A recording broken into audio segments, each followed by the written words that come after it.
All right, Senator, we're good. Thank you, and good morning, everyone, and welcome to Maine's 130th State Legislature. My name is Joe Rafferty, and I am the chair of the Education and Cultural Affairs Committee. This morning, our meeting is public hearings on LDs 474, 1318, 1451, and 961.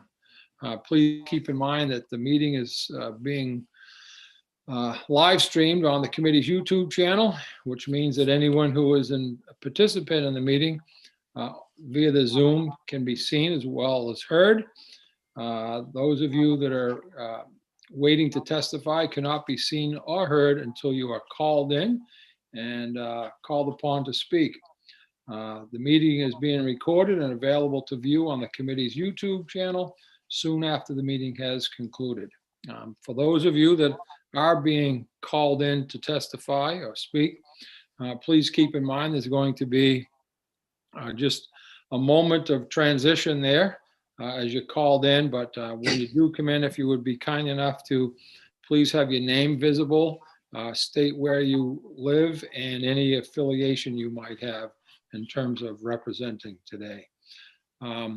I'm going to call upon my fellow committee members to introduce themselves if they would, starting with Senator Daughtry, please. Thank you, Mr. Chair. Good morning, everybody. I'm Maddie Daughtry. I represent Senate District 24, which are the communities of Brunswick, Harpswell, North Yarmouth, Freeport, and Pownell. And I do have a bill this morning in VLA, so you might see me jumping back and forth. Thank you for that reminder, Senator. That's going to be a common theme here, I'm sure. There may be several folks in and out, and the picture frames may change. Next up is Senator Woodson, please. Good morning, Dave Woodson, District 33, York County.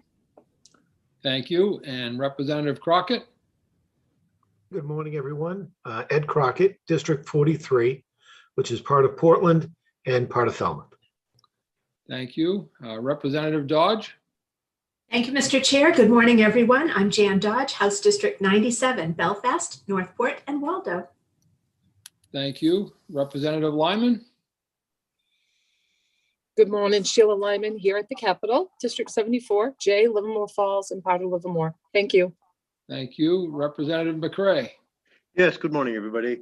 I am Representative Dave McCray from Fort Fairfield up in the county, representing the people of District 148.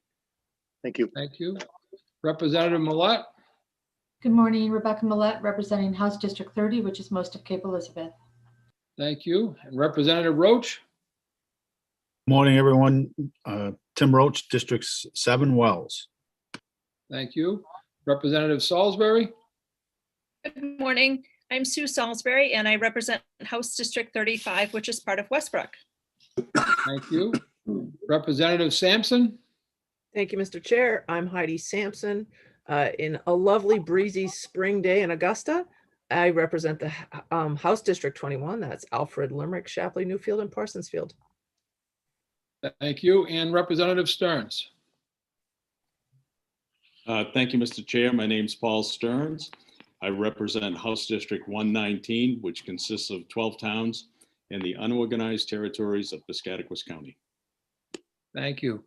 Folks, before we start the actual hearing itself, please be reminded that folks, other than the sponsors, we kind of give some leeway to, but those of you that are invited in to speak would like to hold your testimony to 3 minutes, please. So try to keep that in mind.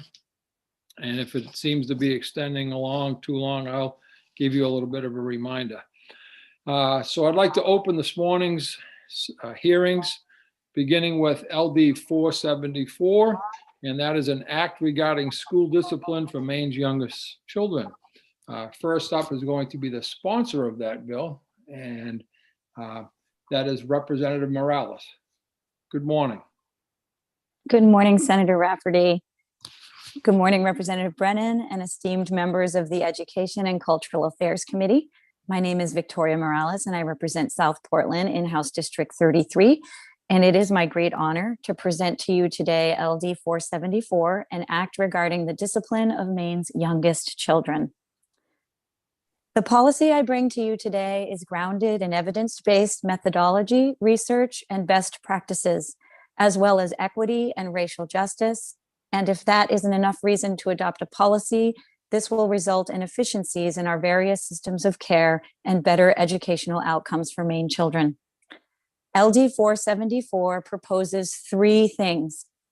That as a state, we definitively state that the punitive measures of number one, out of school suspensions, and number two, removing recess are harmful disciplinary tools for our youngest children and not in the best interests of our children or our educational goals, and that we must end those practices statewide.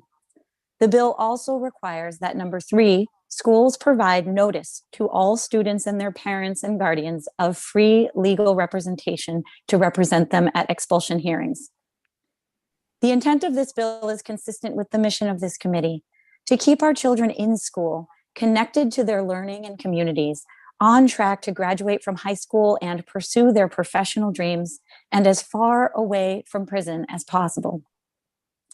I want to start off by naming, my battery is running low on my computer.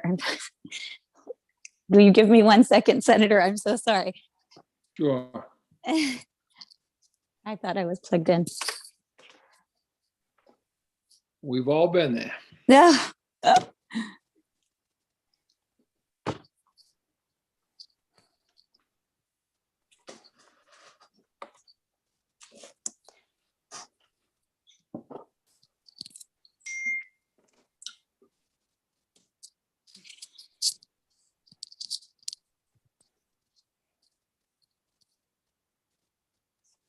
Okay, my apologies.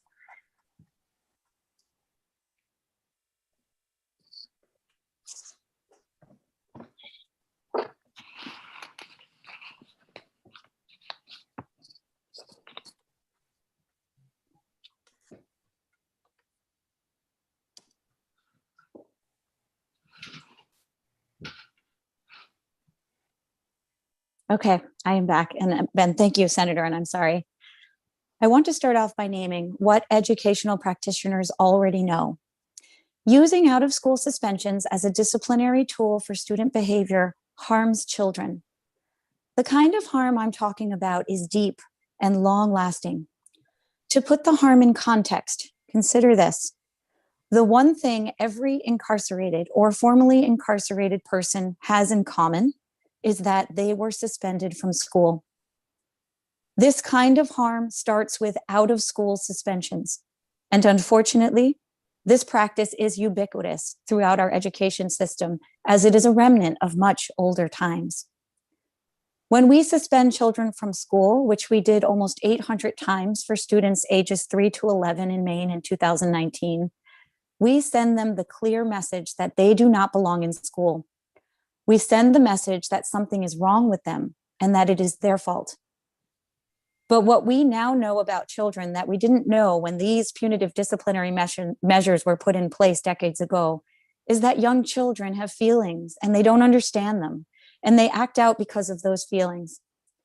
My amazing mom is a play therapist, and she was telling me that children need to help. They need help to name their feelings, to know that others have these feelings too, and to help to express them in a healthy way. This is true for the many Maine children experiencing individual ACEs, community trauma, houselessness, poverty, food insecurity, and children experiencing discrimination based on the color of their skin, their gender identity and sexual orientation, and their learning disability.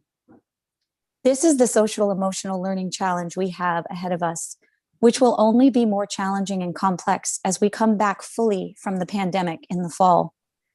The social emotional piece will be front and center, and we must provide all of our students with the tools they need to manage their feelings without using exclusionary, harmful policies, so that we can truly best prepare them for all of the educational opportunities our schools offer. Fortunately, we are in a good place, a good funding place, which I admit is extremely rare. We are about to see an infusion of millions of dollars from the federal government to address the social emotional work ahead of us. We have an opportunity, but we can easily miss this opportunity if we don't address these outdated, punitive, and harmful discipline policies. It is important to note what we all know about systems. Tools will be used by systems if they stay in place, even if they are harmful, because systems move along doing things as they have always done them until there is pressure from their community or policymakers to put a change in place. We are also in a good place on the policy level because the Maine Department of Education, together with the Maine School Boards Association, Maine School Superintendents Association, Maine Administrators of Services for Children with Disabilities, Maine Education Association, Maine Principals Association, and Maine Curriculum Leaders Association, made a commitment to equity in 2020 by stating as follows: equity depends on a deliberate and systematic abolition of the inequities that have been sewn into the fabric of American society.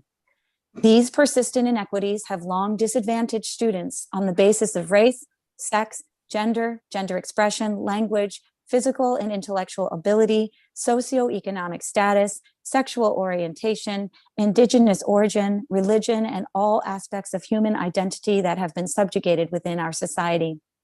We stand united in our commitment to this work and our support of the educators who are courageously stepping up and stepping into the learning, growing, and changing that is needed. Our organizations will continue to provide resources, support, and technical assistance as we all expand our knowledge and capacity to engage in this critically important work on behalf of our students and our collective future. I just quote a little bit of that equity statement, and I added it to my testimony, but it is on the DOE's website. I am grateful for this statement because it reflects a commitment of the most powerful educational organizations in Maine to support equity and to reject harmful, inequitable practices, such as out-of-school suspensions and removing recess for children's behaviors. I'd like to talk a little bit more about the harm of these policies. When students come back from out-of-school suspensions, which we must recognize that they all do, they are worse off than before the suspension. Why? Because of the clear message we sent. We as a state told them they don't belong in school. If you are told that you don't belong in school as a very young child, you believe it. But then where do you belong? For context, I share the following data. Approximately 14,000 young people in Maine between the ages of 16 and 24 are not in school and not working. That's according to the Kids Count data. I wonder what messages they were sent in school. Do we know why they were pushed out of school? Do we know how many of them were suspended and for how many of the 175 required days of school per year? Here's what we know about the students who end up pushed out of the education system and into the correction system. 22% of children in Maine's youth prison today are Black and brown, despite the fact that Black and brown people make up less than 2% of our population. 80 to 88% of the children incarcerated in Maine have learning disabilities. LGBTQI plus children are disproportionately represented in Maine's maximum security youth prison. 100% of the children incarcerated in Maine have 4 or more ACEs. Unfortunately, these disparities are similar when we analyze the out-of-school suspension data. In our Maine public schools last year, there were in 2019, there were 882 incidences of out-of-school suspensions, and those were just for pre-K through 5th graders in public schools. Those are children between the ages of 3 and 11. I have a 10-year-old in the 5th grade. In the 2nd grade, he loved reading books like Cat in the Hat. In the 3rd grade, he loved reading The Wishing Tree. And now when he was in the 4th grade, he loved reading Wonder.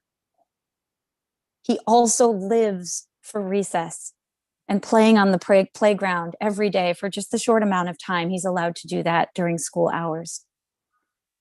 As policymakers, we know that when we say no to children being in school, we inevitably say yes to pushing them out of school. We say yes to them not graduating high school. We say yes to them simply not having a meal because they're not in school. We say yes to the likelihood that they will enter the juvenile justice system, where sadly only a few are ever able to make it out once they are in.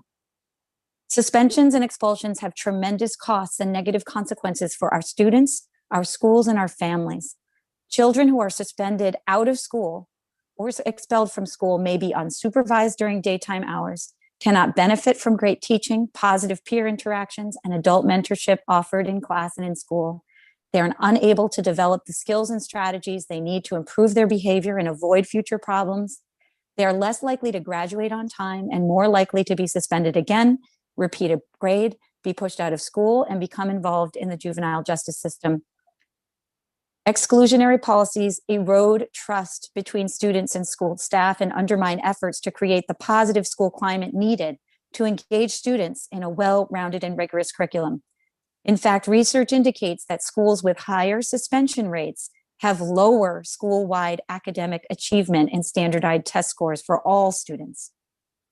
Suspensions and expulsions lead to lost learning time and deprive children of support and opportunities that can help them overcome early challenges. We can't forget the financial costs. The financial cost to taxpayers as a result of suspension and expulsion practices cannot be ignored. It costs between $13,000 and $14,000 a year for the state of Maine to educate a child. For the 882 suspensions in 2019, which likely resulted in a loss of at least 2,400 school days for those students, as far as I can tell, the state of Maine and Maine taxpayers continued to pay our schools the same amount of money, whether the student was in school or suspended from school. On the Department of Corrections side, it costs us more than $660,000 a year to incarcerate a child in Maine. And what we know from the recent data of 2020, 53% of those children incarcerated in Maine are only there to provide them with care, not because they are a public safety risk. It is time for Maine to follow best practices and to say no to out-of-school suspensions for our youngest children everywhere in our state, and to definitively state that recess and the opportunity to run around is as needed for children as the food they eat at lunch. The human and the financial costs are too high to do otherwise. I thank you very much for the opportunity to present this important policy to your committee today. There are many folks here to testify, and I respectfully request that we allow the students to testify first so they can get back to their classes. Thank you so much, and I'd be happy to answer any questions you have. Thank you. Folks, do we have any questions at this time for Representative Morales? Seeing none, thank you very much. And you have a great day. Good luck with this moving forward. Thank you, Senator.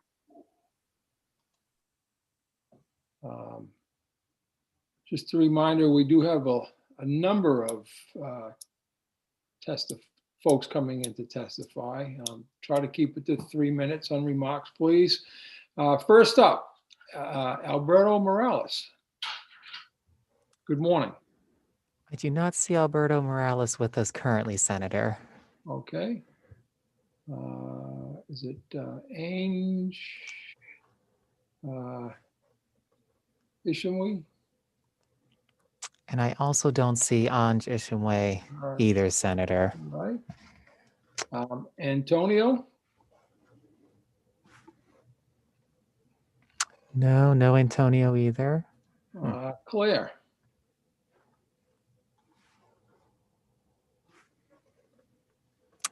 No Claire. Let's see if fifth person maybe. Senator, I'm getting messages from Claire, who is with Antonio and the other young people. They are having trouble getting into the room. Okay. Representative, would you be able to have them send me an email to edu@legislature.maine.gov and I'll make sure I can get them a direct link for the Zoom? Yes, I will have them do that. And also Evie Clement is ready to read a testimony for Alberto Morales. Thank you. Oh, Senator, we do have Connor Corey. If you wanted to start with Connor, and then that way I'll watch for that email and I can get the others the link. Yeah, so we know Connor's here then, and I think, and Evie. And so we'll take it, do the best we can, Sam. I'm sure they'll hook up in a moment. Okay.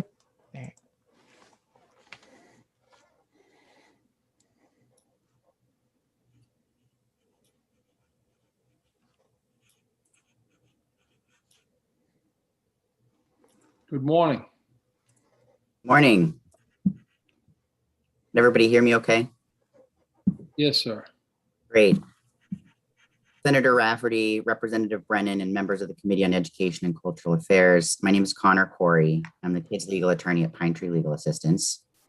And I'm here speaking to you today in support of LD 474, an act regarding school discipline for Maine's youngest children. I'd like to start by thanking Representative Morales for sponsoring LD 474, as well as this committee for your commitment to addressing important issues around school discipline and access to education for Maine's most vulnerable children. As Representative Morales mentioned, LD 474 would limit the use of suspensions and expulsions for young children who are fifth graders or below. And it would also ensure that parents have access to a list of available free and low-cost legal services when their children is facing expulsion.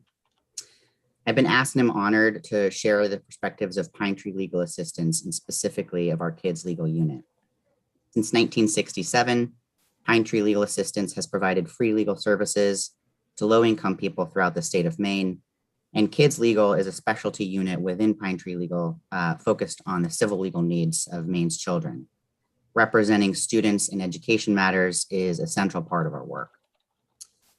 But Kids Legal, we see many cases where out-of-school suspensions and expulsions result in long-term educational and emotional consequences to the student, along with the ripple effects on the student's family members. When a student is suspended, they are not in the classroom learning, and as a consequence, they often fall behind their peers academically and lose access to important relationships with friends and adult role models. This can easily snowball into a crisis of confidence and a deepening of whatever struggles the student is experiencing. Students who are already struggling may begin to feel it is easier to avoid school altogether. One of the most common threads I hear from clients facing expulsion is a sense of shame and a feeling of rejection. In a recent case, I was trying to meet with the client and her guardian on Zoom to discuss her expulsion. She would respond to my questions, but would sit outside of the video's reach while we were speaking. When I eventually asked her why she didn't want to be in the video, she told me that she felt embarrassed by what had happened and she was ashamed to be seen. This, I fear, is the message expulsion can send to young people. Removing its use on children, fifth grade and younger is an incredibly positive step in the right direction. When expulsion hearings do occur, it is critical that students have access to legal representation.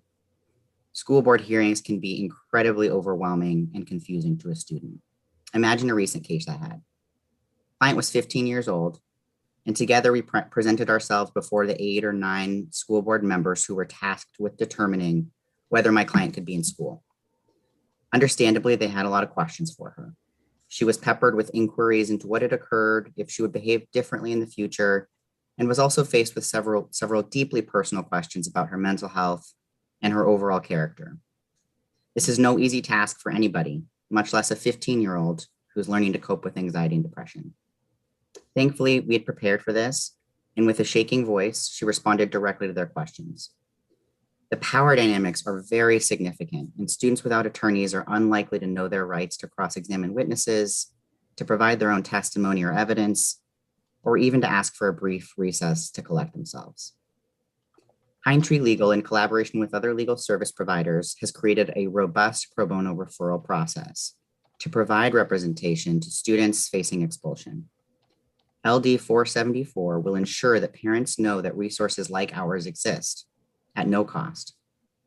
I believe this will result in greater access to justice and due process for students from low-income households. Thank you for your consideration of my comments and for considering this legislation, which will result in better long-term outcomes for students in Maine, most especially those from low-income families. I'd be happy to answer any questions. Thank you.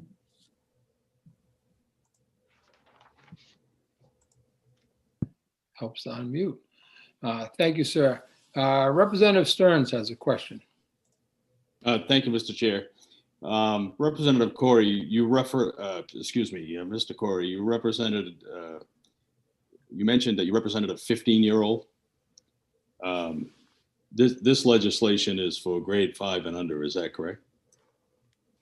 Correct, and I probably could have couched that better, Representative. The first portion of my comments were to discuss the benefits of removing expulsion and school suspension practices for fifth graders and below. And the second portion of my comments was dedicated to, for those above fifth grade who do face expulsion hearings, the importance of having legal counsel present. Thank you. Can I have a follow-up, Senator? Yes, sir.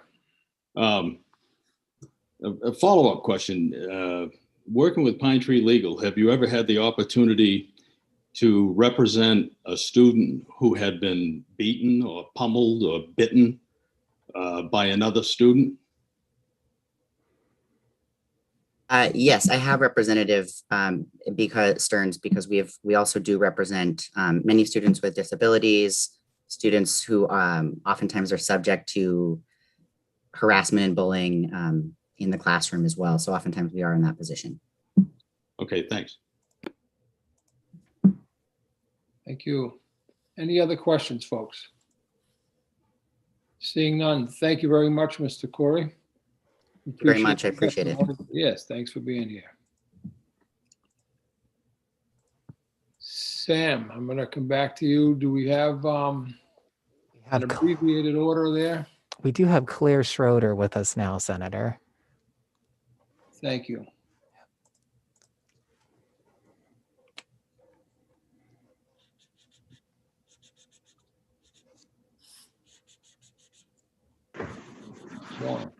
Can you hear me? Yes. Thank you, and I'm sorry for the technical difficulties.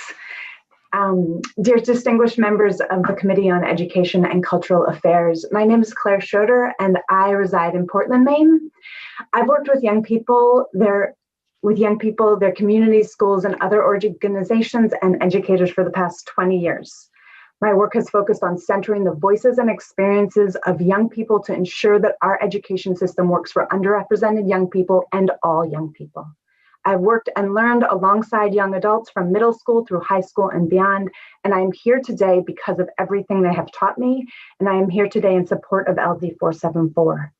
I want you to know that I love public schools. I love the possibility of positive change that can happen within school walls. I also know that not everyone experiences schools this way. I know that for many children and families, schools can be harsh, unwelcoming environments, and that breaks my heart. As a society, we need our schools to be places of learning, transformation, and opportunity. We need schools to be all the protective factors and all the promised possibilities for all children. This bill, LD 474, takes a step in the direction of ensuring that schools are positive places of possibility for all children. Suspension is a practice that harms.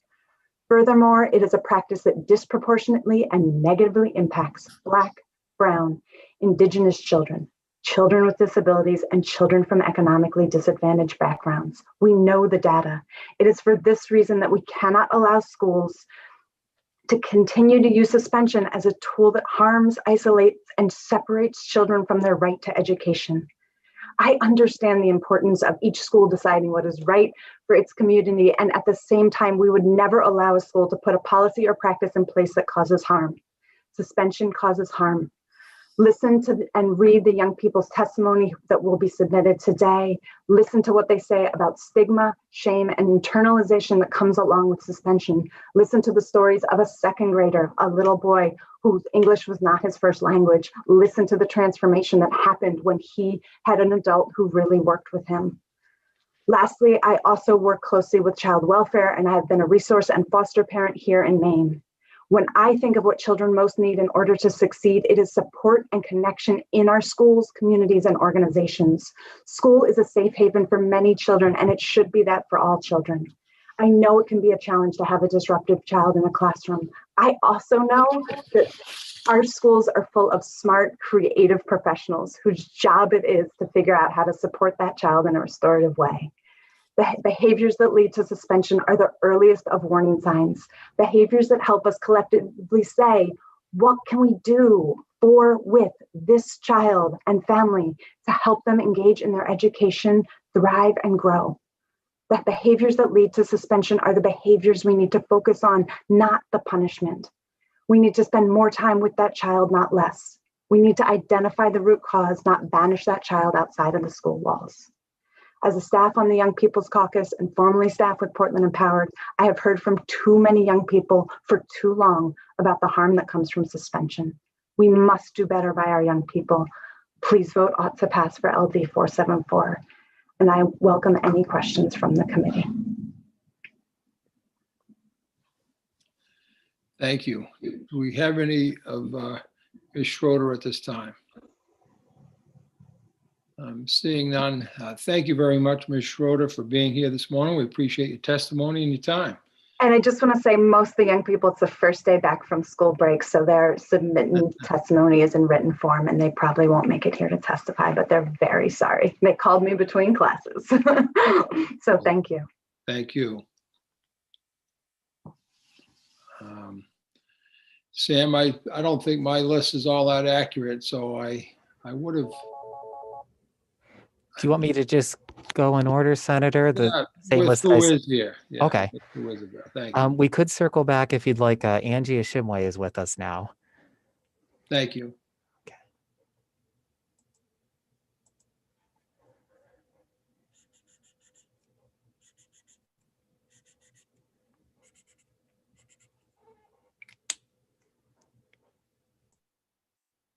Hello, can you hear me? Yes, good morning. Hello. Hi, good morning. I won't be able to speak because I'm in school right now, but I did submit a written testimony. Thank you. You have a good day. You too.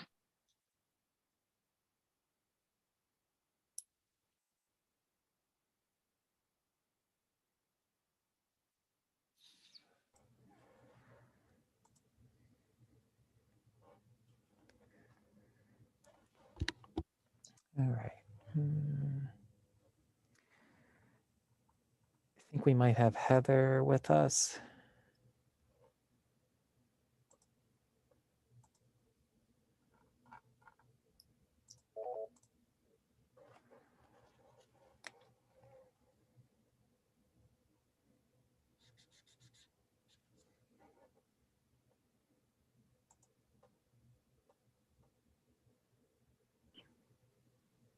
Hello.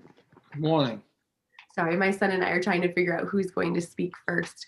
I think I lost and I have to go. Thank you. Good morning, Chairpersons Rafferty, Brennan, and distinguished members of the Committee on Education and Cultural Affairs. My name is Heather Gadu. I live in Cumberland. I come to you today as a former educator in public and private schools for over a decade in grades pre-K through 6. I am a mother of 3 children with differing needs and a small business owner in Greater Portland, as well as wearing various other hats. All of these roles lead me to support LD 474. One thing I really want to bring up is that the greatest single variable in a child's education year after year is in fact the teacher standing in the front of the classroom. Their ability to create connection to each child as well as establish a classroom community is imperative to a child's success. The child comes to the classroom not only with a backpack full of books, but also a backpack full of heavy home life situations, medical issues, learning issues, trauma, and many other inequities, including race, gender orientation, etc. School is a safe place where we want them to shed the burden of all of their backpacks so they may reach their potential. This is further seen in Maslow's hierarchy of needs, where we explain how humans are motivated and require their basic needs, safety, sense of belonging, and esteem in order to move through and reach their potential. When punitive measures are the norm, the child is put under constant toxic stress. Recess and belonging to the classroom community are real needs. Threatening and punishing students with loss of recess, suspensions, expulsions, and the like show the lack of understanding of what a child needs to thrive. As an educator, we also know that students need to make mistakes. Heck, even as adults, we all do too. And these young minds are developing in so many ways, and giving them the safe spaces to make these mistakes, repair, and learn from them is going to give a neurological benefit. The more we can make neural pathways form in a positive experience, the more likely that child is in the future to reach for that positive expression as opposed to a negative feedback cycle. If we remove that opportunity, we only strengthen that negative feedback cycle. And in the years to follow, the community will be at a loss, and this will cost our community a lot. As Representative Morales has explained, everything I have heard here so far today, please put check marks. Like if you're writing notes and you're saying like, yes, that's a great thing, put check marks. I agree with it 100%. I have a couple other things that I want to say, because as I was reading some of the written testimony, I understand how it can be to be part of a large organization that needs to protect its teachers, but it's there to serve its students. And so when I see that, I can imagine how uncomfortable that could be, to think, how can I make every single person in the state of Maine lose the opportunity to have some sort of disciplinary action by asking them to expel or suspend a student ages 3 to 11. And to that I say, I can understand why that can be scary at first. I imagine in the 1970s, it was probably really scary to get rid of corporal punishment in the classroom. And we were one of the first states to do so. We are not in the position to be one of the first states to do so here. We will be among over 15 other states who are saying, we can do this. We have the opportunity to stand lock in arms and say, yes, let's do this together. What has worked for you? What can we do to support our educators so that our students can benefit down the road, which then in turn go out into being community members that we are all proud to be supportive of. And so I can imagine that you probably are looking for some examples. I know in the written testimony that I have read so far, there are some fabulous examples, things that I have used in the pre-K to 6 experience. PBIS, restorative justice. Responsive classroom is something that is very popular with younger grades. And I'd like to talk a little bit about this for a quick second. I won't take too much time. But when I was a teacher in the classroom, one of the schools I worked in had a healthy minority population. It was BIPOC as well as immigrants coming in. And we had the opportunity to use a responsive classroom. And that is treating our classroom as an ecosystem and saying that it ebbs and flows and we have positives and negatives. And so we looked at each student and what is it that they need to be important in the community. And I'll tell you, one of the simplest things that works is one of the best things you can ever hear in the day. It's your name. When I give you eye contact and say your name, you're listening to me. We are connecting. And in a world now with COVID where we can't give hugs and high fives, I now have to come up with a way to neurologically tap into your brain to make us connected and bonded. I don't have to do that with fancy things. I can just do that by being here and listening. I can do that in a way that creates a comfort in the classroom, that having unexpected behaviors, we say, it comes up in the beginning, and after time, as your community is settled, they dissipate. I had numerous behavior kids in my classroom. When I went to meet with the teachers who had them before, they laughed. They were like, oh my word, I feel so bad for you. This is going to be so hard. And I said, wow, I should probably stop asking these teachers about these students. They're not giving them the benefit of the doubt. Not one of my students ever went to the principal's office. These were students who sat in principal's offices, who had removals from classrooms. They were never removed. They went on to be very successful. And when they went to their next year's class teacher, they had accolades. I was able to give explicit interventions that worked with each student. I say this not as a brag, but to let you understand what is possible from just a humble run-of-the-mill elementary school teacher. And when we look at our larger organizations that umbrella everyone, we need to think about those teachers who are doing the work now. Do you know that I didn't even know that suspension was an option? And I taught in the public schools with minorities, with kids who came from disadvantaged homes. It is absolutely possible. I encourage you to look into all of the written testimony that is written by people who know even more than I do. I welcome any questions, and I hope that when my son has a chance to speak, please acknowledge that he might turn the camera off. He is very nervous about all of this, but we welcome any questions. Thank you. Thank you. Seeing no questions at this time, I believe it's Tucker then that's coming in to speak. Yes. Are you okay? Good morning, Tucker. He's going to stop the video. Good morning. Good morning, Chairpersons Rafferty and Brennan. And members of Committee on Education and Cultural Affairs. My name is Tucker Gadu. I live in Cumberland. I support LD 474. Let me tell you a bit about what I do. I'm a kind of kid you don't know something is different about me at first glance. My illness is not obvious. However, before doctors were able to diagnose me correctly, I had a really hard time with school. I couldn't stay in my clear and present brain for long periods of time. I was often asked to leave the classroom when I was younger. Recess was taken away from me as a punishment. I was often isolated from members. I already felt badly about myself. This was so stressful. Not only did I feel so different than everyone, I couldn't learn. I didn't feel safe. I didn't trust anyone at school. Long story short, but I remember about this time was my mom pulling me out of school and a lot of doctor's appointments. She was basically the only person who I trusted, and I could relax and tell her what was bothering me. She really needed medical help and brought me to lots of doctors until someone understood my symptoms. I share this because I'm lucky in some ways. If my mom didn't know how to get me some doctors, what would my schooling have looked like? I would have been labeled as a problem kid. Many professionals say taking away recess as a punishment can hurt their brains, and same goes with suspension. It can make people feel excluded. Often it is people with disabilities or an equity such as race. These students are mislabeled and shouldn't be sent home. What if their home is unsafe? What message is are the kids going to hear? They'll hear that school doesn't care about them and they're being excluded. Instead, they should be helped. Teachers should be trained in new ways to support kids with extra needs. Schools should also look at students with extra needs and respond with most social workers who make connections with the kids. Did you know that wouldn't even be the first state to make this rule? Our students will benefit from other states' examples. We will follow in the footsteps and ask questions to help all kids, including kids like me. I also want to point out that it's just the trouble kids who will benefit. It's all of our students. Students who are deemed good kids are at risk for having chronic stress about the fact that they could lose recess. How can you think, and then if you're constantly having the threat of being punished hanging over your head? The answer is that you can't. I learned about this bill because I'm researching about prisons for rehabilitation instead of punishment from my ELA class. When I heard about this, it made me think about how showing support and helping our youngest students can change their life for the better. My research shows that school to prison pipeline is real, and yet we can change this by passing this bill. I ask you today to take action and shows that you support all Maine students. I want to grow up in a society that shows adults really care about our children. LD 7474 is a step towards making this happen. Thank you for your time. Any questions would be acceptable.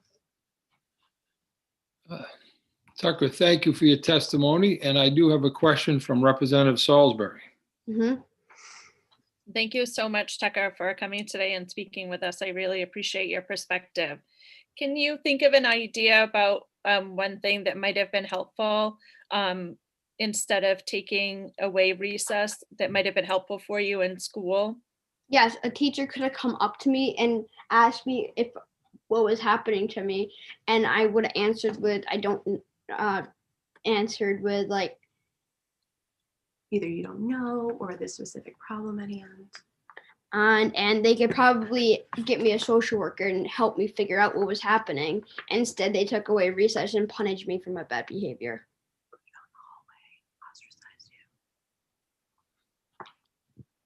Thank you. Oh, thank you very much, Tucker. That was really helpful. And thank you again for coming today.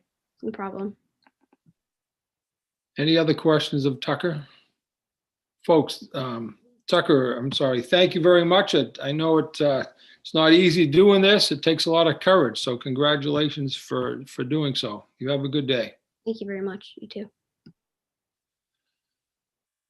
Folks, and Sam, at this point, I just want to remind folks that I'm going to have a stopwatch in terms of trying to keep us to close to 3 minutes. I know we've extended some leeway here, but we have a number of speakers and we want to give everyone an opportunity. So thank you. Okay, Senator, we have Josh Ottow next.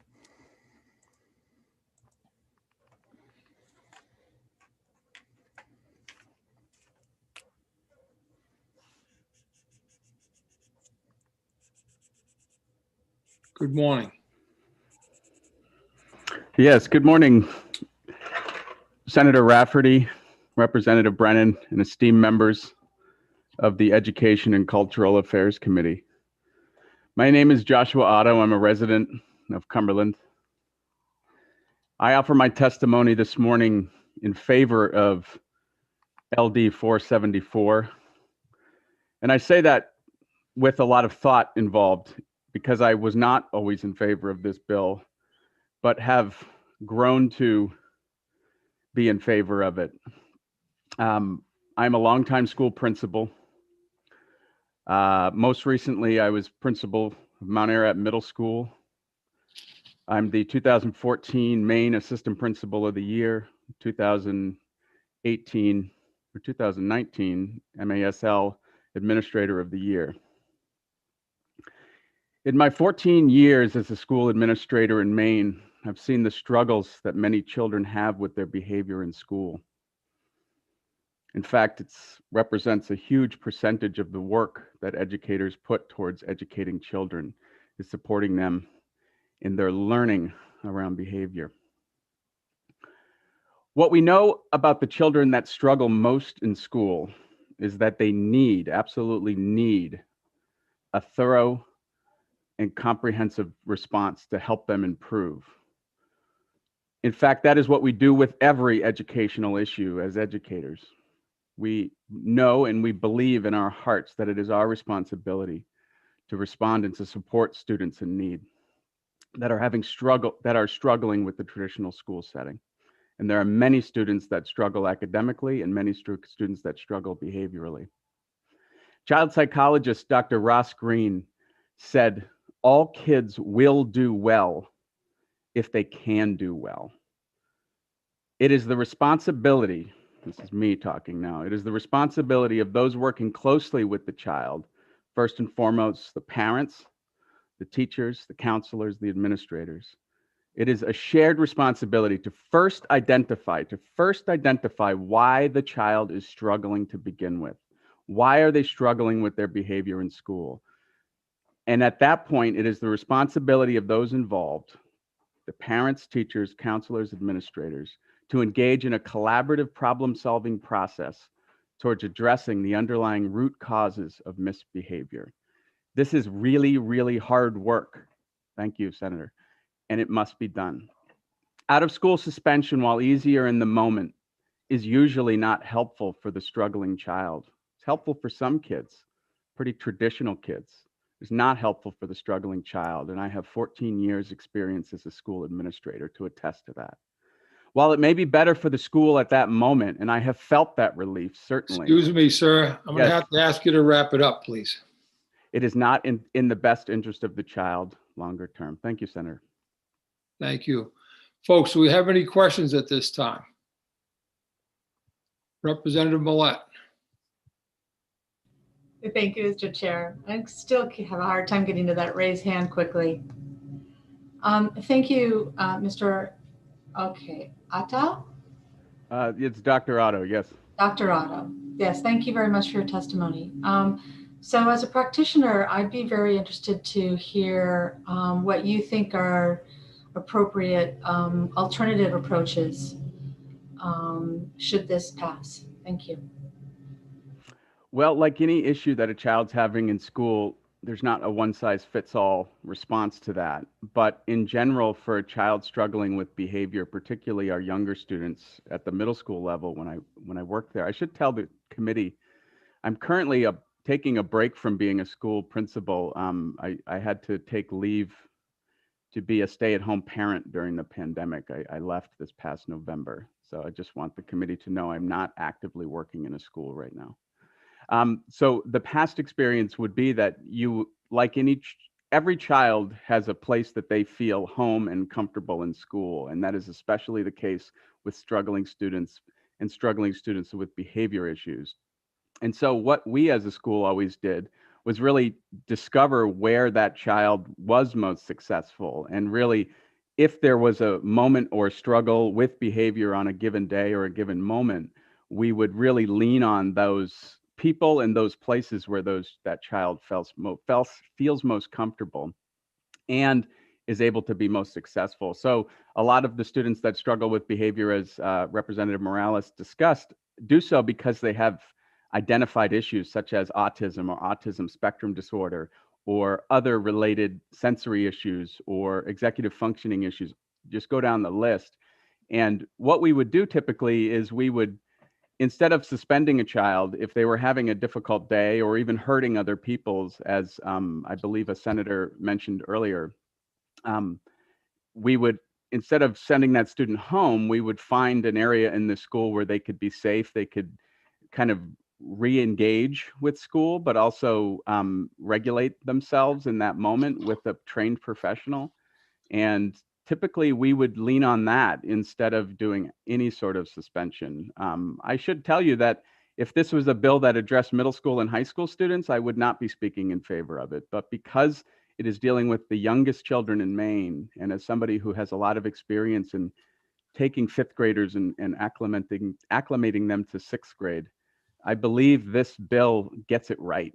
I believe the age limit is the right time to have that sort of limitation. And I should tell you, I'm historically very against any bill from the legislature that directly tells a school administrator what to do. And this one I believe in.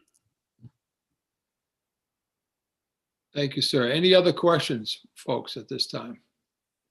Seeing none, sir, thank you very much for your testimony today. And good luck with your year of parenting. It's probably not any easier than being back at school, but you know what it is, Senator, but I just want to give a thank you to all the educators working out there in the field today. Today's the first day back after April vacation, and that is not an easy day for kids, and it's not an easy day for educators. So thanks to them as well.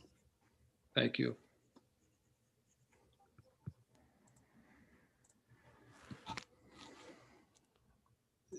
Sam, we back with the order. Is it Catherine? Yes, Senator. Thank you.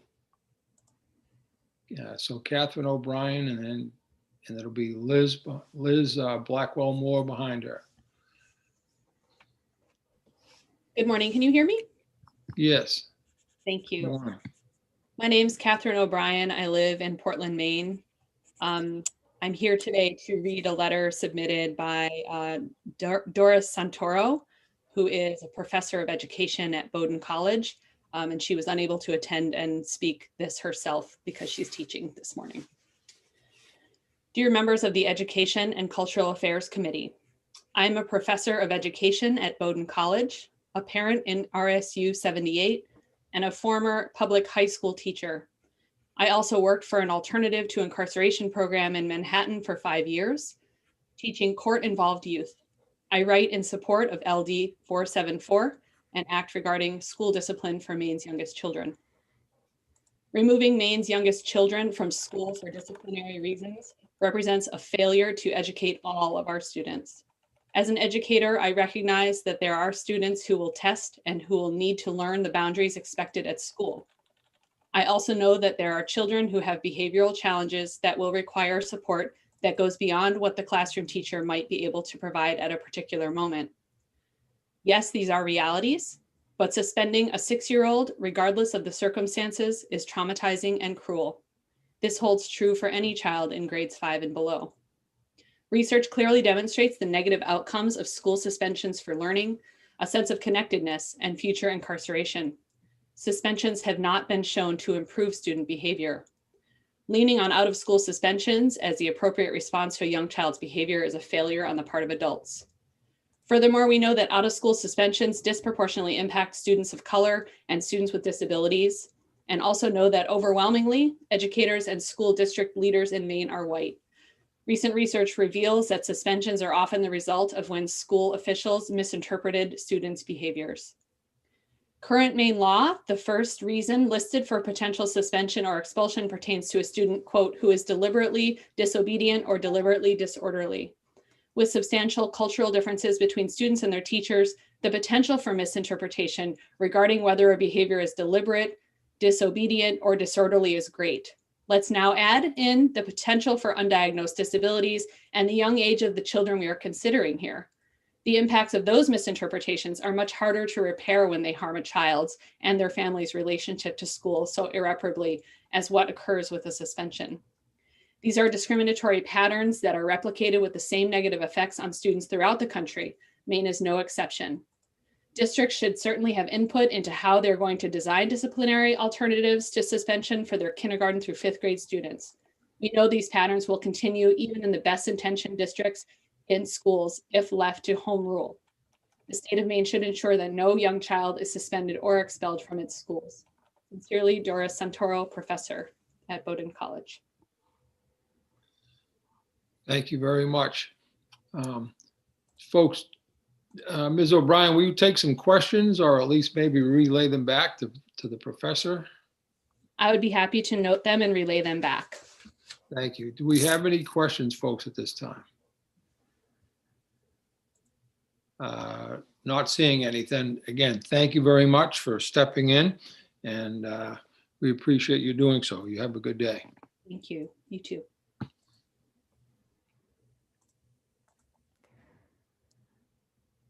And Senator, we do have Evie Clement with us if you'd like to circle back.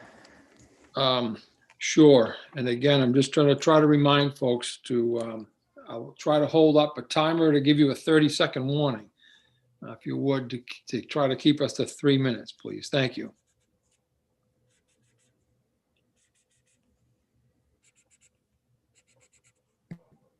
Hello. My Morning. name is, oh, sorry, what was that? I was saying good morning at the same time as you, sorry. Oh, hi. My name is Evie Clement, and I am reading testimony on behalf of Alberto Morales, who is a Portland Public Schools educator who is unable to be here today as he is teaching. All right. I've learned many things in my time as an educator, but one of the most clear is that suspensions do not work. The work of educating is the work of keeping kids in school. Getting to know our young people and forming relationships, along with best practices in classroom management, equals classrooms that almost never require the nuclear option of suspension or expulsion. Even detention, as we commonly understand it, is outdated and ineffective. If we start from the principles of what is best for the student and to do no harm, then it becomes unequivocally clear that these traditional methods of responding to normal student behaviors no longer have a place in our education system. Although suspension is one of the most widely used school discipline responses, school officials and education experts increasingly criticize suspension and its negative effects on both suspended students and schools as a whole. Fortunately, alternatives exist that can improve student behavior, maintain school safety, and enhance academic achievement. These are effective approaches to student misconduct that minimize exclusion of children from school. And many of these approaches are already used in Maine schools, while others are used in communities around the country. There are no significant costs to moving away from this harmful practice. To the contrary, using more effective approaches to problem behaviors can reduce the likelihood of unemployment, court involvement, and other negative outcomes with high societal price tags. Therefore, this is also a financial wisdom. There is also financial wisdom in this. Identifying alternatives to suspension is a critical step in preventing and reducing suspensions, but it's only a first step. Ultimately, we should all be striving for and making decisions as practitioners and policymakers from across the political spectrum to pursue strategies that keep schools and communities safe while also providing all students with the support they need. Frequent use of suspension has many undesirable and unintended outcomes, including a less healthy school environment, lower academic achievement, higher levels of disruptive or antisocial behavior, and higher school dropout rates. In this testimony, there are listed many alternatives, particularly positive behavioral intervention and support, to be used as opposed to school suspension. Thank you for your time and for listening. Thank you. And do we have any questions at this time for Ms. Clement? Seeing none, thank you very much. We appreciate you being here. Have a good day. Thank you. You as well.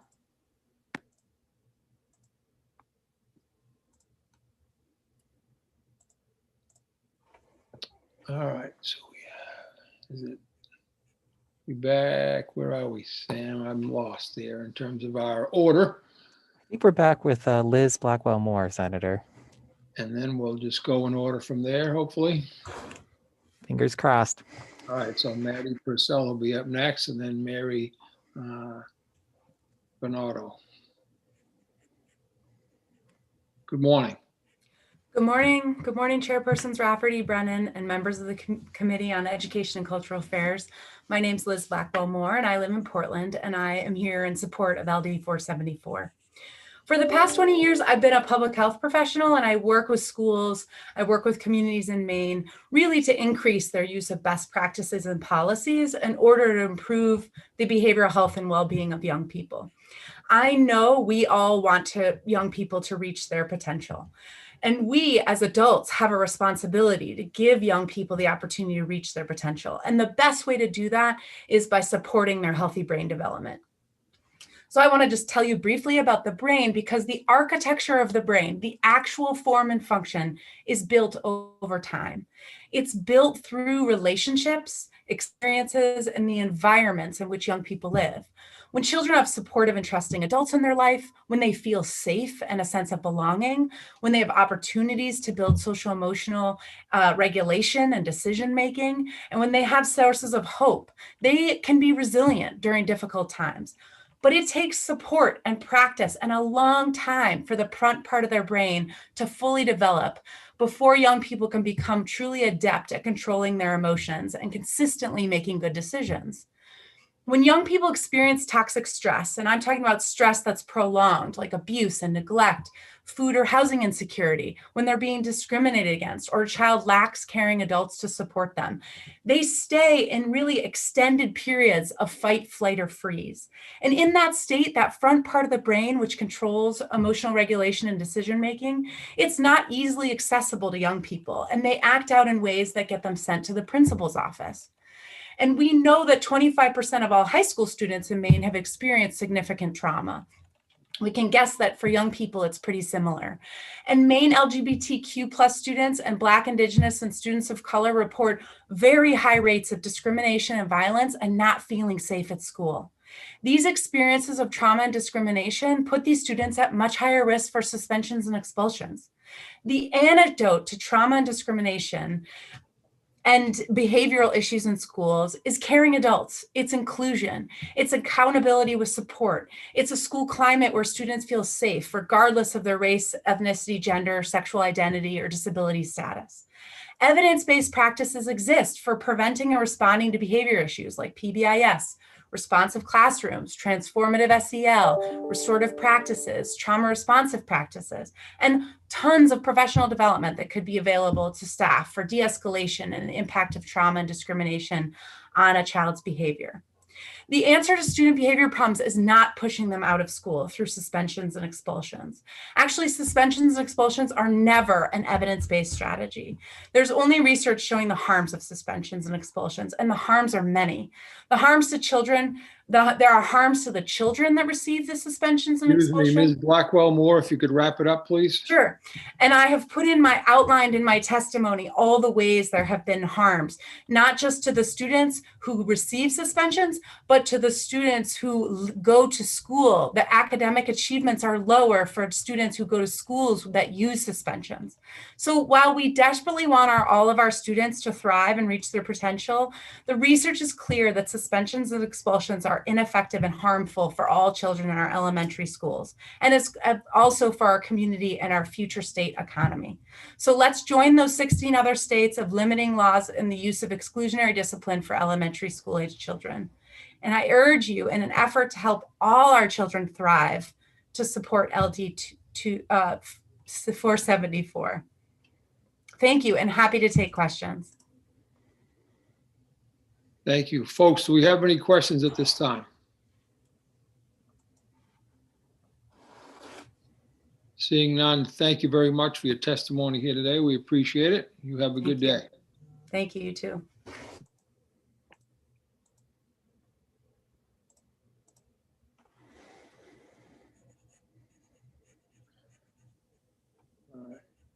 Is it Maddie Purcell, I think.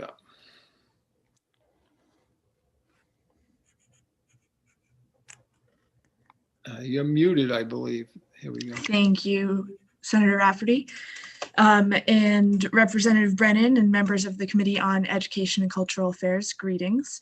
My name is Maddie Purcell. I'm a Portland resident, and I'm reading testimony on behalf of Matt Bernstein, who's a high school teacher in Portland Public Schools and couldn't be here today due to teaching. So the I from now on is Matt.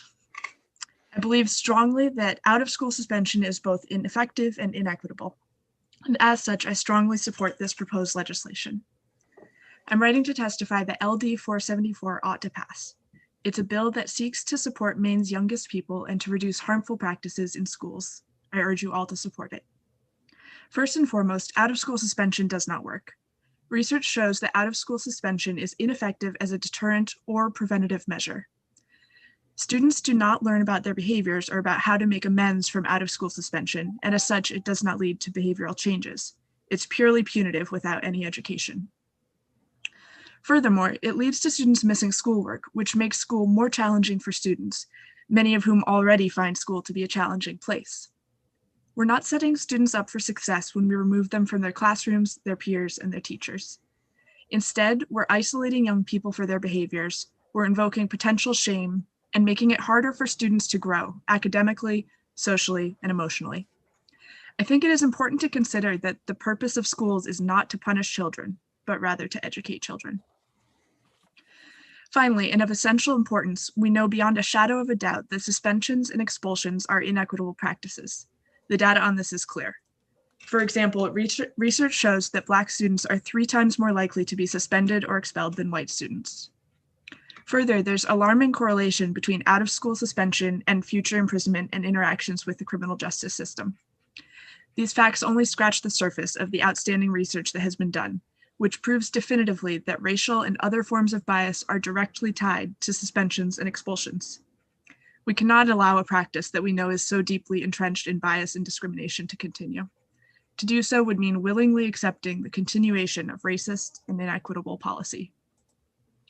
I want to close by saying that I know for many of us, it is hard to imagine schools without suspensions and expulsions. I know that every school I have ever attended or worked in included suspensions and expulsions.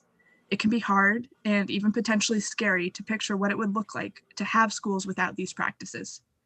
However, just because we've done something for a long time does not mean that it is inherent to the institution of school and does not mean that we have to keep doing it. The reality is that these practices do not work and are actively harming our students.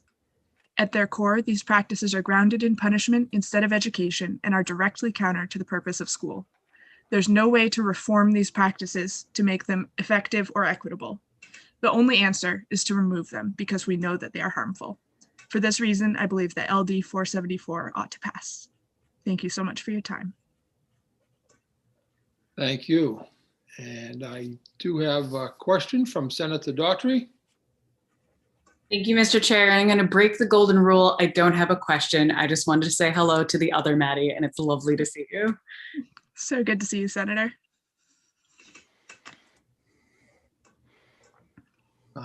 Thank you very much. Does anyone actually have a question this time? Sure, Maddie can relay it. Seeing none, thank you very much. It was kind of you to step in, and thank you for your testimony. Have a great day. Thank you all.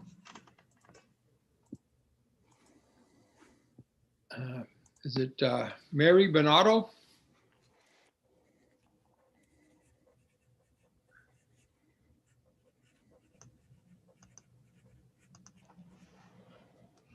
Good morning. Good morning. Mary. Senator Rafferty, Representative Brennan, members of the committee. My name is Mary Bonato. I'm an attorney with GLBTQ Legal Advocates and Defenders based in Boston. I live and work out of Maine. I am here to support LD 474. And for many reasons, I've heard the testimony. I know there's more to come, so I'm going to cut to the chase here. You know that there's the research, tons of it, that says this doesn't work.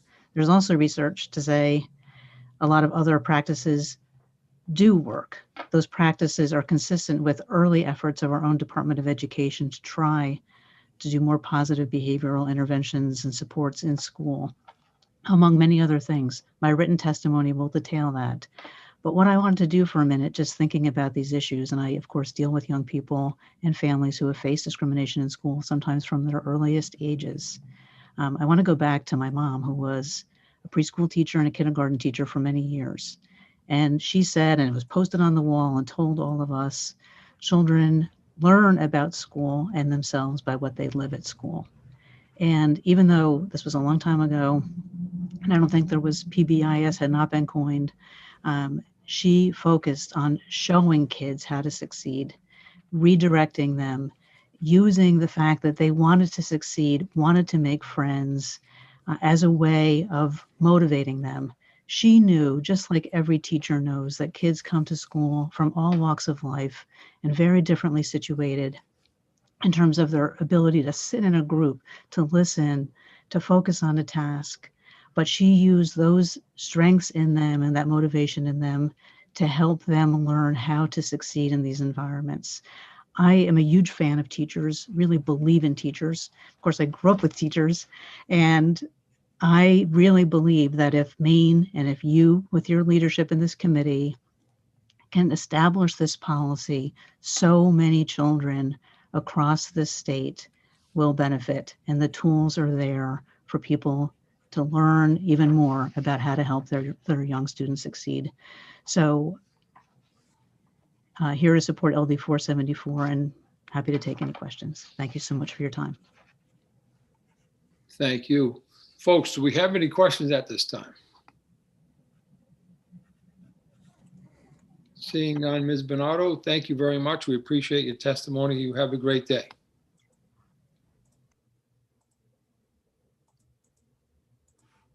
Sam, I think I have, is it Roberto Rodriguez? Yes, Senator.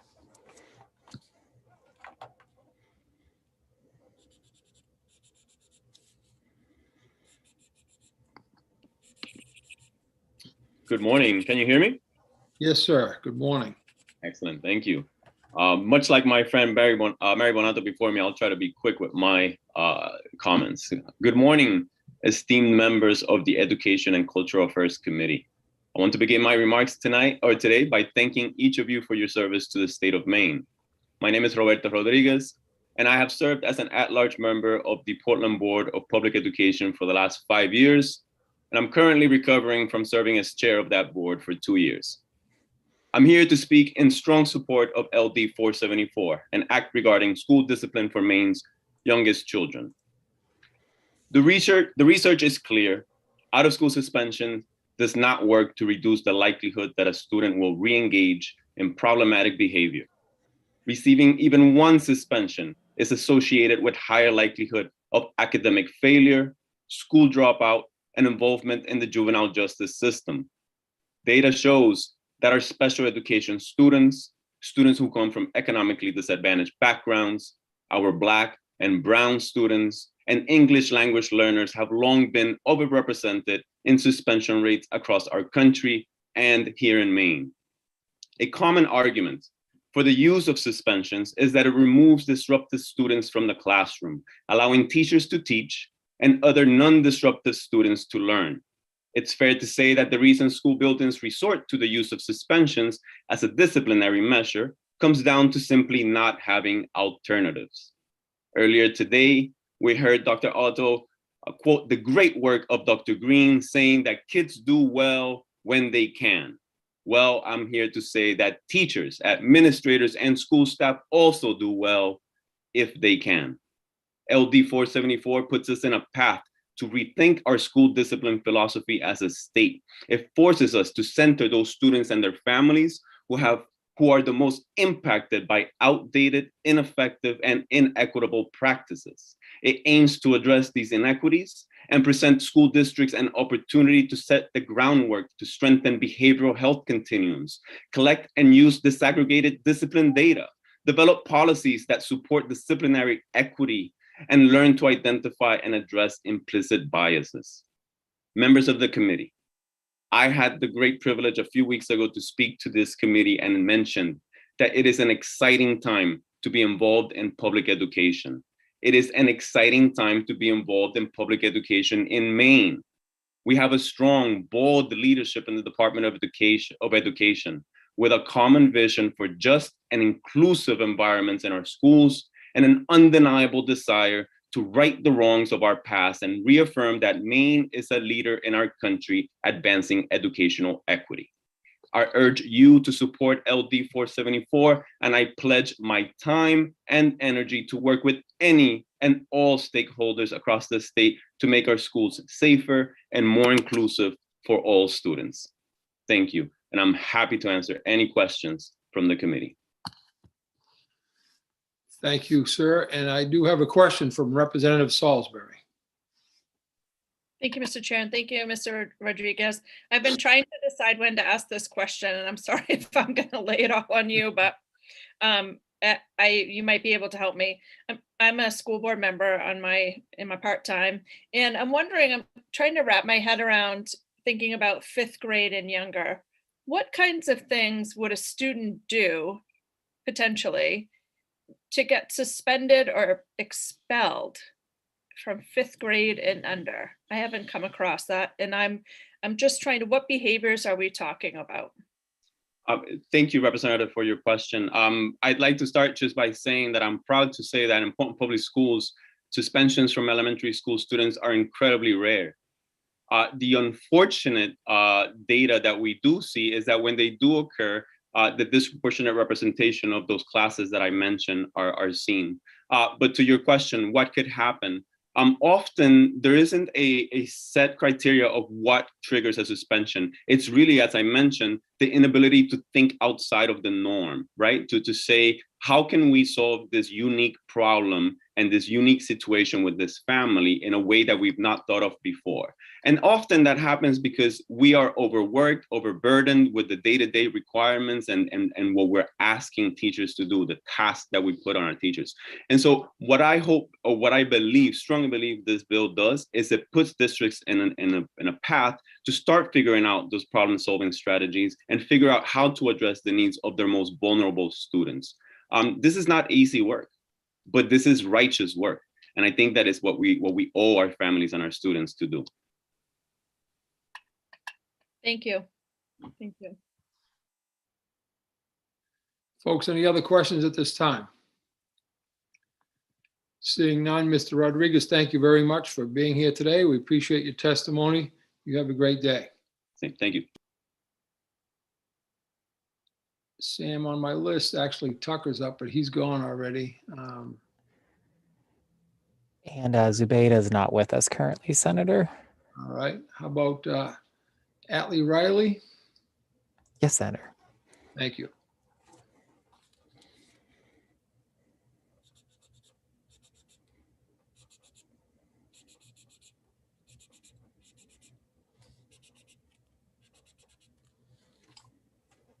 Good morning. Can you hear me? Yes, sir. Good morning. Okay, I'm sorry, my computer was going to sleep on me. So my name is Atlee Riley, Senator Rafferty, Representative Brennan, and members of the Committee on Education and Cultural Affairs. My name is Atlee Riley. I'm a managing attorney at Disability Rights Maine, the protection and advocacy agency for people with disabilities here in Maine. We're testifying in support of LD 474. I've been listening today. I can kind of get a sense of the room, and I'm going to try and be brief and hit on a couple things that maybe haven't been discussed yet. You've heard a lot that the research is clear. You'll see in my written testimony a lot of footnotes and links to reports and things for yourselves or the analysts to help put together for you, but I'm not going to go back over those waters. And when I say it's clear, I'm unaware of any research, and you can ask people maybe that are opposing this bill. You can ask people if there's any research that supports the efficacy of suspension and expulsion and reducing behaviors, but I'm not aware of any. And simply put, suspensions are harmful, and they don't make schools safer in the long run or even the medium term at all. And they have many harmful outcomes, which you've heard. There are effective practices, and you've heard people touch on this, looking at things like trauma-informed mental health, restorative transformative justice practices, positive behavior interventions and supports. And those are all things that schools are moving towards. The State Department of Ed is helping schools move toward those things. Like everything else, some places are a lot further along than others. But I do too much of my time is spent working with kids who are excluded from school in a number of ways. Many of them are young, and I just don't ever see it helping. And there was a question earlier, and I don't know if Representative Stearns is still here, but a question earlier about to Connor Corey about how do you represented students that have been victims. I've represented bullies and I've represented the bullied, and for elementary school students, those terms are often fairly fluid. And generally, when students are acting out, there's a reason for it, and they've if they're victimizing kids, sometimes they've been victims. And so we're talking about the youngest kids who need our help trying to find their way in a social world. And I just have never seen these practices do anything but hurt families. I've had clients who they've lost jobs, they lose wages because they have to be home. You can't, if there's a 7-year-old that's not in school, then that means somebody has to be home. And it's very disruptive to families. I do want to just hit a little bit on a high note that hasn't been addressed, and I know you all are fairly aware of this. I'll wrap up very quickly. There's a lot of money coming into the state, $411 million coming into the state. And one of the permissible uses under that, for that money, and you can see on the 4th page of my testimony, is to address the social, emotional, and behavioral needs of students impacted by the pandemic.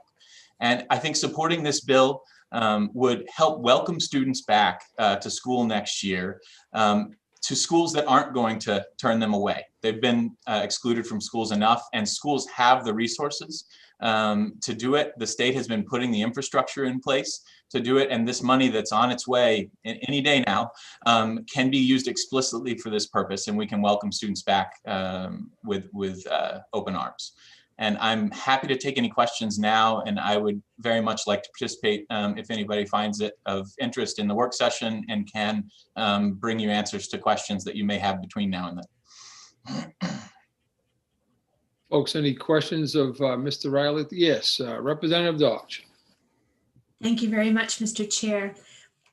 And good morning, Mr. Riley. Thank you for being with us. My question is around those schools that do not have a safe place nor staffing to handle a situation such as this in the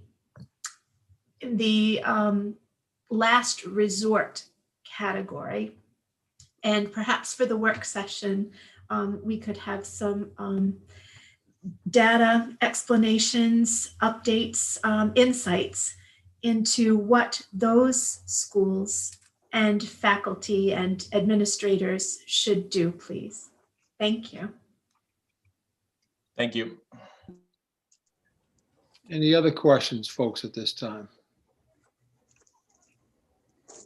Seeing none, Mr. Riley, thank you very much for your testimony and your offer to be available for the work session. Thank you. Have a great day. You as well. I think next up is, let's see, Jonathan Shabrek, then Tara Williams and Megan Sway.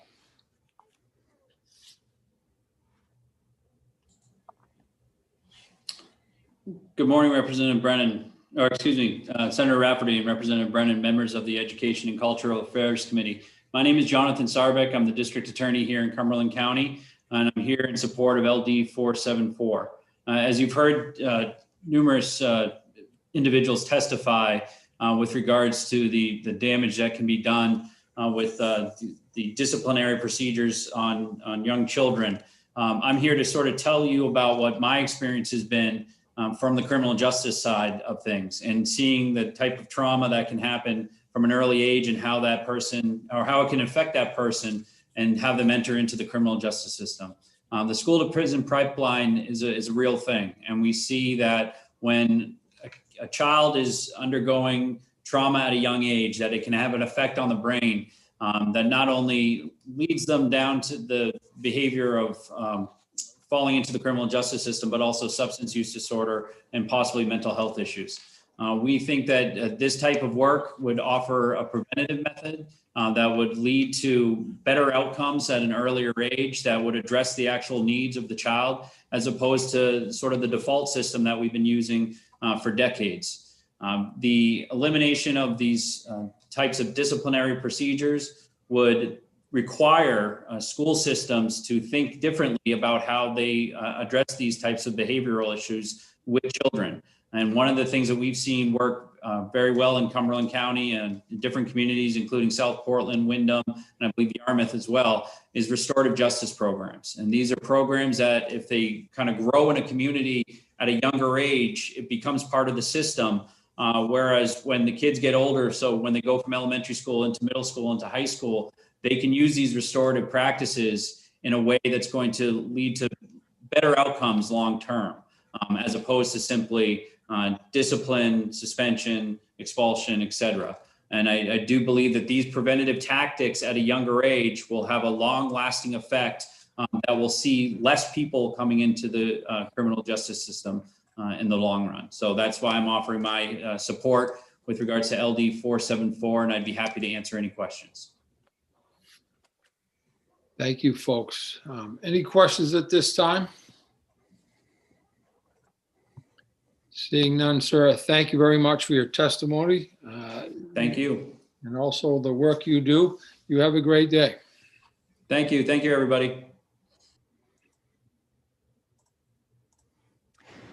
And Senator Tara Williams had to run to another meeting, so she will not be able to present her testimony this morning. Okay, thank you then. So do you know if Megan is here?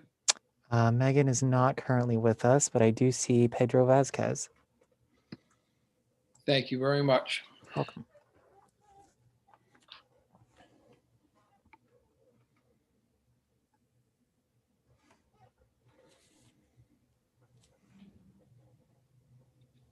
Good morning, members of the committee. I am Pedro A. Vasquez. I'm the current chair of the South Portland Human Rights Commission, and I'm here today to provide testimony in support of LD 474. School is a place where childhood happens. Most of us believe that every child, whatever their color, background, or zip code, has a right to learn in a supportive environment that respects their humanity, upholds their dignity, and responds fairly to mistakes and missteps. Instead, we have these zero tolerance and other exclusionary school discipline policies that push kids out of the classroom and eventually into the criminal justice system at unprecedented rates, as you've heard. Funding choices prioritize misguided discipline schemes, which harm students who are Black, Brown, LGBTQIA+, or disabled for making mistakes that for wealthy white kids are deemed part of growing up and learning. Neighborhood public schools are supposed to be a place where all children can learn, grow, and thrive. Many students under strict zero tolerance policies are punished without a second thought.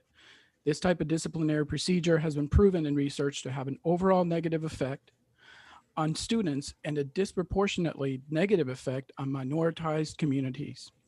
In an American Psychological Association report, a task force gathered data related to certain assumptions that coincided with zero tolerance policies. And one of the assumptions, similar to the broken window theory, which many of us are familiar with, was that with swift, strict, and uniform zero tolerance punishments, students would be deterred from breaking the rules. This assumption was that this would in turn improve the overall behavior of the student and decrease disciplinary infractions in the school. However, the task force research found the assumption to be false. The notion of deterring future misbehavior is central to the philosophy of zero tolerance, and the impact of any consequence on future behavior is the defining characteristic of effective punishment. Rather than reducing the likelihood of disruption, however, school suspension in general appears to predict higher future rates of misbehavior and suspension among those students who are suspended. In the long term, school suspension and expulsion are moderately associated with a higher likelihood of school dropout and failure to graduate on time.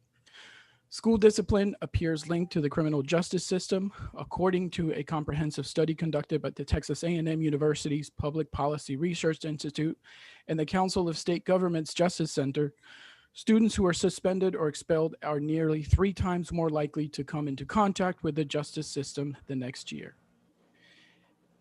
LD 474 provides a mechanism for us as compassionate members of communities and citizens of the state of Maine to protect our most vulnerable from the trauma and harm inflicted by the lack of protections that exist within the current framework.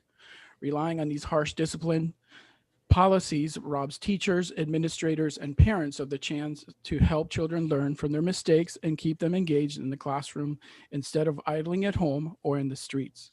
Compelling data underscores the need for systemic changes in our school discipline policies that wrongly favor punishments such as suspensions and expulsions instead of constructive approaches for managing behavior and encouraging learning. I encourage you to support LD 474. Thank you. Thank you, sir. Folks, do we have any questions of Mr. Vasquez at this time? Seeing none, sir, thank you for your testimony and for your being here today. You have a great afternoon.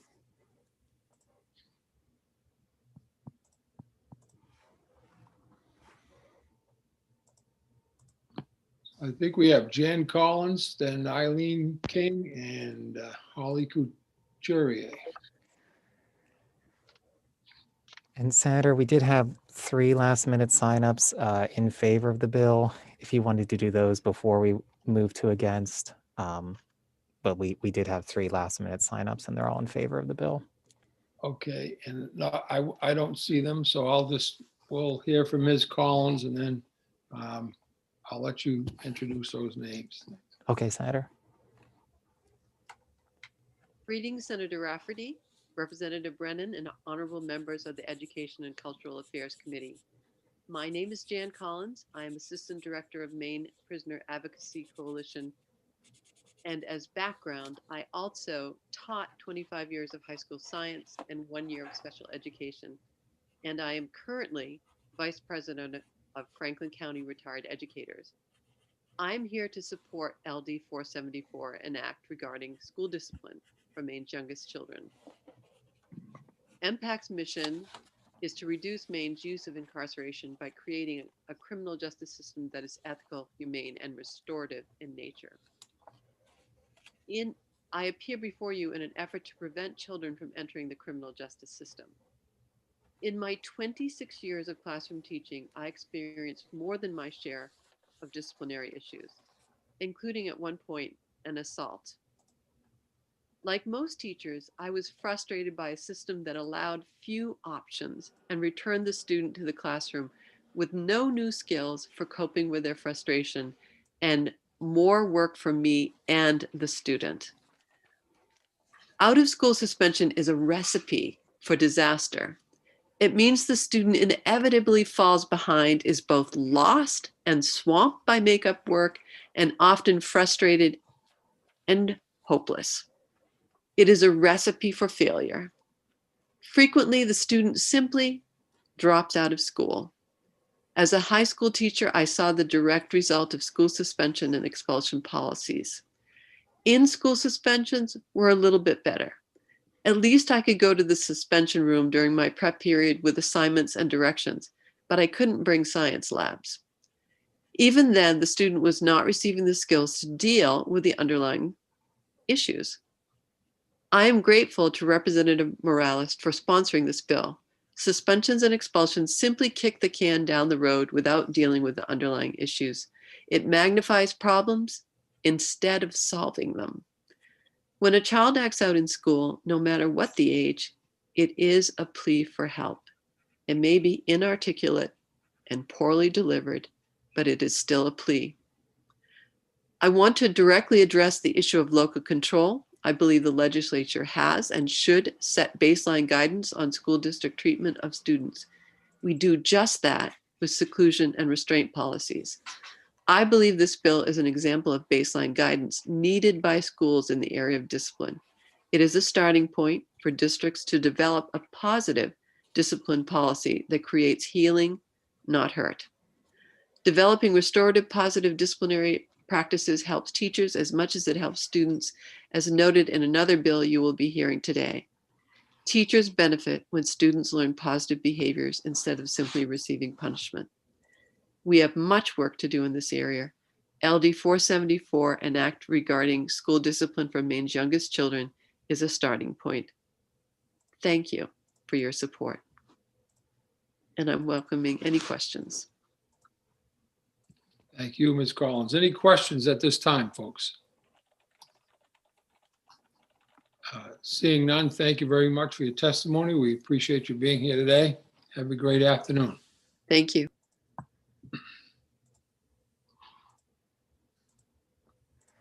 And then Senator, we have Flynn Ross, Leigh Ashley Milne, and Rita Furlow. And I'm not sure how long they've been with us, Sam, but just a reminder, folks, I'm going to give you 3 minutes in terms of testimony. Thank you.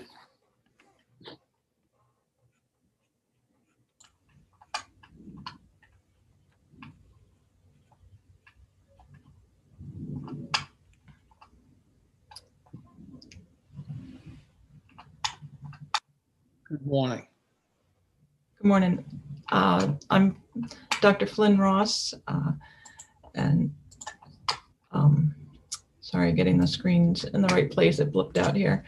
Representative Brennan, Senator Rafferty, and members of the Committee on Education and Cultural Affairs. Thank you for your service and attention to this issue. And many have spoken before me, so I will be brief. I am Dr. Flynn Ross, chair of the Teacher Education Program at the University of Southern Maine. However, on this issue, I speak as an individual citizen, as I am not authorized to represent USM or the University of Maine system. However, as a professional, I have worked in literally thousands of classrooms and hundreds of schools in 6 states during my 30-year career, and I strongly support LD 477 or 74 and urge you to pass it. School expulsions and suspensions, especially for Maine's youngest children in 5th grade and below, are what adults do when required by outdated historical zero tolerance policy.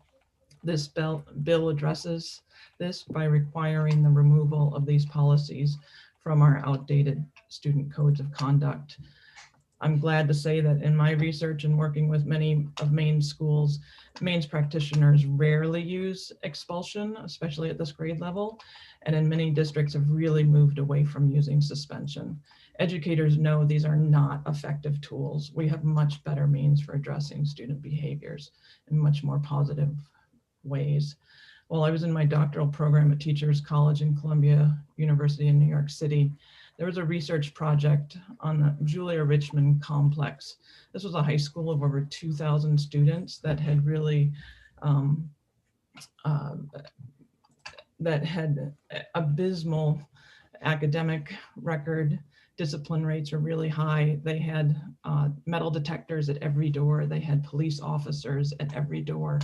They took this very large, massive, depersonalized school, and they separated it into 5 schools of fewer than 400 students each that built strong relationships. They demilitarized the school culture. They removed all of the metal detectors. They removed all of the police officers. What happened? Student achievement went up, graduation rates went up, college attendance rates went up, all significantly. Discipline went way down. I myself taught in rural Arkansas where paddling was still allowed, corporal punishment. My students, 18 to 20 years old, returned to my classroom from jail, right? They had been incarcerated. I used star charts and incentive plans. I never hit a child. These discipline procedures, expulsion, they're outdated. We are able to do much better. We have much better means of working with children than removing them from the school. So I urge you to support LD 474, and I welcome any questions. Thank you. Thank you. Folks, any questions at this time of Ms. Ross? Seeing none, thank you very much for your testimony. We appreciate you being here with us today. You have a great afternoon. Thank you.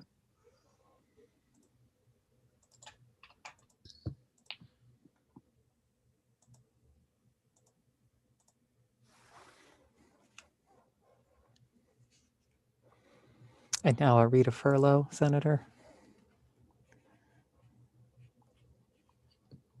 Thank you.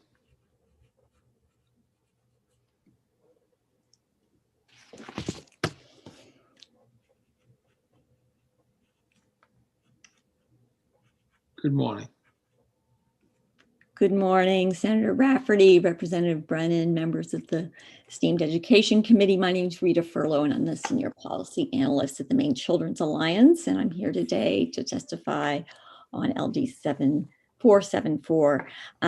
In favor, we are a statewide, nonpartisan, nonprofit research and policy organization that advocates for sound policies for children and families. We know from brain research that the early years are critical in brain development. And while we often focus on perhaps cognitive skills or language skills, we know that we need to focus also on children's social and emotional skills in order for them to be successful in school.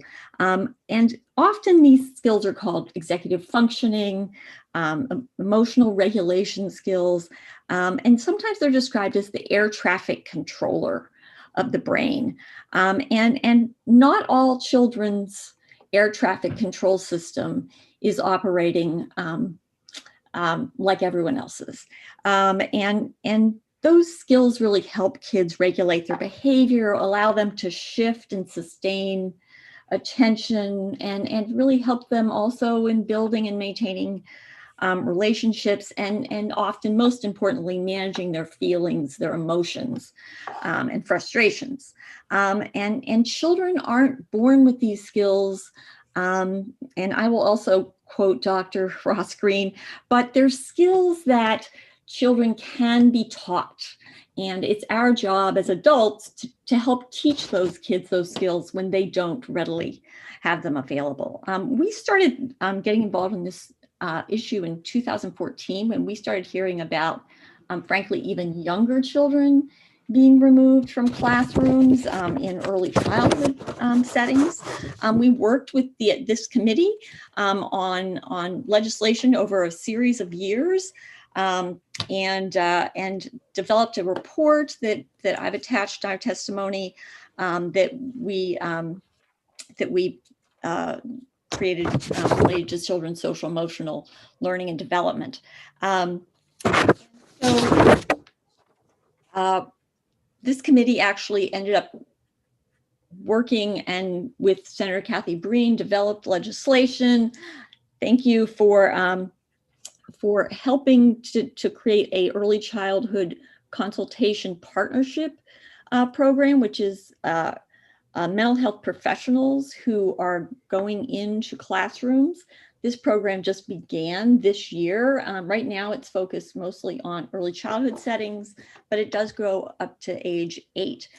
So this is something this committee's focused on in the past. And again, we really think it's the purview of us as adults to help children learn the skills they need so that they can be successful in school. And they won't do that if they're not in school. So again, we think that there are many social emotional programs, such as the commissioner has been working. We're going to have to ask you to wrap it up, please. And so again, we urge you to support this legislation. And thank you very much. Thank you. We have any questions of Ms. Furlow at this time, folks? Seeing none, thank you very much for your testimony and being here today. Have a great day. Thank you.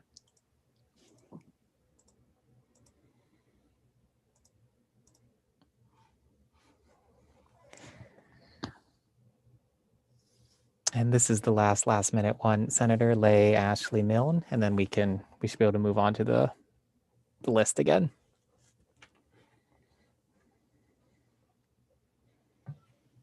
Good morning.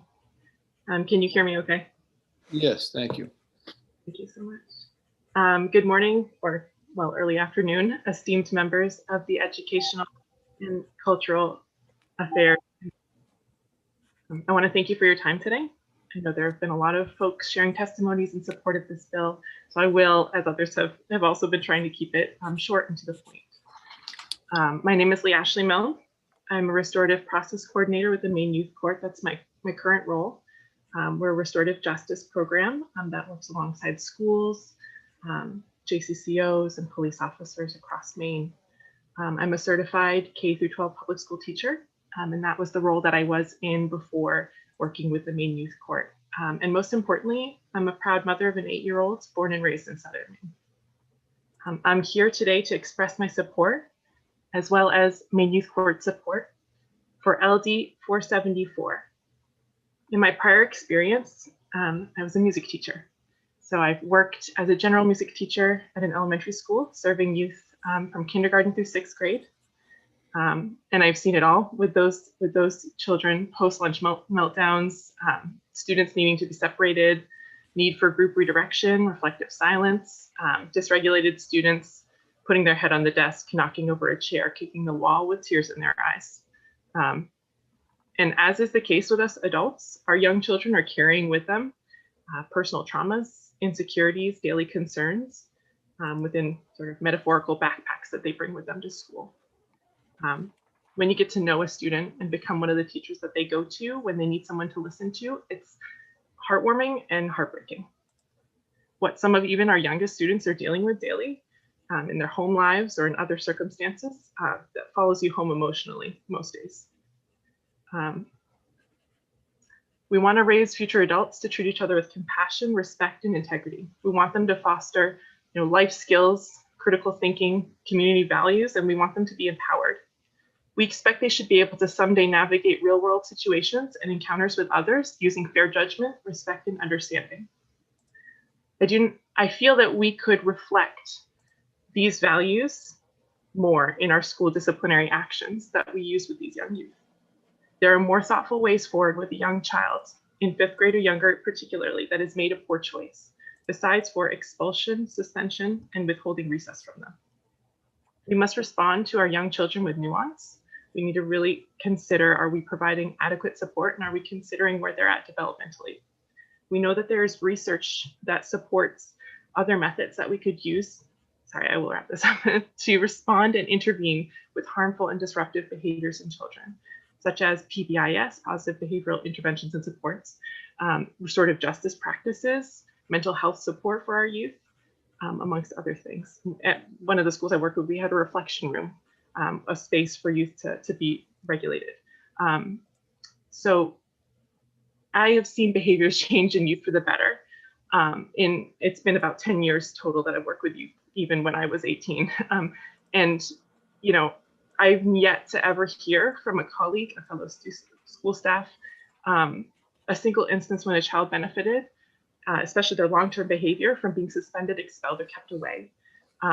They become known for being that kid that got expelled, that kid that got suspended, or is missing from recess. They internalize that and they become more susceptible to be entrenched in the school to prison pipeline. So I implore you to take a step for positive change in the lives of these young children in our state by supporting LD 474. Please allow the kids the chance to find their place with peers and adults in a healthy and more sustainable way for the long-term benefit and for the well-being overall. I urge you to support LD 474. And thank you so much for your time. And I welcome any questions.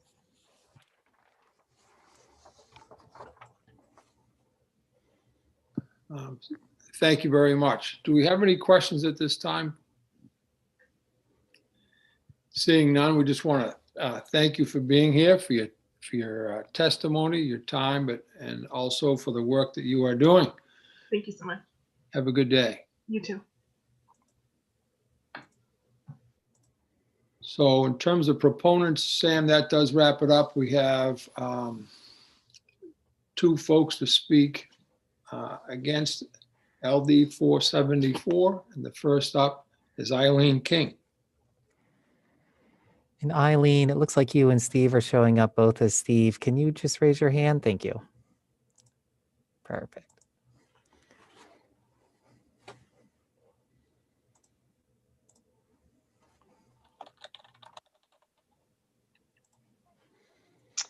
Good afternoon, still good morning, Senator Rafferty, Representative Brennan, and members of the Educational Cultural Affairs Committee.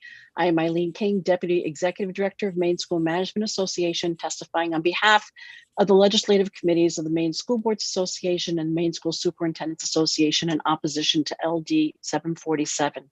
We have submitted testimony, and I'm going to just jot a few notes down. Every administrator and teacher and educator is thinking outside of the box. Our goal is to keep our children in our schools.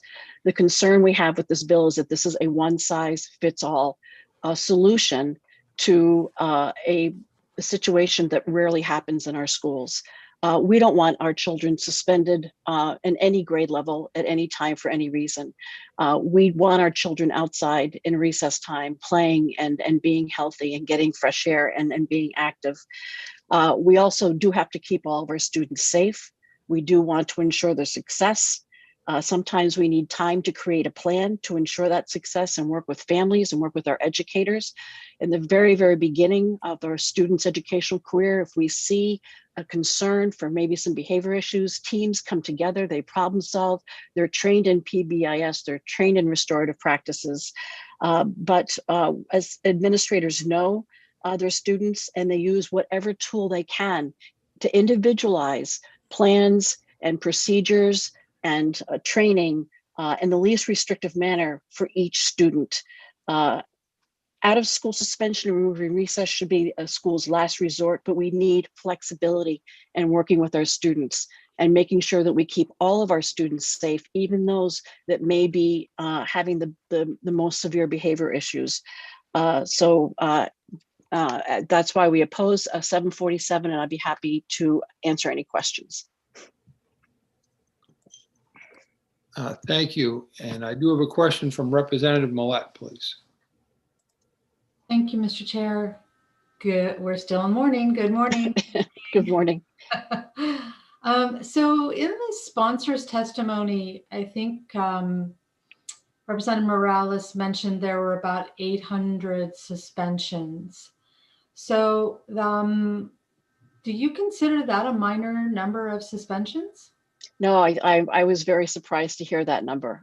From my experience as an educator and a teacher and a principal, I never heard of any student pre-K to fifth grade being suspended. There may be need for timeout.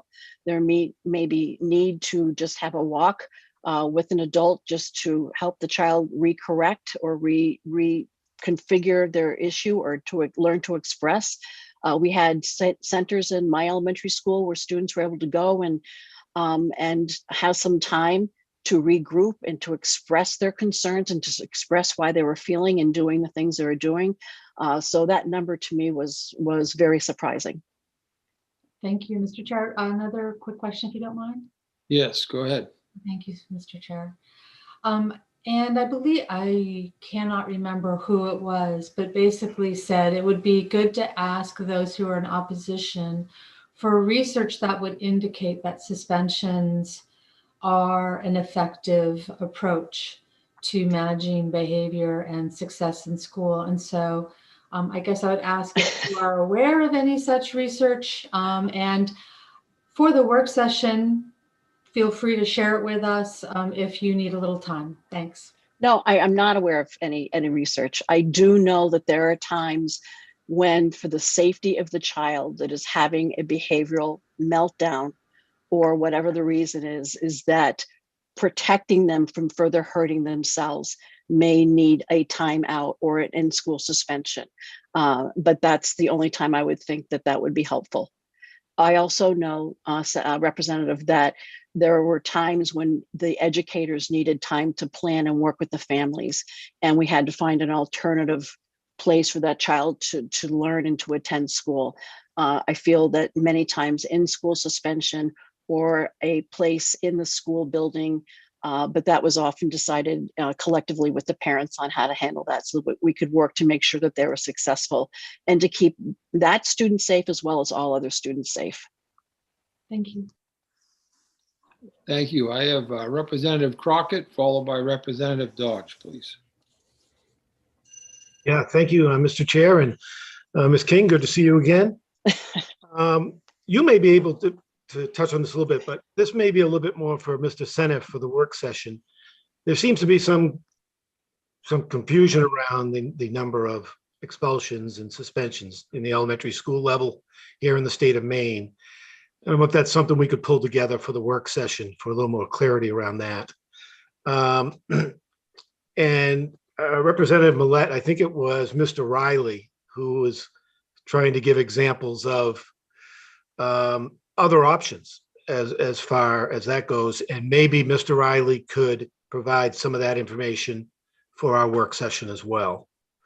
And my question, my other question, I guess, is in that number of young kids who are being expelled or suspended at the elementary level, what percentage of those are kids who are, have behavioral challenges, and they may have special ed techs, already focused on that area? Be curious if there's any surprising numbers with respect to that group with suspensions or things at that level. Representative Crockett, if that's a question for me, I don't have that data. I know that these special education laws and statutes have very strict guidelines as far as removing children from schools, and those Maine laws and federal laws need to be followed, but I don't have that data for you. I'm sorry. Okay. Thank you. Any other questions, folks, for Ms. King at this time? Seeing none, again, thank you very much for being here. We appreciate it. Thank you for your time. You as well. Yes. Have a good afternoon.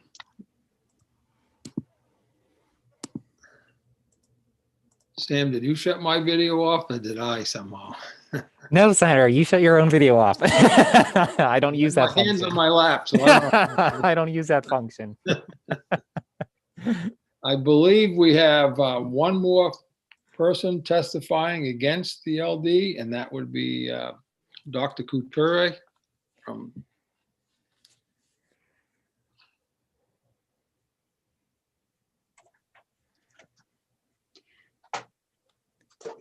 I can officially say good afternoon.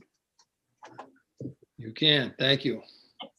Senator Rafferty, Representative Brennan, and distinguished members of the Joint Standing Committee on Education and Cultural Affairs. My name is Dr. Holly Couturier, and I am the Executive Director for the Maine Principals Association's Professional Division, representing more than 800 principals and assistant principals of public and private schools throughout Maine. And before I continue, I really wish there was some way to break this bill apart. Simply stating, we fully support the fact that no child in grades 5 or younger should be expelled. We absolutely agree with that. However, that being said, the MPA Legislative Committee unanimously opposes LD 474 for the following reasons. Number one, principals recognize and desire to keep all students in their classes every day. We know that for a child to learn, they need to be in their classroom. There are programs, policies, and procedures in place for both teachers and administrators to use to support students who need additional help in the classroom. And many of these have been mentioned already, but I wanted to state positive behavior intervention support, such as restorative practice, are currently being used in buildings across the state. And for most students, these interventions do work. There are times, however, when they do not. There are times when a child's behavior becomes so dangerous that it could potentially cause harm to themselves or others. It is during these times that the student needs to be removed from the classroom.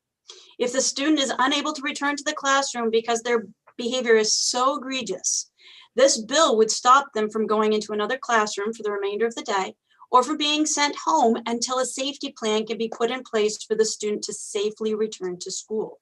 Keeping them in their classroom where they could potentially cause significant harm to themselves or others is not an option. And that includes the trauma that is being caused to the other students in the classroom because of what they've either experienced or witnessed.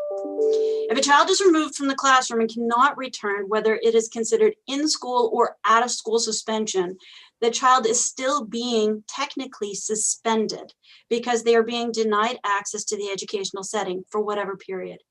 And I'm going to assume that probably some of that 800 number is included in that. If they're removed and are just in another classroom for the rest of the day, they've got to be identified, and they're not being excused from school.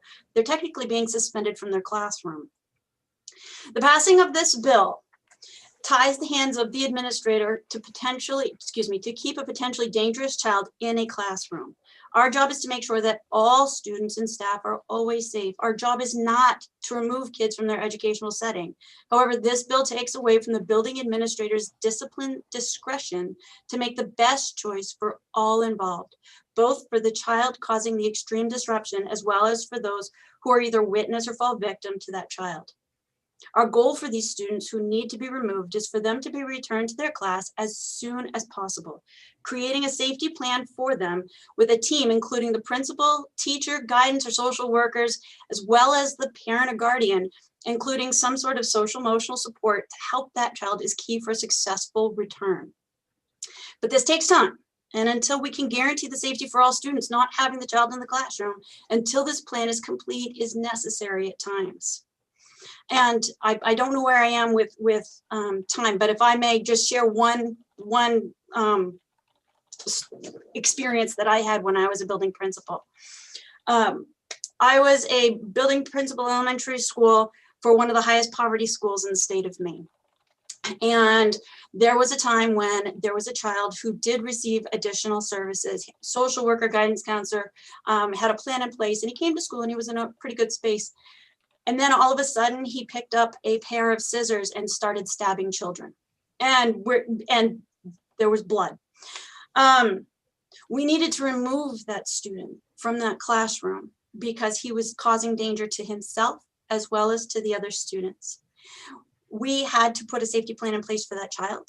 We also then had to create a plan for the rest of the kids in the class to make sure that they knew that they were safe, that it was okay to come to school, and that we would keep them safe, as well as for them to realize that when the child came back to the classroom, it wasn't going to hurt them anymore. So we need to make sure that we're keeping all of the students safe at all times. For this reason, the MPA strongly urges the committee to vote not to pass on LD 474, and I'd be more than happy to answer any questions that you may have now or bring responses back for the work session. Thank you. Thank you. And I do see a hand up from Representative Brennan. Thank you, Senator. I appreciate recognition. And Ms. Coutier, you said something today that you said 2 years ago that confused me.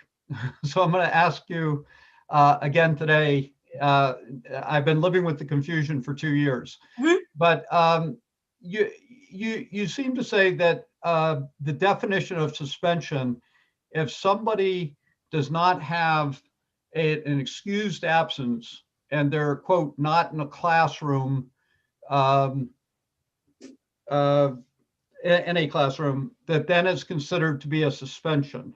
Could you tell me what the definition of suspension is?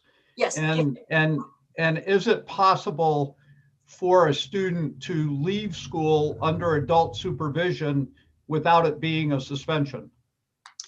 Great questions. And I know that it does cause a lot of confusion. Essentially, a student is being suspended if they are not allowed, if they are removed from their classroom and they are not allowed to return to that classroom for either for the remainder of the day or for a period of days. And and we have to track, schools have to track, where are the students at all times? They're either in the class or they're not. And if they're not in their classroom, then it's considered a suspension of sorts. Now, if they are removed, say they come to the office and their whatever plan is, they calm down, they're able to go back to class, that's not considered a suspension. But if they're not safe enough to return back to class, then that's considered a suspension, because no, we're not allowing them to go back. So if they're removed, put into another classroom, and somebody testified to this earlier, that it's not the same as receiving the same education as if they were in the actual classroom, right? Even if they're in a different room, they're not accessing the same education as they would if they were currently in their classroom. So and if you were to look at how we report, there is no differentiation between in-school or out-of-school suspension. They're being suspended from getting their academics in their classroom. So that's why there is no differentiation as far as, they're either suspended or they're not. Now, if a parent chooses to take their child out, then it's an excused absence. But if I'm, as a principal, calling up saying they're not safe, they need to go home, then that's not the parent's choice. That's the school's choice, and we're suspending them. So that's the difference. And there have been times when, you call up the parent and the parent can't come get them, right? And in which case, then I have no choice but to either keep them in the office, but I'm not allowing them to go back to the class if the choice is not safe for them or for the others. So I don't know if I answered your question or not. Just a quick follow-up, but say a child's having a difficult day, they have to be removed from the classroom, you call the parent does come and pick up the child, and takes the child home. That child is then considered suspended? Yes, because it wasn't the parent's choice to take them home. Yeah, that's what I thought you said 2 years ago. Yeah, no, it surprised me then, it surprises me now. Yeah, it's because the parent wouldn't be coming to get them unless I called them and said they need to be picked up. Right, but and we agreed maybe they're engaged in some behavior that's problematic, but you've removed them from the class. Mm-hmm. But if the parent comes and picks them up and the child leaves, that's considered not just automatically, it's reported as a suspension. It would be reported as suspension because I'm calling the parent and saying they need to go home. Now, Okay. and that unfortunately, you know what? Sometimes there are little ones who just need a break from school. Maybe there's a trigger at school and they need to go home, but we still, and so I'd call up the parent and say, you know what, little Johnny's really struggling today. And I think if you just, maybe they didn't sleep well last night or whatever that it is. But if I'm calling the parent and having them have to go home, then that's how it's recorded. Okay, well, thank you. And again, maybe for work session, I could ask our staff to see if they could work a little bit on the definition of suspension and the circumstances under which somebody is, quote, suspended. Because it's problematic to me that in the situation that you just occurred, that then somebody would be on their record, it would be established as a suspension. But I'll save that for work session. Thank you, Senator. Thank you. Excuse me. I have hands up from Representative Stearns, followed by Representative Crockett and Representative Millett. Thank you, Mr. Chair. Dr. Criteria, did you ever run into a situation where, or hear of situations where a school system did not document the little ones going home, if you will, and then later on, when a pattern had developed and perhaps there were IEP meetings and those things, there was no record, written record of any suspensions, if you will. So is that ever an issue? Is that one of the reasons primarily for documenting those instances? Could it have happened? Probably.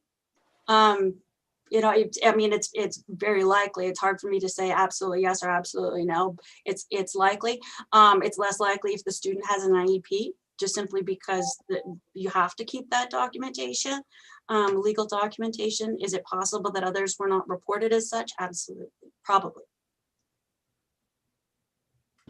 Thank you. Yeah. Representative Crockett, please, followed by Representative Millett. Yeah, thank you, Mr. Chair. And hello, Dr. C. Hello. I'm not going to try on the last name because I'll probably That's okay. do a poor job. The example you were just speaking with Representative Brennan on, and my wife is an ed tech, deals with a lot of IEPs and behavioral issues. And I suspect that young person who got sent down to your office was back in the classroom the next day. Is that a fair assessment? Though in the hypothetical that I was talking with Representative Brennan, Yeah. yes, most likely, absolutely. Yeah. So I'm wondering if this, the numbers that we've been hearing about today, say up to 800, any idea what percentage of that would be this quick? I couldn't begin to guess. I don't know. If I had my druthers, there'd be a different way of recording how we're sending students home. But right now we're limited on how we record it. And we need to make sure we have accurate records as to where the students are. Okay, yeah, no, thank you. And I do know there are daily cases of kids being sent down either, to the office or to the nurse. And it's a quick turnaround, but obviously if the adults aren't unavailable to clarify, it becomes a suspension. Thank you. Correct. Thank you. And Representative Millette, please. Thank you very much, Mr. Chair. First, Sam, for the work session, if we could get clarification from the department on the collection of data around what's happening with this age group that's being sent home, and if the department system is requiring districts to report it as a suspension, if there are other options of way of reporting that or not. Thank you. Ms. Couturier, did I understand you correctly that if there was a differentiation made between in school and out of school suspensions, that would be useful? Well, it's a practice that happens right now. Just essentially the in-school suspension, they're being suspended from their current academic environment and being placed somewhere in the building, but they're still technically in school, but they're not in their classroom. So it's a practice that's happening now. It's just not differentiated in the Power School or Infinite Campus. That's amazing. So if a child is removed from a classroom for an hour, let's say, how is that reported? Oh, if they go back into their classroom, it's not reported as a suspension at all. It's if they're removed for the rest of the day or for days after that, a set amount of time after that. If they're able to come down, which is like, there's a lot of schools and some people had testified to it earlier, like a quiet space or a reflection room or whatever the schools want to call it. A lot of schools have something in place for those kiddos that when they're removed, they go into this space. Then some of those restorative practices are put in place. Some of the positive behavior supports are put in place. The kid comes down and then they can go back safely into the classroom and be a fully functioning student. That happens all the time. And that's not reported. That's something that we do to help support all of the students. It's just if they're not allowed to go back, if we're making it so that they can't go back into their room for the rest of the day or for days following, that's how we report it. Thank you. One last question, if you don't mind, Mr. Chair. Ms. Couturier, if for the work session, you could help the committee get some insight into how many schools do have this capacity and those that don't and therefore must rely on suspension. That would be very helpful. Thank you. You mean, just for clarification, you mean like a specific room, like a quiet room, or plans for them to maybe, because sometimes they'll go into a buddy classroom or something like that? An alternative. Okay. Thank I you. will do my best. Any other questions, folks, at this time? Seeing none, then thank you very much for your testimony and for your availability today and willingness to help out in our work session. We appreciate it. Thank you. Thank you. Representative Lyman, I'm sorry, didn't see your hand.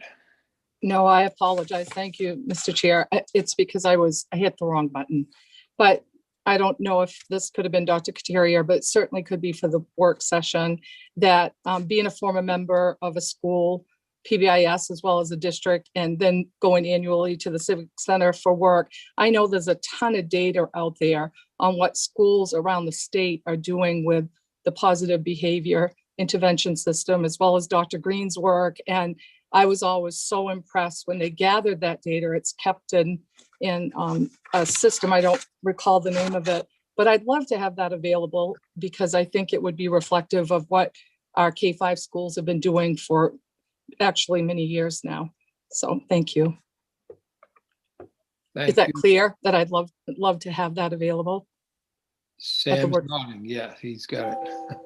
if I can just have one last thing, and then I promise I'll pop off. Please know that when a student is removed and not allowed to go back for either the remainder of the day or for days to follow, that is the absolute last resort that principals, any educator puts in place. We want these kids to be in school. And so we're going to do everything in our power to make sure that happens before we remove them completely. Thank you. Thank you. So no additional questions, folks, and I'm going to call the hearing on LD 474 to a close. And I know it's been an extended morning for certain, but I'd like to try to push through and our hearings if we could. And Mr. Chair. Yes, sir. Senator Woodson. Thank you.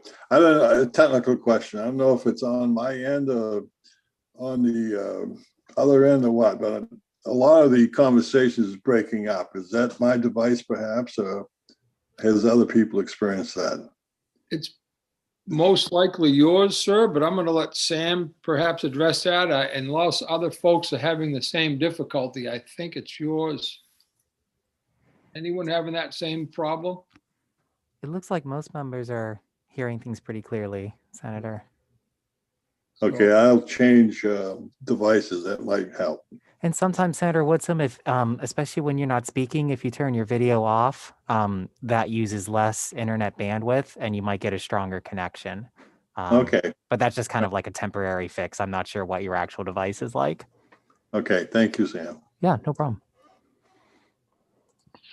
So we're going to go right into the hearing on LD 1318, and that is an act to increase high school graduation rates for students experiencing education disruption. And first person up and sponsor of that is Senator Libby. Good afternoon. Good afternoon, Senator Rafferty, Representative Brennan, and members of the Education Committee. I am Nate Libby, and I proudly represent all of the people of Lewiston in the Maine Senate. I'm here today to present LD 1318 to you. I brought this bill to this committee in the last legislature. We had several sessions working with interested parties to refine and craft an amendment that was, I hope, acceptable to this committee. Unfortunately, we adjourned before we were able to take action on the bill. Given that you're having a long public hearing today, I'm going to be very brief in my remarks. The problems that this bill seeks to address were brought to me by New Beginnings in Lewiston. They're one of 3 shelters in the state that provide services to youth experiencing homelessness. The issues around trauma, hunger, other issues that cause a young person to have a difficult time navigating the system and earning a diploma when they've experienced disruption and have moved from one school to another or to multiple schools is significant. The state statutes that govern how the department operates in these situations is fairly antiquated. And so what we are seeking to do is to update those statutes. I believe the department will testify in favor of this bill. They were very helpful last session in working with us on these issues. I think for the sake of time, and since this bill is familiar to many members of the committee, I'll conclude my testimony here and note that representatives from New Beginnings are here to testify. The department, I believe, is also submitting testimony in favor. If you have general questions, I'd be happy to take a stab at them. If you have specific technical questions, I might defer to folks who will follow me. Thank you very much for your consideration. Thank you, sir. Folks, any questions of Senator Libby at this time? Thank you very much. I think we're going to save them for the experts. But that sounds great. Thank you. All right. I believe speaking for, the first up will be Chris Bicknell, and Chris will be followed by Eileen King.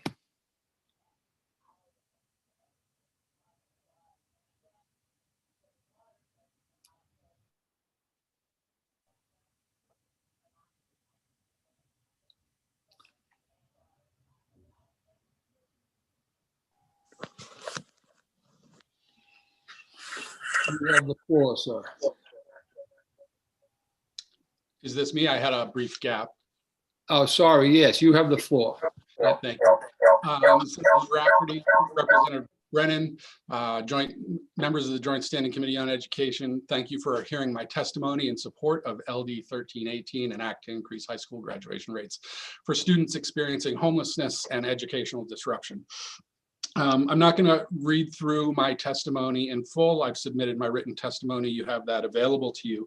I really wanted to talk about some of the highlights of what we feel is going to be addressed by this. By changing the language in existing statute, it's going to address the lack of credit portability for students.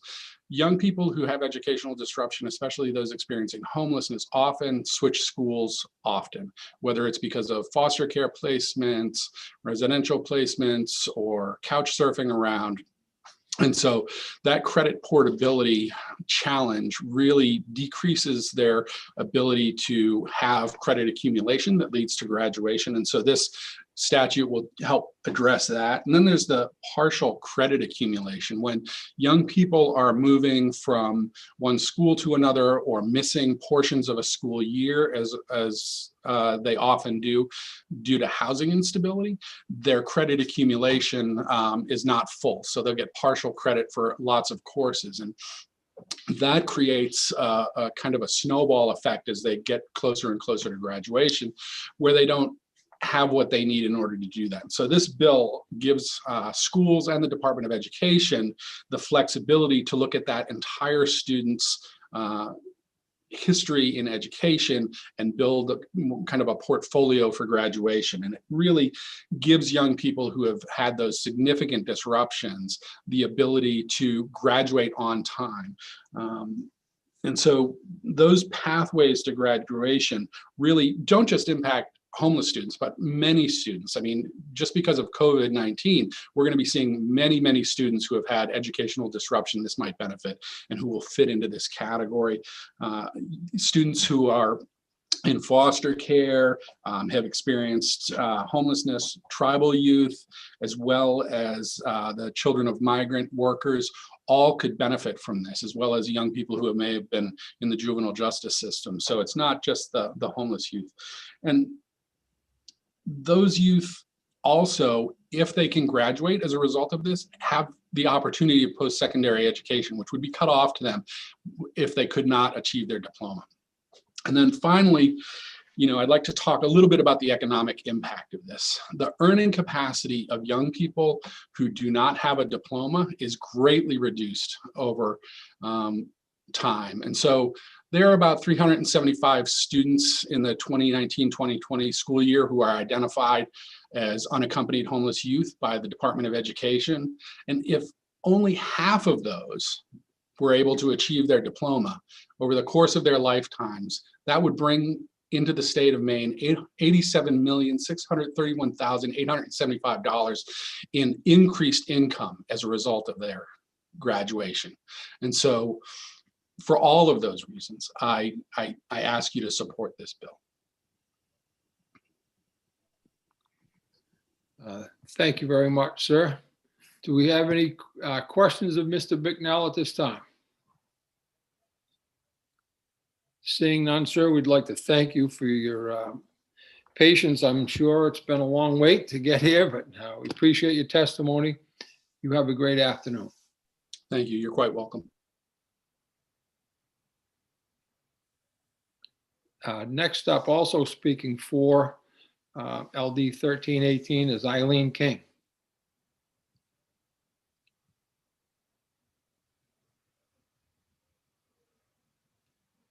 Good afternoon, Senator Rafferty, Representative Brennan, and members of the Educational Cultural Affairs Committee. I am Eileen King, Deputy Executive Director of the Maine School Management Association, testifying on behalf of the legislative committees of the Maine School Boards Association and Maine School Superintendents Association in support of LD 1318. We supported a version of this bill last session that never made it through the process because of COVID, and we support it today. We can only expect the problem of homelessness has become worse due to job loss during the pandemic, and that adds urgency to its passage. LD 1318 focuses on getting a child through school to graduation. This goal is key if we hope to have these students get the education they need to move on to meaningful work that supports them and a vibrant Maine economy. As school leaders, we believe the requirements in this bill for school districts are doable. Essentially, it asks us to help a student understand how many credits she or he has accumulated and assist them in getting the classes they need to meet graduation requirements. It also encourages flexibility on those requirements, requiring schools, for example, to reward credit for similar required courses from different districts. Flexibility is key for a student who has had to move around. This bill also identifies that migrant and immigrant students can be at higher risk for not graduating, although we must note the numbers we've seen show that migrant and English language learners have graduation rates at around 80% or a bit above in the 2018-19 school year, and that is to be applauded. We urge your support for this bill. It is the right thing to do for students and for the state. And we also thank the sponsors' amendments to this bill that made the bill much more inclusive, that did include foster care, immigrant and migrant students. And I'd be happy to answer any questions. Folks, do we have any questions at this time of Ms. King? Seeing none again, thank you for testifying. We appreciate you being here. Thank you for your time. All right, you as well. And I believe we have one more person speaking for, and Dr. Couturier.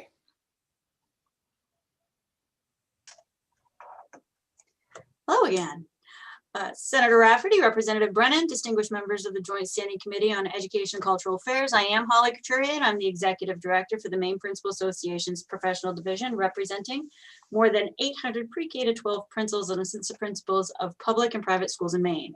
The MPA is neither for nor against LD 1318.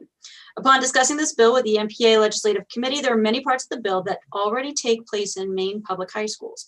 They already work with students who may need to seek a high school diploma from the state. They work with students who have an educational disruption by looking at their transcripts and creating a plan to fill in the learning gaps that those students may be experiencing. Principals and guidance counselors lean in to do whatever they can to make sure that courses are accepted or waived if the student passed a comparable course in another high school.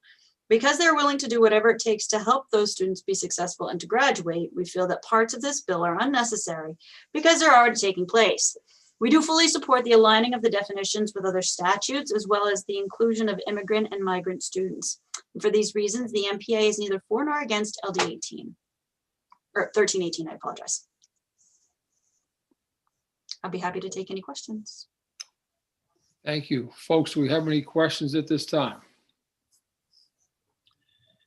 Seeing none, again, thank you very much for your testimony and your presence with us today. Thank you. Sam, I believe that ends the testimony on LD 1318, unless someone's registered since we started here and I missed them. That's all I have, Senator. Thank you. So seeing there are no additional questions, I'll call the hearing on LD 1318 to a close. Thank you very much, Senator Libby, and good luck with us moving forward. Next up will be LD 1451. And LD 1451 is an act to align the expulsion process with school disciplinary policies. And that is being sponsored by Representative Cuddy. I think he'll be first up here this afternoon.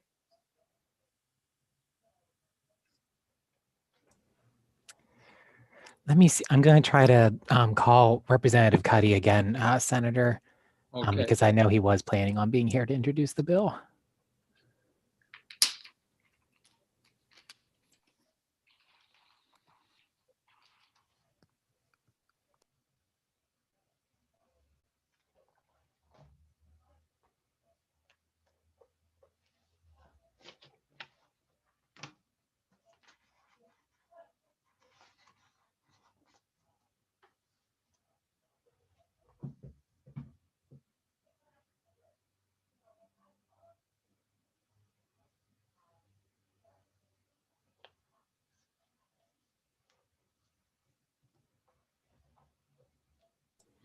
I just got his voicemail again.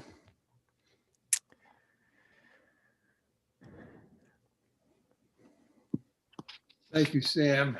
How about, are there any other sponsors that are, actually, there aren't down there? No. We do have Representative Millette with us for the next bill. Okay. Yeah, why don't we can. Senator, why don't we let Representative Millette do her bill, and if Representative Cuddy's not here, I'll present the bill for him and we can. Okay, appreciate finish off. that. Thank you. So I'm just going to call, put that hearing on hold for a few minutes and open a hearing on LD 961. An act to provide equity and access to applications for the National School Lunch Program and School Breakfast Programs. Representative Millette. Great. Good afternoon, Senator Rafferty, Representative Brennan, and esteemed colleagues on the Committee of Education and Cultural Affairs. My name is Rebecca Millette, and I represent House District 30, which is most of Cape Elizabeth, and I am presenting LD 961, an act to provide equity and access to applications for the National School Lunch Program and School Breakfast Program. The 130th legislative session has shown that in general, the public can gain wider access to their government at work when online. This is a reflection that in the current age, we as a society do the majority of our business online. In today's world, when parents are asked to send information to their local school in order to enroll their children in school meals, they should be able to submit that information using an online application. Right now, some families in Maine have access to an online application for school meals, but many families do not. And LD 961 is an attempt to remedy that inequity. Every year, in order for eligible students to receive free or reduced price meals at school, families must report their income data by way of a school meal benefit application form. Paper forms are sent home in backpacks or mailed to families as one small piece of a back-to-school packet full of information and paperwork. Understandably, these forms often get lost in the shuffle and are not returned.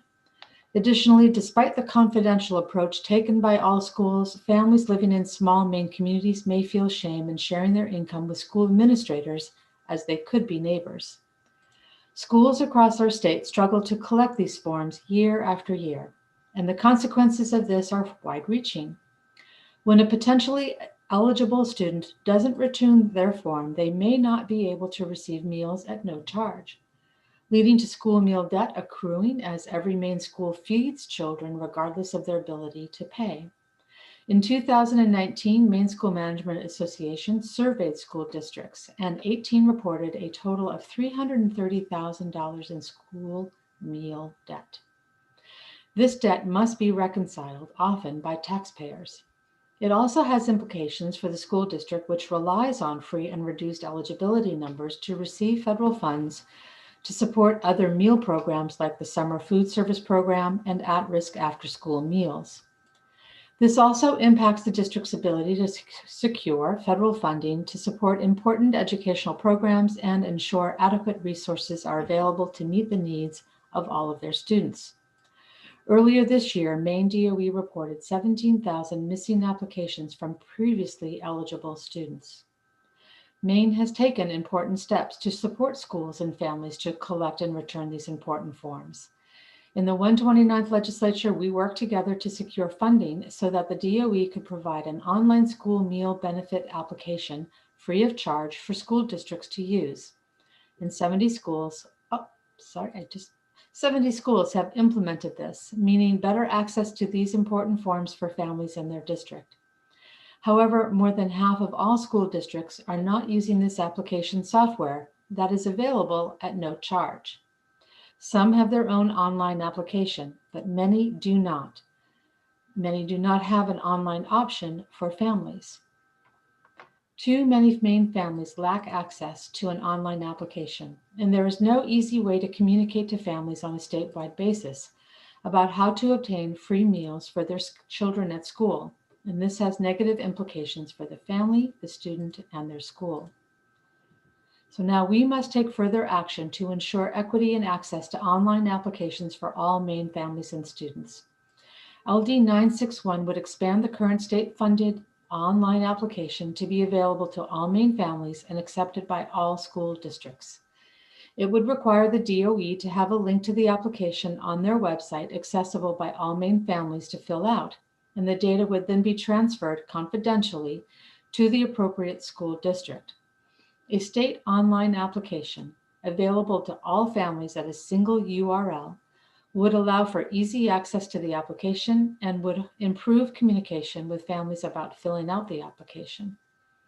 There then could be a statewide marketing campaign to inform parents about the ease of applying for school meals, and everyone could be directed to one simple website for the application. Today, you will hear from a school district that currently uses the available state-funded online application software and how it has helped their efforts to collect applications. You will also hear from local nonprofit organizations about their challenges in conducting outreach campaigns to families to encourage school meal benefit application return because of the disjointed nature of Maine's current approach.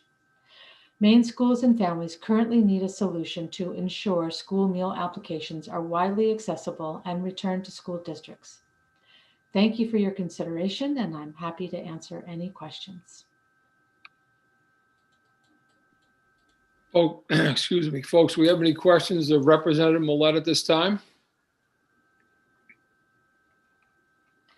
I know it's tough. I was just talking about lunch while we are going without lunch. Well, thank you for your testimony. I don't see any questions, and I'm not going to let you go. You're going to stay with us. Oh, Representative Crockett. Yeah, thank you, Mr. Chair. And I don't have a question, but I just actually wanted to thank Representative Millette for bringing this bill forward. I was the fortunate recipient of free breakfast and lunch throughout my, throughout my whole K through 12 career. And we have to make this as easy as possible for the students. So I just want to thank you for bringing that forward. It's my honor. Thank you. Any other questions? Seeing none, again, thank you very much, Representative Millette. Good luck with this. And I do see that we have several folks registered to speak for. And I see, I believe Anna Corson will be first up. Good afternoon. Here we are talking about school lunch at lunchtime again. Good afternoon, Senator Rafferty, Representative Brennan, and esteemed members of the Joint Standing Committee on Education and Cultural Affairs. My name is Anna Corson. I'm the Director of Advocacy with Full Plates, Full Potential. We are a statewide nonprofit working to end childhood food insecurity in Maine by strengthening and expanding child nutrition programs. Today, I'm submitting testimony in support of LD 961. I want to thank Representative Millette and the bill's co-sponsors for their commitment to Maine's children. School meal applications are a critical data collection tool for schools to ensure that they can provide adequate support and resources for their students. They are also the ticket for many Maine students to receive free meals at school. For some kids, school meals are the only reliable source of nutrition they have. Despite their importance, the current system of collecting school meal applications is inherently flawed, and every year school districts struggle to collect them from families. Earlier this school year, as Representative Millette shared, there were 17,000 applications that were not returned by previously eligible students. Organizations that partner with schools, like ourselves, Full Plates, we try to help promote school meal applications, but we struggle to do so due to the disjointed approach taken across our state. There is not one way for families to complete and return applications, and so outreach campaigns are not often very effective. During the 129th legislative session, Maine took steps to make school meal applications more accessible by dedicating funding to provide an online application available to any Maine school district free of charge. Currently, 70 districts are utilizing the state-funded online application option. However, there are many districts that are not currently using this software. Some of them do pay for own online app, but other school option for families to. Maine Department of Education does provide a downloadable version of the school meal application on their website, but it must be downloaded, printed, and then returned to a school. We must ensure that all families have access to an online option, and right now, only families in districts that have an online application have the option to apply for school meal benefits online. Today, we have the opportunity to make an online school meal application available to every family across the state. The state of Oregon has successfully implemented this solution, and I do share a link to their online school meal application in my testimony that I've submitted. So LD 961 directs the DOE to provide an online school meal application accessible by a link on their publicly available website, and it must be easily translated into multiple languages. The online application can also, the link can also be displayed on school districts' websites. And this application would collect data from any family in Maine, and that data would be sent to the corresponding school district to be processed. A family's income information would only be available to view by the authorized administrator in their school district, ensuring that the data is kept confidential. Knowing that the state currently contracts with Nutrilink Technologies and that there are 70 school districts that utilize this online application software, my team reached out to Nutrilink with an informational request to see if it would be possible to expand their existing services to be available to districts and families across the state. We were pleased to learn that this was possible and that the ease of doing so would benefit both the state and school districts. We learned that the process for a school district to accept family income data from the online application could be as simple as receiving a secure Excel spreadsheet via email. I share information from Nutrilink in my submitted testimony, but just quickly want to share that they did say that they could make free and reduced applications more accessible. They currently have the ability to provide a link to the online application portal to any district interested in using their software, and this could be added on the Maine Department of Education's website, which would allow easy access for parents. And that they also have the option for districts that are community eligibility provision districts who use a household income survey form instead of the free and reduced form, to also do that through the Nutrilink software. So in closing, I urge the committee to take this necessary action to ensure that all families in Maine have equitable access to apply online for critical school meal benefits. This is important for families, students, and school districts. Thank you very much for your time, and I'm happy to answer any questions that you have. Thank you. I do have a question from Representative Salisbury. Thank you very much, Mr. Chair. Thank you for being here again, Ms. Corson. Wouldn't you agree that this, by having this available, this would help the legislature reach its goal of ending hunger in Maine by 2030? Absolutely. Thank you, Representative Salisbury. I do agree that this is a really important tool. Families need to have wide access to these important meal benefits. As Representative Crockett shared earlier, this is just such a critical support for families. And, you know, of course, we hope that all families will have access to free school meals, all students across our state soon. So it's going to be really critical that we ensure that they have the ability to share their income information for their school district, because as we've seen, you know, school meals are currently free for all students, and it's been a struggle to collect that important income information so that school districts can get the, you know, the federal resources that they rely on. Thank you so much. Thank you. Any other questions, folks, of Ms. Corson? Seeing none, thank you very much for your testimony. We appreciate you being here today. Thank you very much, Senator Rafferty. Thank you, committee. Have a good afternoon. Next up is Ashley Edmondson.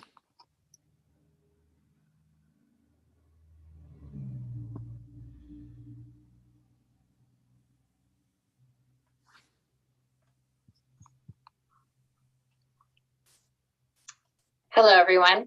Can you hear me all right? Yes. All right, great. Senator Rafferty, Representative Brennan, and the esteemed members of the Joint Standing Committee on Education and Cultural Affairs. My name is Ashley Edmondson. I'm a resident of Portland and a program manager with the Let's Go statewide obesity prevention initiative. Here at Let's Go, we work with schools and school nutrition programs across our state to promote healthy eating and physical activity using evidence-based strategies to impact the environment and the policy, to impact environmental and policy change. Today, I'm submitting a testimony in support of LD 961, and I want to thank Representative Millett and the bill co-sponsors for their commitment to children's health. As a busy working mother of 2 young children myself, I know how complicated it can be to find the resources necessary for a family to stay happy and healthy. Being able to access an important resource like a school meal benefit application electronically would make applying faster and easier for many Maine families. I personally find it challenging to find time to get to the post office or to drop off any kind of paperwork at my own children's school. I would much prefer submitting things like this, whether it's 10 p.m. at night or 5 a.m. in the morning. As a public health professional working for Let's Go, I also recognize the importance of school meals and the health benefits they provide to children throughout Maine. I know that the USDA requires paper school meal applications to be distributed to families. However, they're not often completed or returned to schools for a variety of reasons. As a result, Let's Go and other partner organizations like Anna Corson and Full Plates get requests from school districts across the state for help and outreach to families to encourage them to return school meal applications. This is a challenge year after year, as currently each school district has their own system for distributing and collecting school meal benefit applications, some using paper while others have the online process. Creating a statewide online option would increase the application return rate and expand access to school meals. The online option would make it easier for community organizations like ourselves to share resources with Maine families, ensuring all children have access to school meals, and Maine school districts receive much needed federal funding. In this digital age where nearly everything is done online, including this testimony, something as important to a child's health and well-being as a school meal should be easily accessible. In closing, I urge the committee to take this important step for Maine students and families. And thank you for your time, and I'm happy to answer any questions. Thank you. Do we have any questions for Ms. Edmondson? Seeing none at this time, I just want to say thank you. And all this lunchtime talk has got my dog a little anxious here, so we're wrestling with him for a few minutes, but you have a good afternoon. Thank you very much.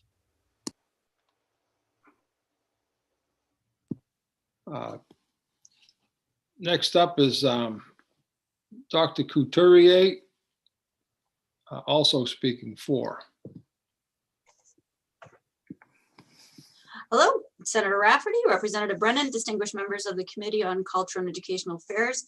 My name is Dr. Holly Couturier, and I'm the Executive Director for the Maine Principal Association's Professional Division, representing more than 800 pre-K to 12 principals and assistant principals of public and private schools in Maine.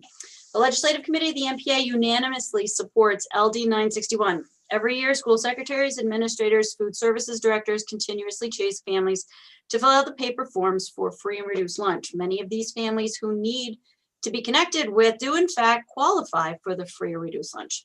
Research demonstrates that many of these families who do qualify do not respond well to filling out paperwork. That being said, almost all of these families have an electronic device or are more likely to fill out this form electronically. LD 961 allows for additional format to fill out this application, therefore getting the financial support for their children to eat for free or at a reduced rate while at school. It may not replace, but it might rather allow for another pathway for families to fill out this application. The MPA strongly urges the committee to vote unanimously ought to pass on LD 961. I'd be more than happy to answer any questions that you have. I do thank you very much for bringing this forward. I think of some of my high poverty families in the past, and if they'd had access to something like this, it would have saved so much anxiety on their behalf. So thank you for bringing this forward. I personally appreciate it. Thank you. Thank you. Any questions, folks? Seeing none, again, thank you very much for your testimony and being with us today. Thank you. Next up is Mary Emerson.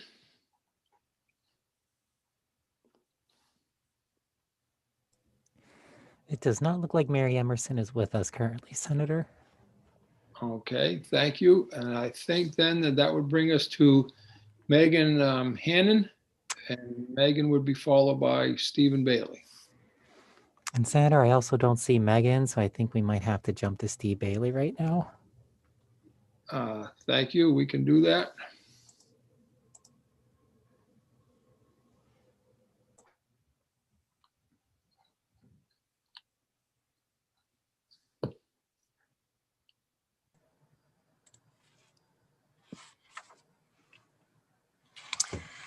Good afternoon.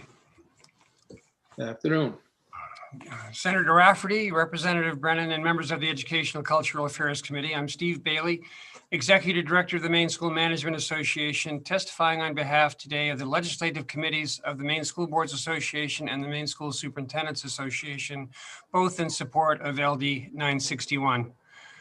Our associations support this bill because it finishes the work started by the 129th legislative session through LD 701. That bill required the creation of the internet-based application and made it available to all public schools. LD 961 enhances outreach by making the application available on the Department of Education's website and allows schools to make it available on their sites as well. It also supports creation of the application in various languages, and it continues to require the use of paper applications by districts to accommodate families that may not have access online. So we totally support this effort and do thank the sponsor for bringing this forward. We did have one question, however, around the language in the bill. It prohibits DOE from being able to see the data being submitted via internet applications, and assume through prior testimony that this would be to maintain confidentiality, but we'd like to have this confirmed. So thank you very much. Thank you. And we will try to make that confirmation for you. Thank you. Any other questions of Mr. Bailey at this time? Seeing none, sir, thanks again for your testimony. We appreciate you being here. You have a good afternoon. You as well. Thank you. Well, Sam, we have no other testimony folks available, correct? Senator, we do have one last one. Walter Beasley with the DOE was a late sign up. Okay, thank you.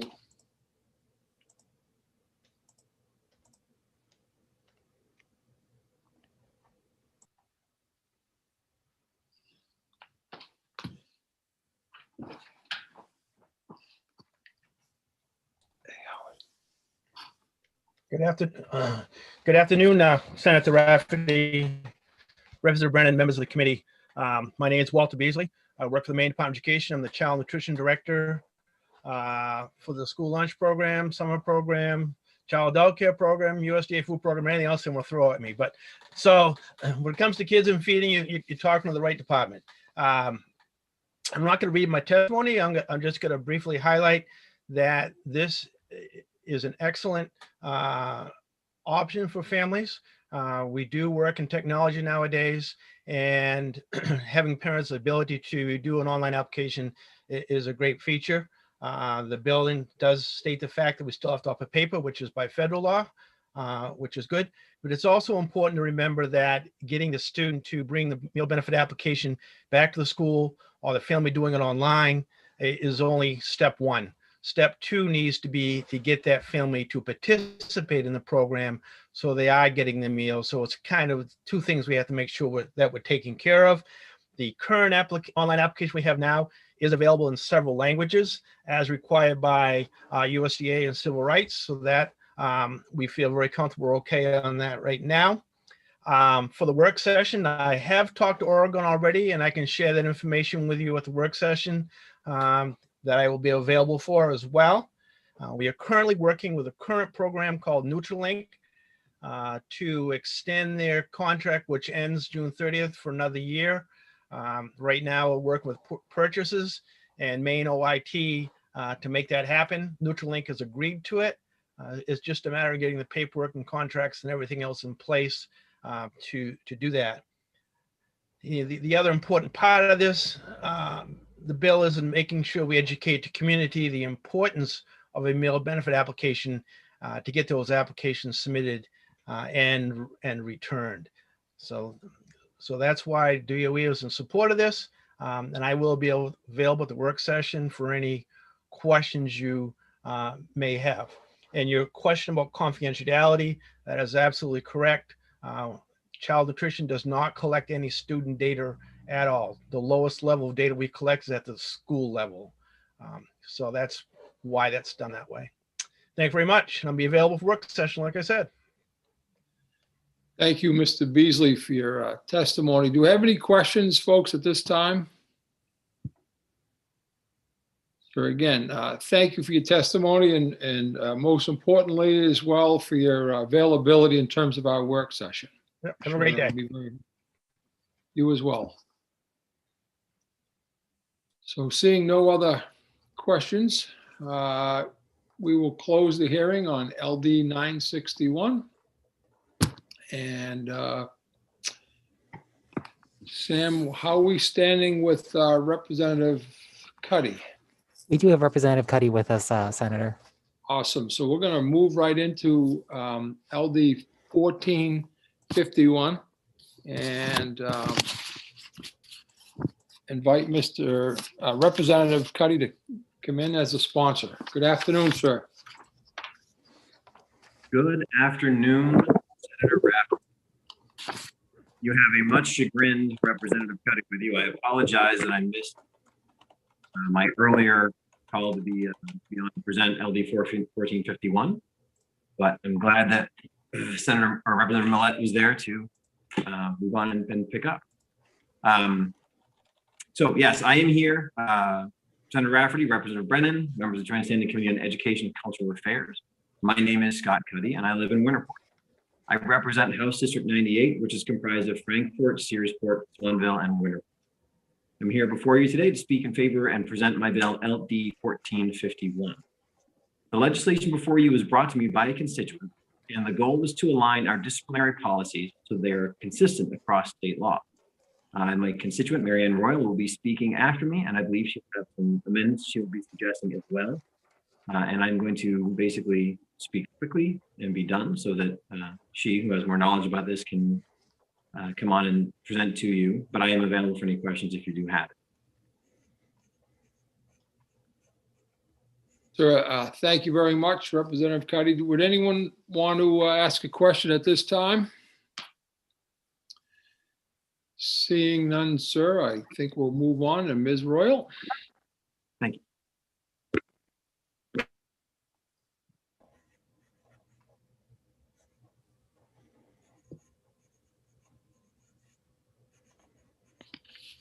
Good afternoon. I think you're muted.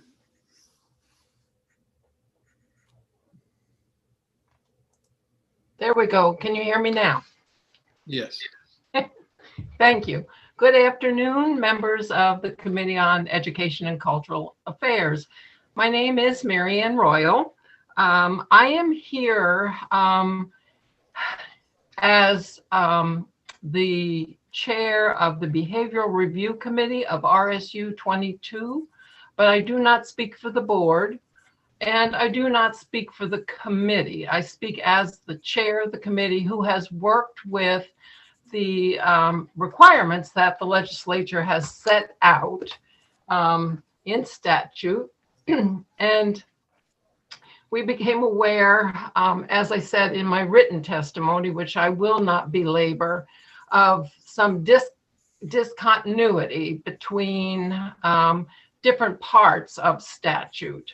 In particular, in subsection 1001, duties of the school board. And I lay out pretty, I hope clearly, in my written testimony. So I won't go into that, where the inconsistency lies. But to summarize, your intention seems to be to avoid zero tolerance policies. However, the way statute is written for expulsion creates a zero tolerance policy. So this LD 1451 attempts to resolve that problem. In my email, I indicated several other problems that made it difficult for us as a committee to address some of the problems that are brought to us. So LD 1451 would align state statute enabling school boards, excuse me, as agents of the state to constructively address behaviors that interfere with the orderly operation of our schools. In subsection 1001, in subsection 6555, in section 6554, you repeat and reiterate your intention to minimize suspension and expulsion, excuse me, as well as include restorative interventions in responses to problems that arise in schools. So I ask you to consider this as well as some other recommendations that I make in my written testimony. I was presumptuous enough to suggest some changes in addition to the change that's required in 1451. So avoiding zero tolerance policies is the goal. Focusing on restorative intervention seems to be the goal of the legislature. They are laudable goals. Nowhere in statute do you hold anyone accountable for either. LD 1451 would hold school boards accountable for ensuring that every intervention that would allow our students to gain the skills they need to negotiate the difficult interdynamics in schools has occurred. And I urge you to support LD, of course, 1451. I would like to just make a brief note that subsection 1001 was written into law in 2011. When I came on board my school board in 2018, there was no policy that focused on restorative interventions. In 2019, you created 6555, subsection 6555. And that I just came across it as I was doing a little research on for this testimony. So I was not even aware of that subsequent to my being on the board. So listening to the testimony on 474, which I did sit through, it provided me with evidence that the will of the legislature, as expressed in those subsections, has not been integrated into practice, despite what you heard from the representative from Maine's Principal Association. Our district did not have a policy until 2018 that fulfilled the will of the legislature as expressed in 2011. So I'm not sure that the will of the legislature is actually being put into practice. And 1451 would help accomplish that. Thank you. Thank you. Thanks for your testimony. Any questions of Ms. Royal at this time? Well, thank you for being here. Thank you for waiting. I know it was a long morning, but we appreciate that. And you have a great afternoon. Thank you. I believe that is the end of the proponent testimony, Sam. Yes, Senator. And we do have one opponent, and that would be Mr. Bailey, Stephen Bailey.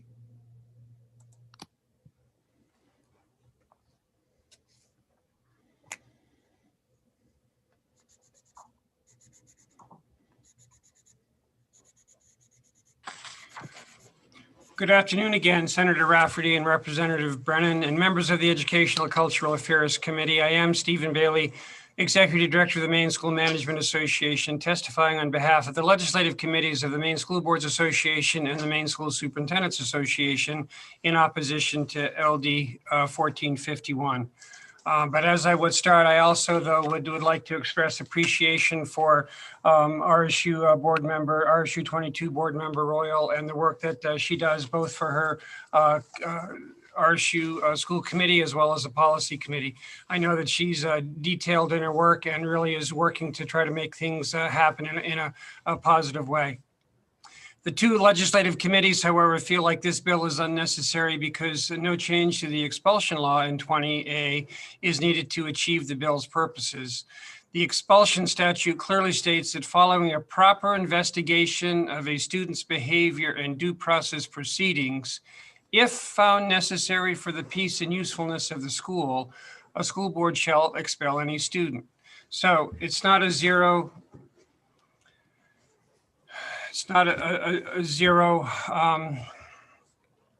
tolerance policy. It's after the investigation would happen and if found necessary for the peace or usefulness of the school. It also should be noted that the statute this bill would amend, 20A1001, already requires the school boards adopt a student code of conduct that focuses on positive and restorative interventions and avoids zero tolerance practices unless specifically required by federal or state laws or rules. And that's in subsection 100115A. The Peace and Usefulness Clause tells us that the purpose of an expulsion is to protect the school from disruption or harm, not to punish the student. Not only that, in terms of policies that are adopted both for expulsion as well as reentry, schools are required to develop reentry plans to assure that students, when and if possible, that they are returned to schools as soon as possible, as soon as they can demonstrate that they're ready to return to school. It allows, indeed encourages the administration and the board to follow restorative practices and to reach a resolution that does not remove the student from school, if at all possible. This is not in any sense a zero tolerance law. So we would recommend that you oppose this, that it would be ought not to pass when it comes out of committee. Thank you very much. I'd be glad to take any questions. Thank you, sir. And I do have a question from Representative McCray. I just want to log in once at least today. Anyway, good afternoon and thank you, Mr. Chair. I have a question, Mr. Bailey. I'm just not having really dug into the depths of this thing. Do you see this bill as having anything that obstructs what would be positive? Are you testifying that it is just unnecessary or that it has negative effects from your point of view? The one piece of the proposed legislation, which is the last part of the sentence in 20A subsection 8A-D, would be these policies or standards must be complied with before the school board may issue a written decision to expel a student, including an expulsion under subsection 9 or subsection 9A. So just like it was talked about earlier in LD 474, where the suspension was talked about as the last resort in terms of efforts to be able to help provide both the safety for the student as well as safety for others, the expulsion also is looked at in that particular manner. So all efforts are tried for this to happen before an expulsion would be considered. Now, that said, there may be situations that would leapfrog with at the school committee level, any efforts to be able to do restorative practices. Those would have and should have occurred at the school level prior to it ever coming to the school board. The expulsion happens at the school board level. Only the school board can expel. And the expulsion only happens when it's brought to the school board by the superintendent with documented evidence from administrators based on what the reasons for expulsion are. So in that particular way, it would almost say that you couldn't even go to expulsion unless all of those things, including any restorative practices work, had happened, had occurred. There may be times when indeed that case can't be developed in that particular manner, and there's cause for it directly to go to expulsion. Okay, thank you very much. Folks, any other questions of Mr. Bailey at this time?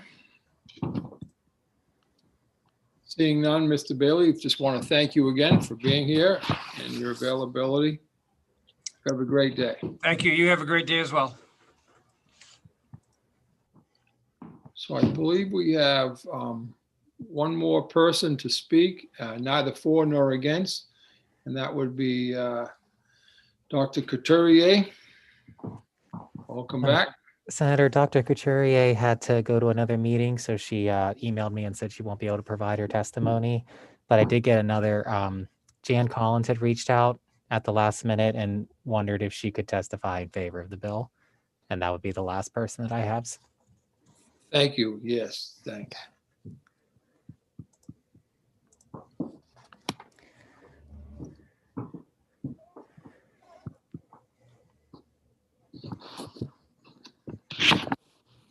Good afternoon. Yes, good afternoon. Good to see you again so soon. Thank you for the opportunity to speak. I know that I was an exception and I appreciate that. Greetings, Senator Rafferty, Representative Brennan, and honorable members of the Education and Cultural Affairs Committee. My name is Jan Collins. As I said, I speak for the Prisoner Advocacy Coalition, but I am also a 26-year high school science veteran, teacher veteran, and I am here to support LD 1451. I think that we have seen from the testimony so far that this is not negative to any of the discussion that we had under LD 474. And in fact, it's complementary. Positive and restorative evidence-based practices serve both students and teachers, and they are tools that allow the student and the teacher to be successful. What I am concerned about, and this is extemporaneous, is that we know, unlike what Dr. Couturier said, that there are vast differences between the number of suspensions and expulsions between school districts. And although we'd like to think that every school, and I do think most schools, use this as a last resort, that in some cases we may be using it too soon. I would ask that in the work session that you ask for numbers of expulsions by school district so that we'd have a bit clearer idea of how often expulsions and suspensions are used, and whether or not we are in fact putting into practice those evidence-based positive interventions that we would like to see, and that the legislature has voiced a positive desire to see in the past. Thank you for your support. Again, my name is Jan Collins, and I'm welcoming any questions. Ms. Collins, I'm not seeing any questions at this time. But thank you very much for your testimony. We appreciate you being here. You have a good afternoon. Thank you, you too. So again, Sam, just to clarify, we don't have any other testimony. Correct, Senator. I will call the hearing on LD 1451 to a close. And I will, Senator Woodson, sir. Yes, just for my own time management. This afternoon, are we going to take the agenda up as it's listed?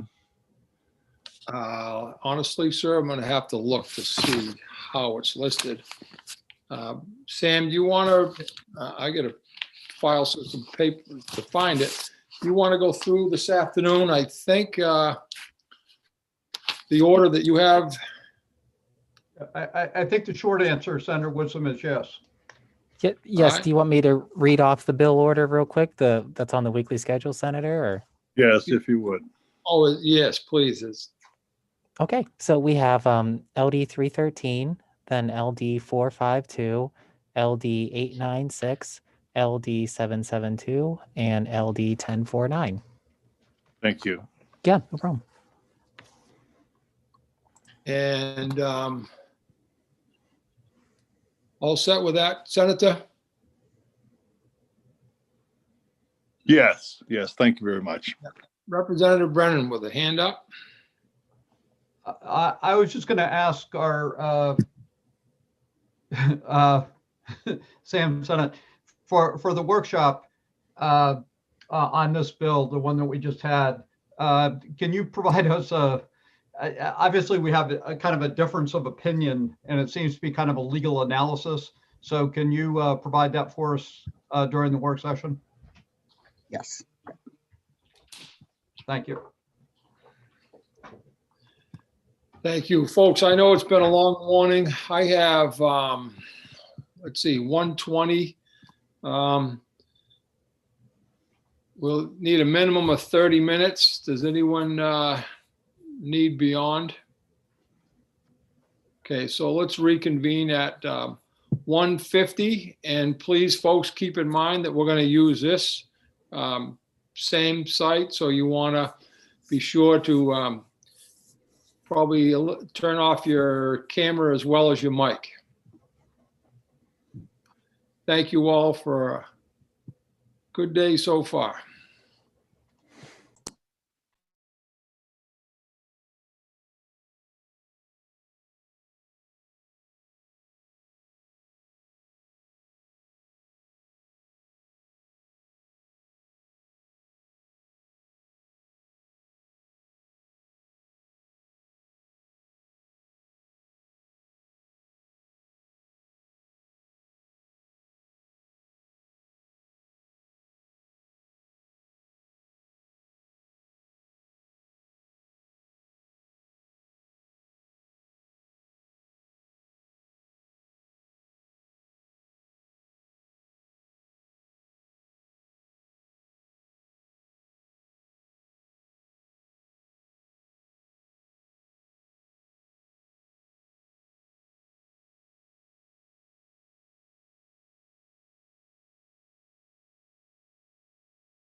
I'm back incognito again here.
So, Sam,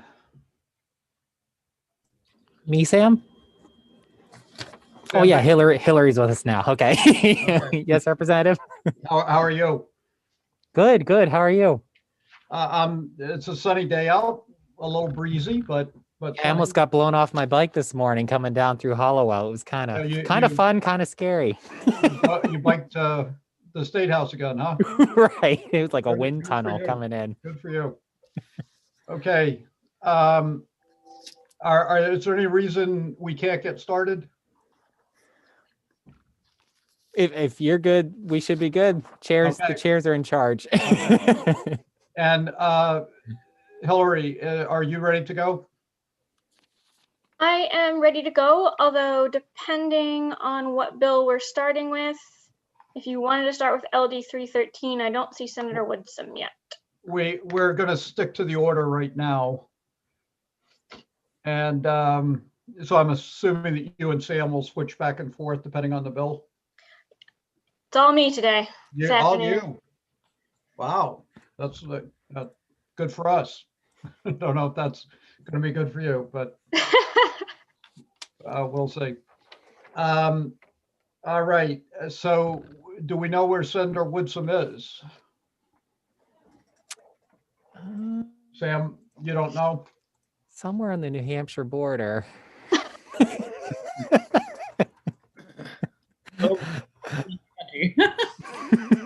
And Hillary, on the bill analysis, you did the bill analysis based on the bill, not on the amendment, right? Yeah, so you got the amendment on Friday night.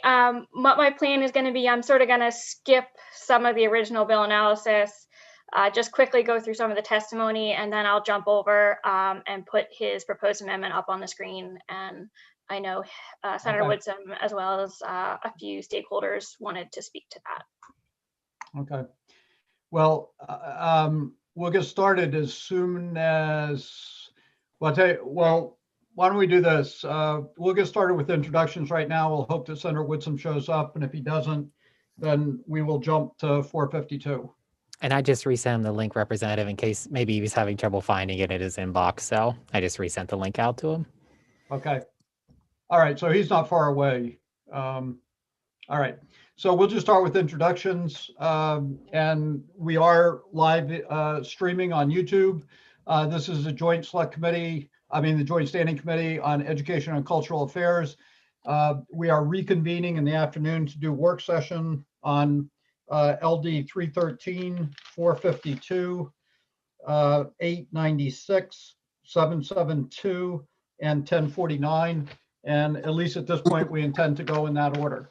My name is Michael Brennan, and I represent District 36, which is part of Portland. And I'd like to introduce my co-chair, Senator Rafferty. Thank you, Representative. My name is Joe Rafferty, and I am in Senate District 34, which is down in York County area. Okay.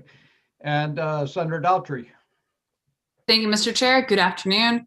I'm Maddie Daughtry, and I represent Senate District 24, which is the communities of Brunswick, Harpswell, North Yarmouth, Freeport, and Pownell. Great. And Senator Woodson. Thank you. Sorry for being late, having a little difficulties here. Dave Woodson, Senate District 33, York County. And Representative Millette. Good afternoon. I'm Rebecca Millette. I represent House District 30, which is most of Cape Elizabeth. And Representative Dodge. Thank you, Mr. Chair. I'm Jan Dodge, House District 97, Belfast, Northport, and Waldo. Good afternoon. And Representative Salisbury. Good afternoon. My name is Sue Salisbury, and I represent House District 35, which is part of Westbrook. And Representative McCray. Yes, good afternoon, everybody. Thank you, Mr. Chair. I'm Dave McCray. I live in Fort Fairfield, up in the center of Aroostook County, representing the good people of House District 148. And Representative Stearns. Thank you, Mr. Chair. My name is Paul Stearns. I represent House District 119 in very windy Piscataquis County. Great. And Representative Roach. Good afternoon. Thank you, Mr. Chair. I'm Tim Roach. I represent equally windy Wells today. And Representative Lyman. Good afternoon, Sheila Lyman. I represent District 74J, Livermore Falls, and part of Livermore. Thank you. Thank you. And we are also assisted today. Hillary, we haven't done this before, but would you like to introduce yourself? Sure. Hillary Risler, legislative analyst with the Office of Policy and Legal Analysis. Thank you. And Sam Baker. Oh, goodness. Thank you, Mr. Chair. My name is Sam Baker. I'm the committee clerk. And if you have any issues with your Zoom or your testimony, you should reach out to me. Great. Thank you very much. So we will go into work session on LD 31-3, an act to advance CTE opportunities. And we'll turn to Ms. Risler for her analysis. Thank you. If it's all right, I will share my screen. All right, so this is LD 313, which is an act to advance career and technical education opportunities in Maine. And as you know, this bill was introduced as a concept draft. As I just mentioned earlier, the committee received a proposed amendment from the sponsor that he was working on with the department and some stakeholders on Friday afternoon.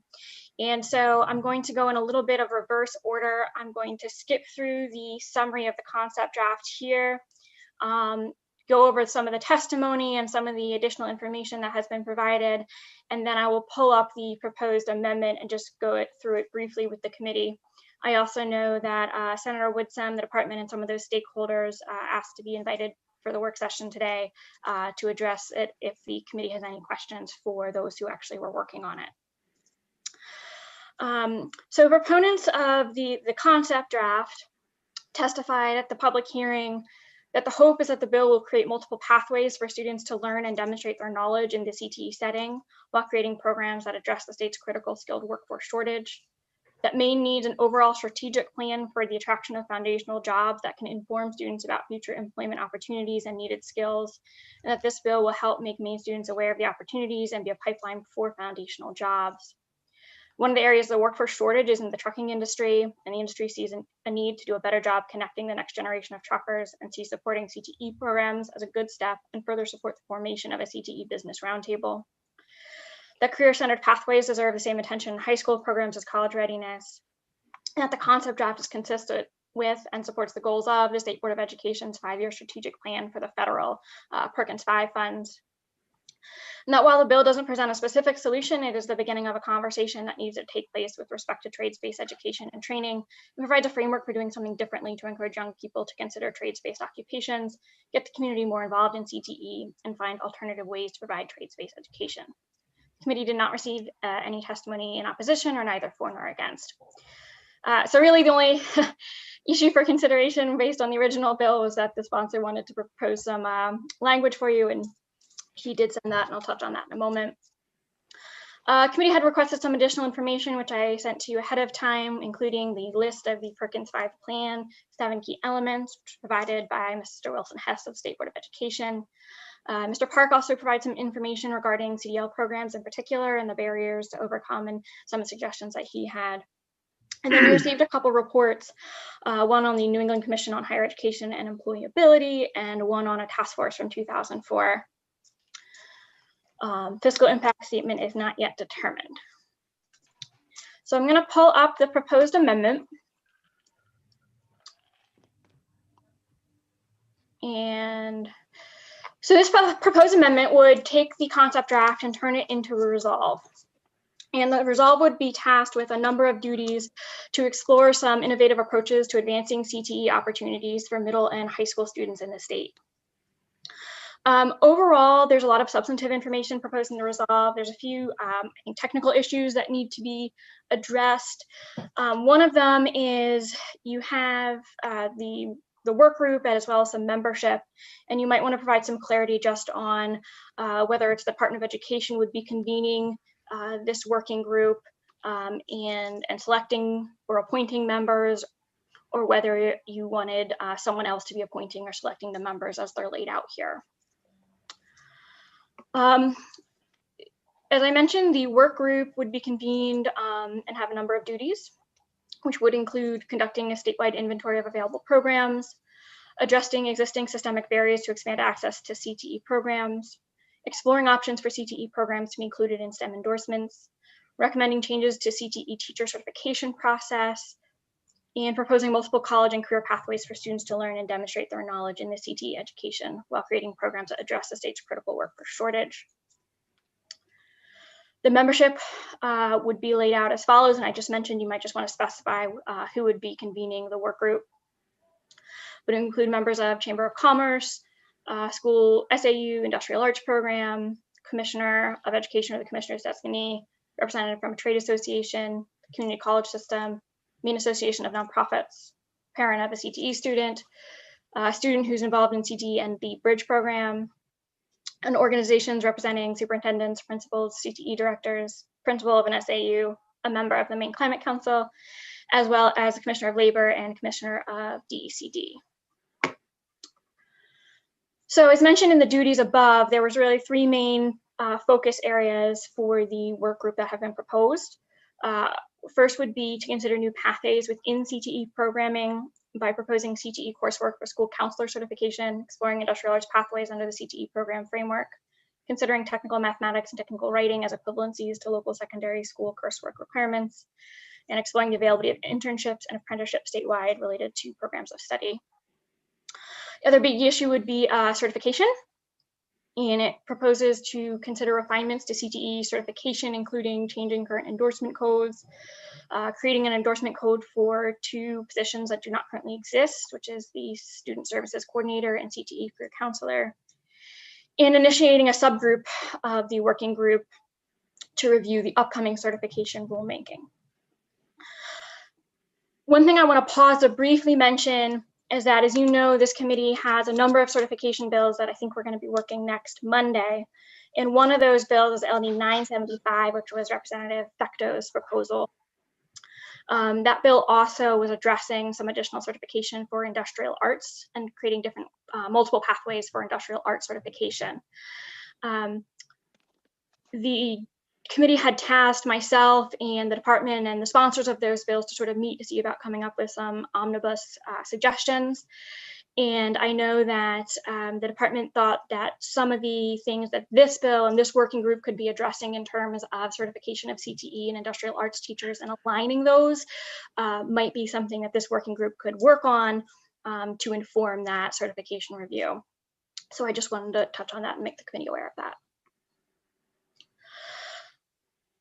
The other key point of this working group would to utilize the data provided by the MEPRI draft report, which is going to be available this summer, to consider the funding of CTE programs, specifically fully funding the EPS CTE formula as proposed to support State Board of Education goals, increasing statewide CTE enrollment, creating a formula approach to include an allowance for yearly building maintenance, capital improvements, and equipment costs, funding middle school CTE separately from the grades 9 to 12 CTE funding, developing a regional index for salary adjustments across the state with specific CTE and administrator salary matrix, and an adjustment to the student-teacher ratio for those programs that have legal requirements, industry restrictions. The Department of Education would report back with an interim report to the Education and Cultural Affairs Committee on December 15 of 2021, and then would submit a final report by June 1st of 2022.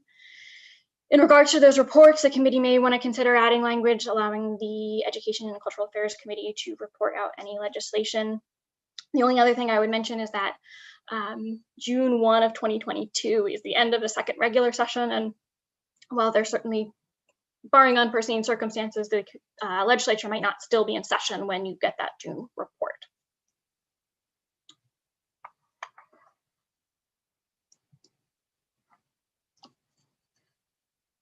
So I know I have spoken long enough. So I do know, as I said, that many of the people who actually worked on drafting the proposed amendment are available if you have questions for them. I think Representative Brennan, you are still muted. I know. So at this point, does any members of the committee have questions for Ms. Risler and the bill analysis? Okay, so if I'm correct, the issues that you identified were who's going to convene the working group, the report out, authorization report, legislation out, and the date for the report.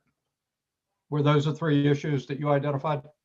That's correct. There are a couple other very minor technical things where the resolve, for example, said the task force will consider new pathways. We usually change that, they shall. But I think all of those are technical things that with the committee's permission, I could always reach out to the sponsor if I have questions as I change those minor technical things. All right, great. So at this point, Senator Woodson? Yes. Did you want to comment on the amendment or specifically to the 3 points that Ms. Risler raised? Yeah, first of all, I'd like to really, I appreciate all the work that's gone into this. It's very comprehensive. And I would think the Department of Education would facilitate the work group or organize the work group. Yep. And the June 1st date, I'm glad Hillary brought that up. I'm open to suggestions on that, on how to best deal with that. Well, by statute, we would be adjourned by April 15th. So we probably want to back it up to sometime in March. Okay. I think maybe, is there somebody, is Dwight Littlefield in the waiting room? I'm just Yeah. wondering timing and stuff. Yes, Senator, he is. Dwight, could you get into discussion here?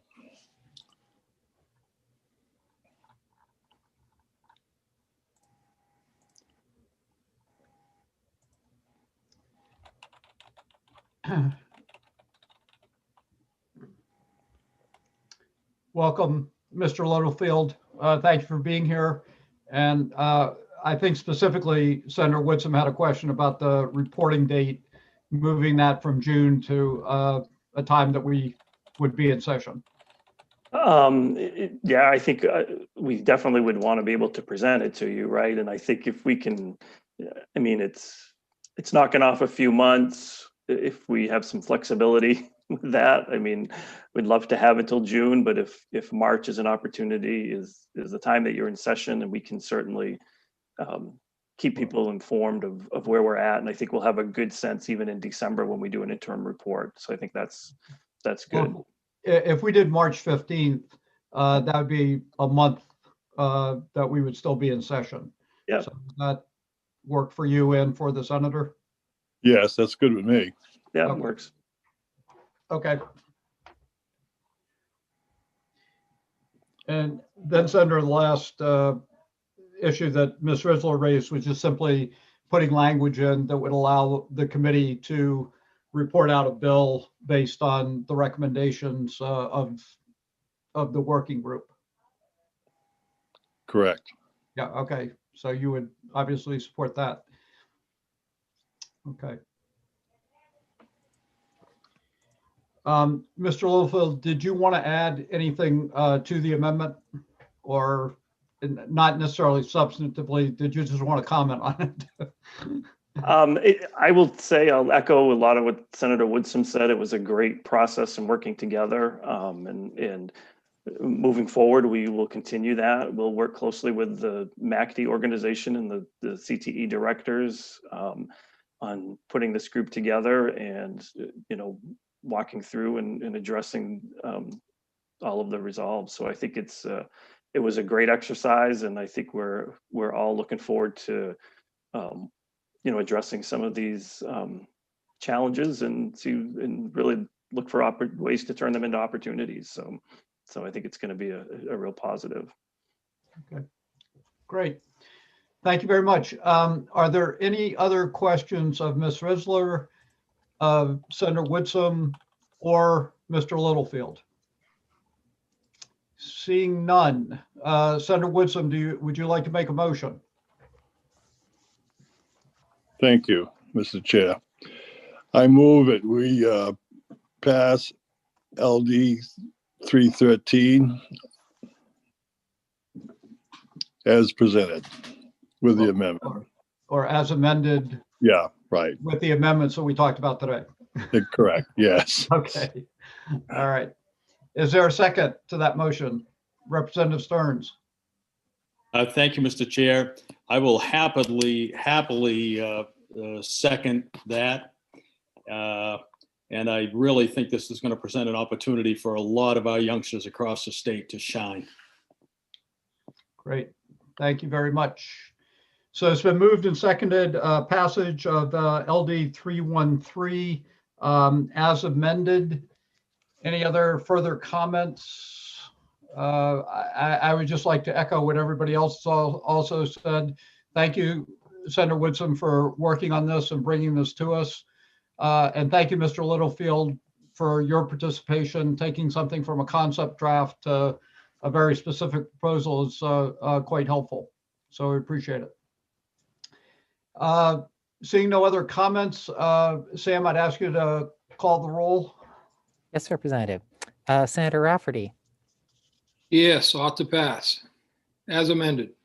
Senator Rafferty votes yes. Senator Daughtry. Yes. Senator Daughtry votes yes. Senator Woodsom. Yes. Senator Woodsom votes yes. Representative Brennan. Yes. Representative Brennan votes yes. Representative Millet?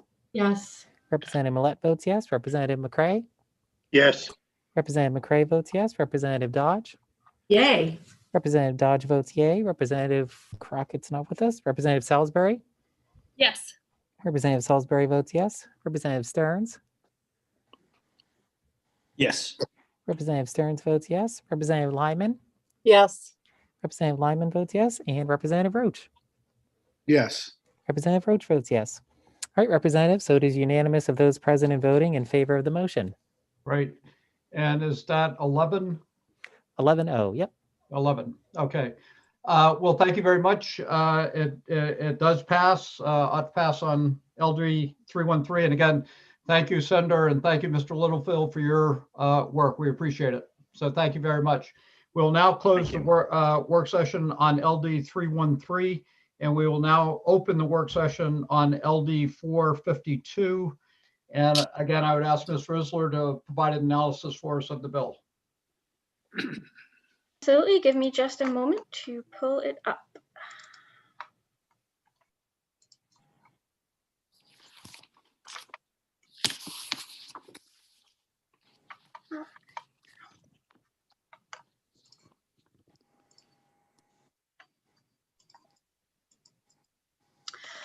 All right, so this is LD 452, which is an act to require certain schools to provide menstrual products. And basically, this bill would require school administrative units to require all schools that serve students in grades 6 to 12 to make available menstrual products to students at no cost in all school bathrooms. Proponents of the bill testified that so-called period poverty, it's very real in the state and the country, and that students may miss school because of a lack of access to menstrual products. That access to menstrual products is key to health, dignity, and well-being, and should be treated just like toilet paper, paper towels, and soap, that they are essential items that people who menstruate need to use.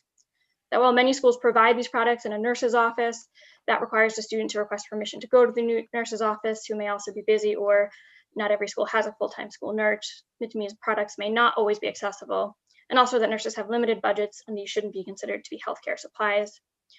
That the studies show that there is some stigma around menstruation, and forcing a trip to the nurse's office may increase the potential for embarrassment and harassment. That menstrual products need to be in locations that make the most sense to run the school and keep the students comfortable. And that lack of access to these products reduces educational opportunity and creates inequities. There was concern from the proponents, however, that the bill does not consider students who are menstruating at an earlier age, such as in elementary ages, where there are locations other than bathrooms that menstrual products should be made available to school. You did not hear any testimony in opposition, or neither for nor against during the public hearing. So issues for consideration.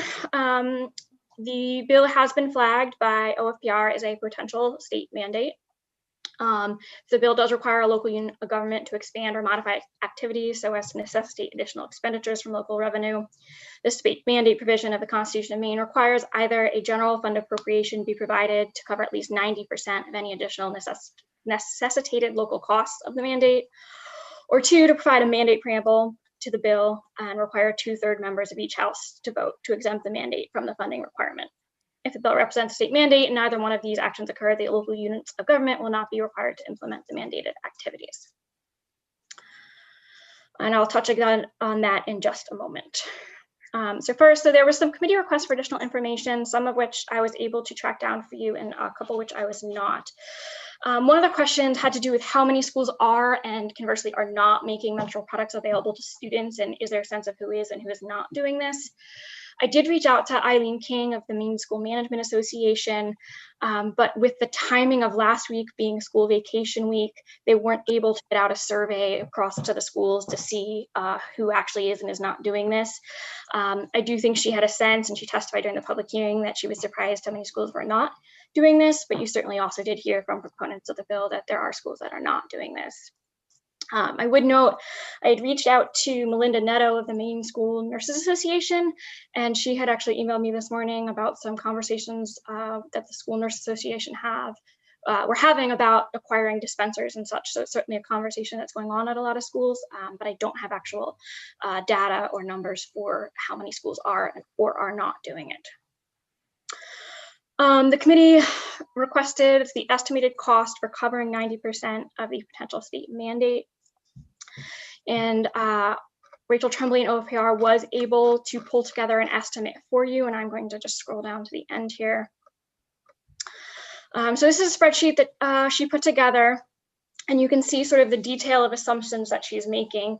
I would reiterate, of course, that this is an estimate, that certainly ongoing costs would depend on usage, but it essentially breaks down into two different categories. There is an ongoing cost to provide the products every year, the menstrual products every year, based on the female population of students grades 6 to 12. And there would also be one-time costs related to the purchase of dispensers for the bathrooms.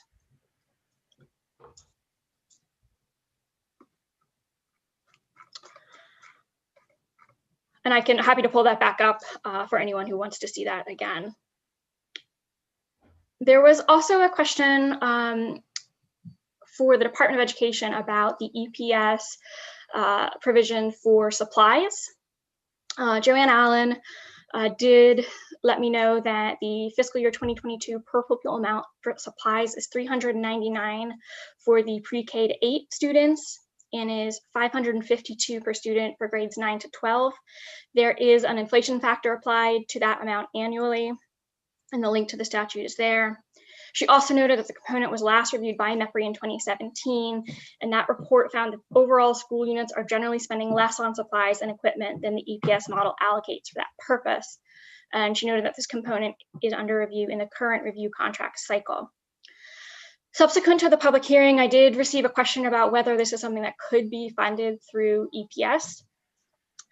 And I think the only thing I would caution is, as you know, when we've had these discussions about how allocations are distributed to schools, I think we last had a conversation about the regional adjustment, for example, which is that the allocation is developed and given to the schools, but what the schools actually use those funds for is up to the schools.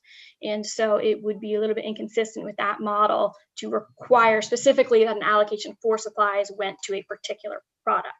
However, certainly schools could use the allocations they get for the purchase of products. There was a question about national resources available on age-appropriate methods of dispensing menstrual products, and found a lot of research and information generally, but nothing super specific on that question, although as I said, Melinda Netto did provide some information on various dispensing methods and dispensing dispensers, the actual physical dispenser. I also, although not specifically requested, I did look at some of these other states that have laws requiring menstrual products be provided. And in particular, I would note to the conversation around elementary school students and how to provide these products for elementary school students. Virginia, for example, requires that menstrual products be provided in the bathrooms of middle school and high school, but that at the elementary level, it just requires that they be provided in such accessible locations as it deems appropriate. And that might be one way to address that concern about for those younger grades, what might be the appropriate place to make them available. So I already touched on the preliminary fiscal impact statement. So I will stop sharing unless the committee would like me to show any of that fiscal information again. Okay. Thank you, Ms. Risler. And at this point, we'd ask for any members of the committee that might have questions of her for the bill analysis she's done up to this point. Seeing none. At this point, I would ask the sponsor, Representative Tepler. Good afternoon. Good to see you. You are muted. Now I'm unmuted. Now you're unmuted. Thank you, Representative Brennan. Yeah, if we just to ask you to address a couple issues that were raised by Ms. Risler. The first one being the financing, and we can proceed with this as an unquote as a mandate bill, and then just move it for 2/3 to exempt that 90% funding. That'd be one approach. The other approach would be put a fiscal note on it, which would be close to $1 million in order to cover the dispensers and the products. So do you have a preference in terms of strategy on that? I think I would prefer an exemption because I do, although I'm open to the committee's concerns, I do think that a lot of these products and supplies will and could be provided by donation. I think that's currently going on in quite a few schools. And Senator Breen also just had a bill to exempt people who wish to donate these products from liability. That is moving forward. I have received communications from a manufacturer of menstrual cups that said that they will make some supplies available to schools if requested. So there are a lot of possibilities for donation. And I think that leaving that possibility open for schools to receive those donations instead of just adding this as a piece of their budget is part of what I'd like to see the committee think about. Thank you. All right. Thank you. That's helpful. Senator Daughtry, did you have a question? Mr. Chair, and thank you, Representative Tepler. I think my question is actually for Ms. Rissler on a mechanics portion. There are many manufacturers of these products, some of which are made here in Maine, who do look to donate these products. And do we have to put anything in statute if we were to exempt it and do go for the mandate exemption to allow, there's nothing we have to put in that, you know, would keep a school from accepting these donations, correct? No, I don't think so. I mean, they currently can do so, and nothing about this bill would prohibit them from accepting anything that I can tell. Perfect. Thank you. And Representative Tepler, the second issue that was raised during the public hearing was the age. And in your bill, you have 6 to 12. And all the examples of other states that Ms. Rissler gave us, except Virginia, it indicated 6 to 12 was the age. We did have some testimony indicating that maybe 5th grade should be included, but I didn't know if what your thoughts were, if we should stick with what's in the bill and keep it to 6 to 12 at this point. I'm open to it being dealt with for younger students. However, I think that the Virginia example is probably a good one. I'm not sure that young students who get their period, you know, as young as 9 or 10, don't possibly need to have some other way of handling this, whether it's with their relationship with their teacher or with a school nurse. So I mean, I am open to however the committee feels that should be decided. But I do think it's something we're thinking about. I mean, I should have thought of that because I know of some young women who have gotten their periods as young as 9 years old. Okay. But at this point, you at the very least will stay with the 6 to 12. Oh, yes. I mean, at the very least, you asked me about the younger grades, so I'm just presenting my thoughts on that. Okay. Representative Salisbury. Thank you, Mr. Chair. Can we go back for a minute? I'm a little bit here. I'm trying to figure out, this is news to me about the mandate versus the, you know, adding it into the EPS formula. If with the exemption, so if we do an exemption and we do a mandate preamble, what does that mean exactly? Is it an unfunded mandate, basically? Well, yes. Yes. Yes, it would require the schools to provide. I kept reading and I'm like, I'm missing some specific words here that I'm looking for. And those were the words I was looking for right there. Unfunded mandate. Okay. Interesting. I'm open to the I'd committee like to going ask the other way if Representative they Tupper. feel that they need to. Well, I think the Representative Salisbury, the legislature in the past has voted 2/3 to override that constitutional amendment for a variety of different reasons. In this case, the argument that I would make is that school districts, as you saw from the analysis, do receive an amount through EPS for supplies. And based on the MEPRI report that we have, they're not using that total amount for supplies. So it would seem, given the amount of money that would cost for a school district if they're not, don't have a dispenser to purchase that, but also the ongoing supplies could come out of that money they get reimbursed by EPS. So that would be the argument for overriding the mandate. Wait, well, just as a follow-up, so the MEPRI report, I'm just wondering, so the MEPRI report is saying they're not using that money for Right. this purpose. Right. But we know that's not entirely true because some schools are using it for this purpose. It's not like across the board, no schools are doing this. That's correct. Yeah. And the supplies is a general category. It's not specific to this purpose. So, yes, I don't know. I'll stop asking, I guess, Representative Millett. Okay. Sorry. I had Representative Stearns and then Representative Millett. Thank you, Mr. Chair. And I'm hoping that I can, as we work this bill, weigh in a little bit about speaking for the minority caucus here a little bit and where we stand on it.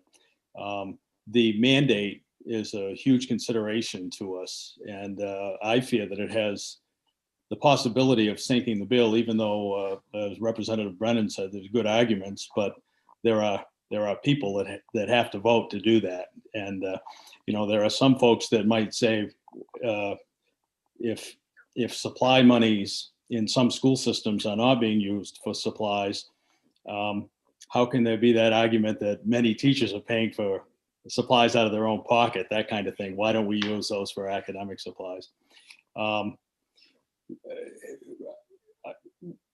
We were prepared to go ought not to pass with the recommendation that the Department of Education work with perhaps Department of Human Services or whoever need be to provide school systems with a comprehensive list of best practices in this area on distribution of these supplies. And also to have the department, with any other parties that need be, look for funding from private sources, perhaps distributors that could provide those dispensers, perhaps low cost or no cost product, that type thing, and report back. The ought not to pass sounds awful, but it's our way of making sure that this gets done, if you will, and not put the cart before the horse, but have this work hand in hand with the legislation that was just passed, I believe, out of judiciary. I don't know. I hope that makes some sense. Thank you. We had Representative Millett and then Senator Daughtry. Thank you, Mr. Chair. Wow. Well, I was going to say something, but now after Representative Stearns' remarks, I'm going to recollect myself here a little bit.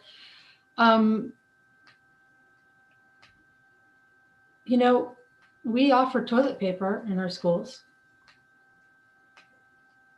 That's pretty much a requirement for our folks to function in our buildings. And I really am struggling to understand why anyone would object to including feminine hygiene products. So I am disappointed indeed by what I just heard. What I was going to talk about before was in response to Representative Salisbury's questions. And indeed, the legislature overrides many times, depending on the issue that's before them.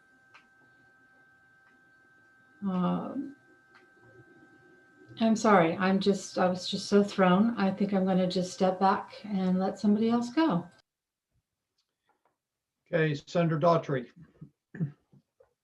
Thank you, Mr. Chair. I'm just trying to think of maybe, I mean, one process that can go on is if we all agree this is a great idea and we're not going to get into the mechanics of the mandate, we can advance it from this committee and leave it up to appropriations. And at the last moment, they can always strip the fiscal note. This is something that we could go through once we see what's going to be going on. We're getting money through ARPA. You know, there might be a way to get this accomplished. And especially if we were able to put it forward, you know, with language allowing for private philanthropy and donations as well, and sort of put it forward and not get into the nitty gritty of the mandate portion, but say that we all agree this is a good idea and there are ways to get this done. We, you know, are making a clear statement as a committee that this is something we want folks to feel covered and, you know, supported on and move it forward that way. So hearing, you know, Representative Stearns, what you're saying, and also from, you know, all the different folks who've spoken already, I'm just wondering maybe if that's a better way to go forward. Because, you know, we do like to talk about policies and, you know, finding the nitty gritty. And I think we're in a little bit of a different financial situation than we are normally. So just sort of want to pitch that back to the committee. Representative Stearns. Thank you, Mr. Chair. And thank you, Senator Daughtry. I think we're on the same page here. I just wanted to clarify that my remarks were in support of all of the concept behind this thing. I would hate to see it left up to chance, and there is always a chance whenever you have a vote on the floor that something like that would not pass due to the mandate piece. So if there are ways we can work around that, I think that'd be great. Representative Millett. Thank you, Mr. Chair. Yeah, you know, so in the past, when we have, as a policy committee, believed in the importance of a particular issue and have voted out a preamble, we've always done so with the understanding that that preamble can be removed, depending on how that first vote goes. So, you know, that is another option as well. I'm amenable to either approach, either what Senator Daughtry mentioned or proceeding with the preamble, and hopefully all of us, since we all agree that this is important, all of us talking and working with our colleagues to gain their support, then hopefully we can actually get this in place and provide access to some really important products for our young women in our public schools. So, you know, either way. Okay. Senator Daughtry. Thank you, Mr. Chair. The more I think about it, I think, you know, not trying to, you know, strip it for the 2/3 and really trying to advance it, because then it'll be working in tandem with the bill that came out of judiciary, and I think giving them a chance to really succeed together.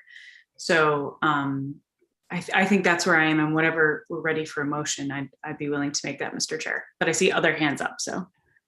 Okay. Well, just before I get to Representative Millett, the reason I'm not too excited about moving in that direction is I don't think this issue should be left to an annual appropriation in the budget. And if anything should be argued that this is an essential school supplies, this is it. And why wouldn't we ask school districts to build it into their budget to make sure, which is a fairly minimal cost when you break it down to school districts across the state. It's almost insignificant, the amount of cost. And to leave the issue every year to an annual appropriation, annual debate within the legislature leaves me a little nervous and not too excited about taking that approach.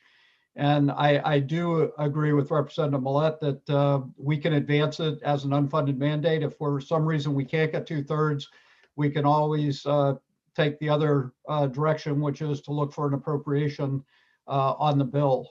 But and all the things that I would look at in terms of overriding a mandate, this gets right up to the top 1%. Representative Salisbury. Thank you, Mr. Chair. And I would agree with what you're saying, but until the state pays 55% for education as they're supposed to, we can't rely on this to happen. So I'm worried about when you're saying about, leaving it up to that. I don't know. I don't like the idea of unfunded mandates, just school departments adding it into their budget. They're already not getting the amount of money from the state that they're supposed to be getting, and to add another budget item that we're not going to pay for, but we're going to mandate that they have, is just not good business. It's just not right. Unfunded mandates from a school board perspective are what ruin budgets and what, really are very impactful. And this is an important issue. And I don't, it's always been an issue. It's always been, as long as there's women that are people that have menstrual cycles in schools, we're going to need these products. It's just now that it's being brought to the forefront. So I'm concerned. So I thank you, Representative Salisbury, and I have Representative Millette, then Representative Stearns, and Senator Daughtry. Thank you, Mr. Chair. So Representative Salisbury, I would argue that what you just said means that these products should have been supplied all along. Right. And there are moments when we at the state level realize that best practices are not being pursued and that it's scattershot and that there's a serious equity issue. And there are times when we have to say, this is something all districts should be doing. Now, I get the 55% issue. I have voted on every budget and in favor of every bill that has mandated that we get to 55%. And we are getting closer. And if I continue to serve, I will continue to advocate for that. And as is noted a number of times earlier today, our schools are about to receive a fairly significant amount of financial support from the federal government. And while in no ways and means am I suggesting that that money can be utilized for this particular issue, there could be some ways that there could be some relief felt by our schools. And in the meantime, I look forward to advocating with you, with our colleagues in the Appropriations and Financial Affairs and in the Executive Office, that we keep adding additional state funding and in amounts that get us to 55% a lot quicker than we have been. Okay, thank you, Representative Millette. I had Representative Stearns, Senator Daughtry, and then Representative McCray. Thank you, Mr. Chair.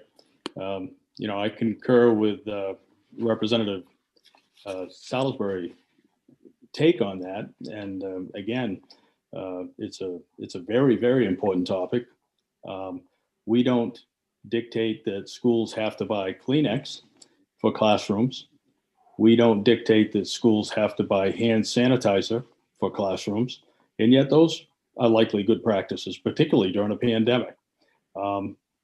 This is, again, an extremely important issue. And I would just hate to see the mandate piece supersede the importance of getting this done. Okay, Senator Daughtry and Representative McCray. Thank you, Mr. Chair. And this is a question for, I guess, Ms. Rissler. Within the EPS formula, I was just checking my notes and trying to figure it out. Within the supplies portion, is there language that states what's considered supplies for school districts? It's not defined in statute. I don't think it's defined anywhere in rule, but if I am incorrect, Joanne Allen can raise her hand in the waiting room, but I do not believe it's defined, no. I'm just wondering one other potential, I agree, I think we should put some money towards this because, we really are in an unusual funding situation in two ways. One, that we have federal funds coming that are available for health and safety expenses, which you could argue that this falls under.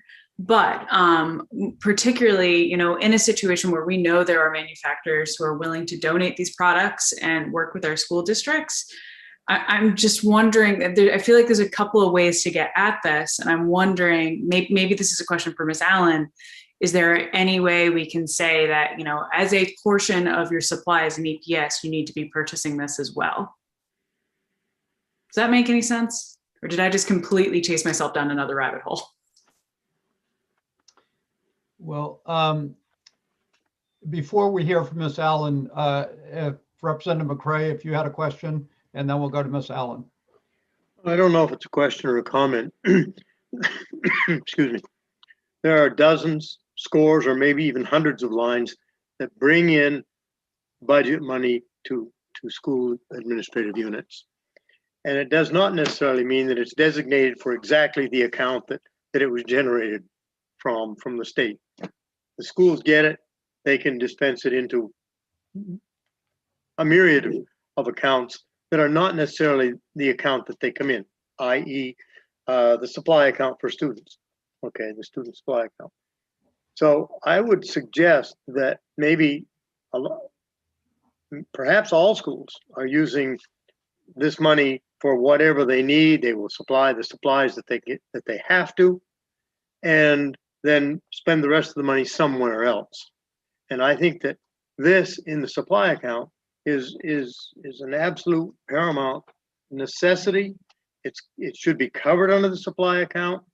I'm sure that there's way more than enough to cover that and any other supplies that students need. Now, I'm sure we can define whatever supplies students needs, even if it happens to be infrastructure. So I'll leave it at that. Thank you. Sam, do we have Ms. Allen? We do, Representative. And can you let her in now? Yep.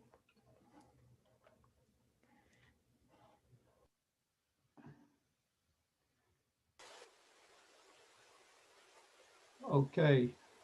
Welcome, Ms. Allen. Good to see you today. Thank you for being with us. And I think I'll try to paraphrase Representative Daughtry's question, but I'll let her ask it herself, actually. But I think you heard generally the question was whether or not, quote, the supply line that's reimbursed for EPS, is that, are there any categories in that or specific spending that's attributed to that allocation? So in order to update the model every 3 years or through the MEPRI review, we do pull data based on the Federal Accounting Handbook for what's in the supply and equipment category. What I would caution you about in trying to tease out an amount is a conversation we've had before on some other topics, is that the supplies amount is part of the per pupil rate. So it's combined in that per pupil rate, which is the per pupil rate is actually different for every SAU. So it's a little hard to tease that out. The other consideration, I'm just here to, throw all kinds of things at you this afternoon. Sorry about that. The other consideration is the minimum receiving units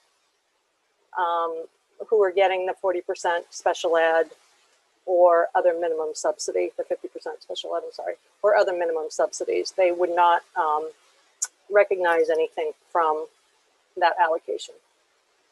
Okay, thank you. Senator Daughtry. I do think Representative Salisbury had her hand up first. Oh, I'm sorry. Over to the side. Thank you for deferring. Representative Salisbury. Thank you, Mr. Chair.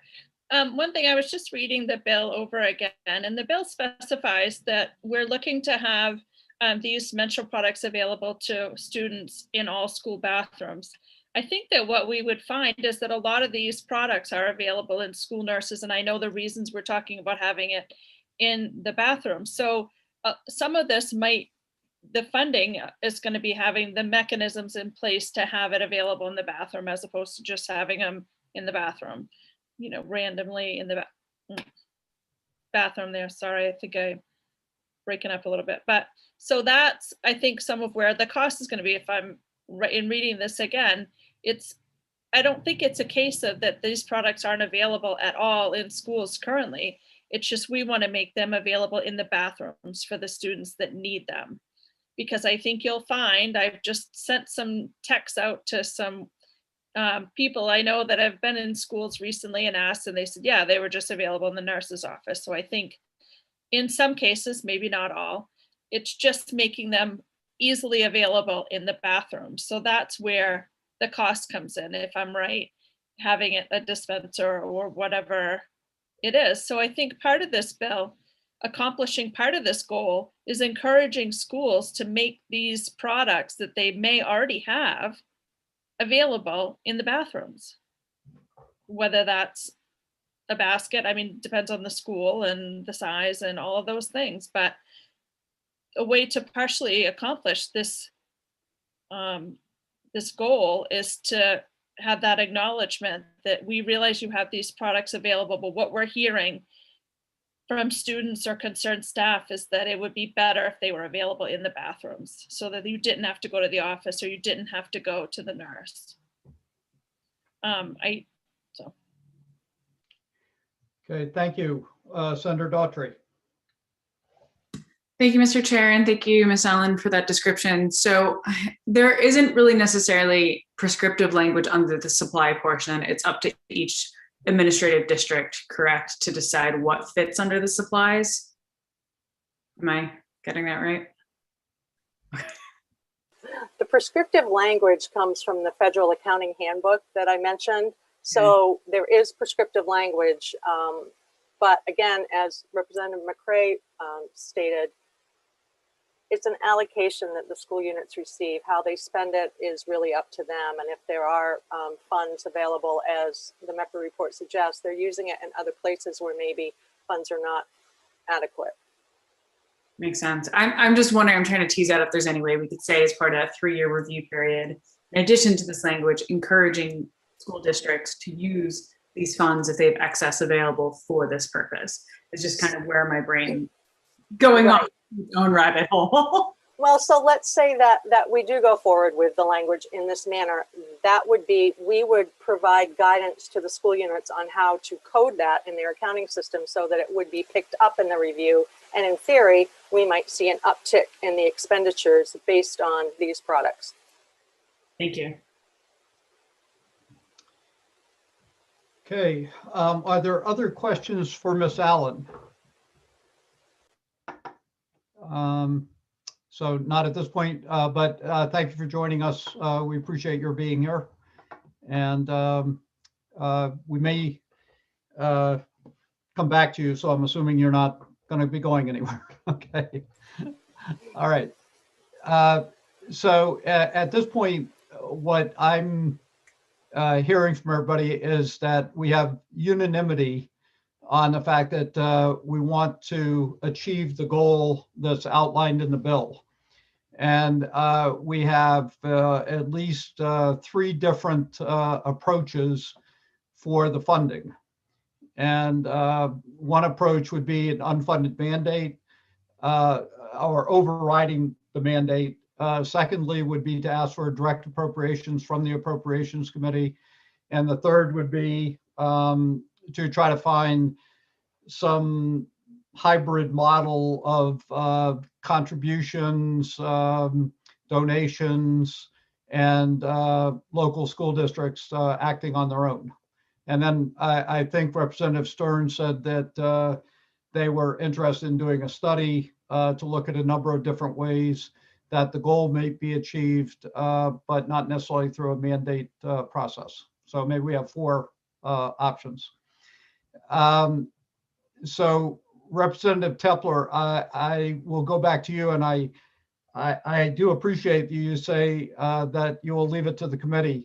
But in this, at this point, I would just like to hear if you have a preference again for one of those 3 or 4 options.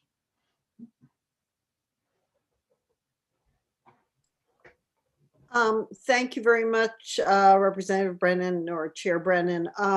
I really just want to see this happen. And I am not an expert in school funding policy. That is your bailiwick.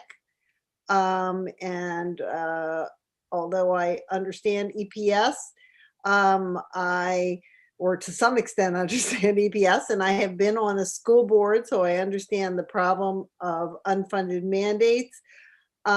This hasn't happened yet. And that is really my concern and why I'm asking you to do something about it. And how we get there is really, I think, a decision that this committee will have to make jointly so that we can get as many people on board as possible. Thank you. Thank you. Senator Daltrey. Thank you, Mr. Chair. I think I'm trying to think through those three different possibilities, and I'm wondering, would it be possible to do a corner caucus or just a little brief pause for me to just read through the notes again before we vote? That'd be okay. I take that more as a request as opposed to maybe you'd like to do that. You'd like to have a corner caucus. Yeah. Okay. So the senator has called for a corner caucus. We will be back no more than 10 minutes. Yes, but I am wondering if Representative Stearns, he had a question before we split. Oh, okay. I'm just wondering, Sam, can you set us up with a breakout room? Representative, technically I can do that, but I'm not sure what the caucuses have instructed. Technically, I know how to do that, but I'm not sure. I don't want to overstep. Representative Stearns, we'll caucus, but we're going to have to all, in order to do that, we'll have to leave this Zoom meeting. So 15 minutes might be more realistic. Right. If you need any help on the Zoom front, you know how to find me. Okay. Okay, so we'll be back at 10 minutes after 3 at the latest. Okay.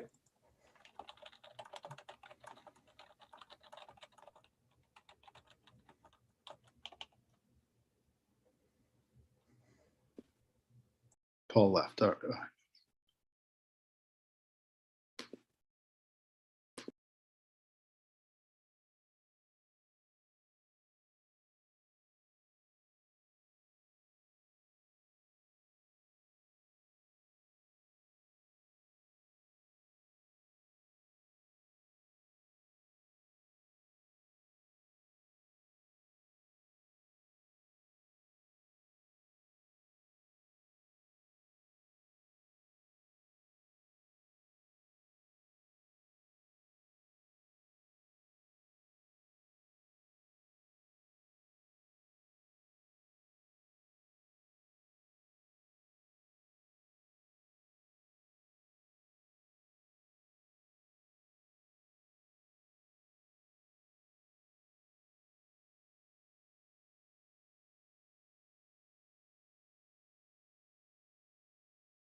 we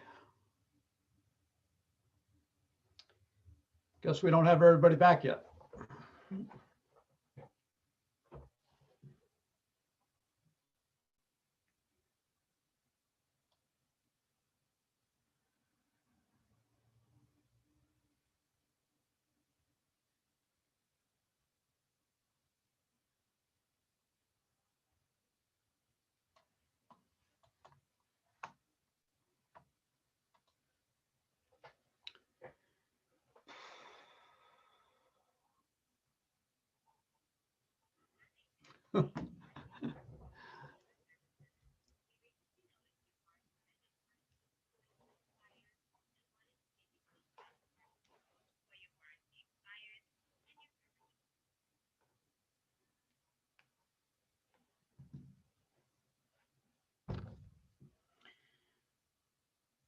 So,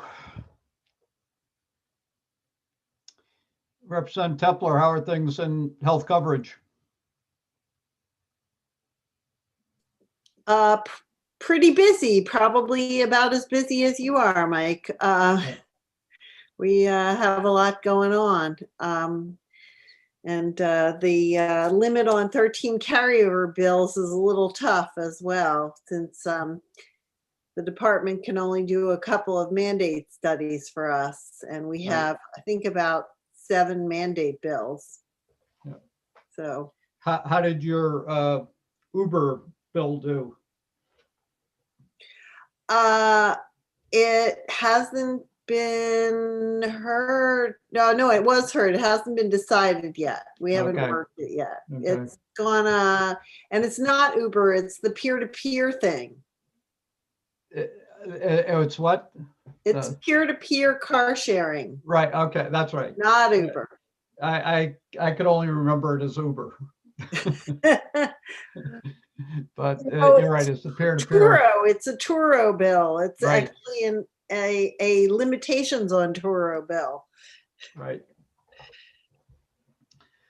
Well, it was not, that discussion was not my fondest memory of health coverage. No, and the battle continues. Yes, some of us are more concerned about liability than others. Right.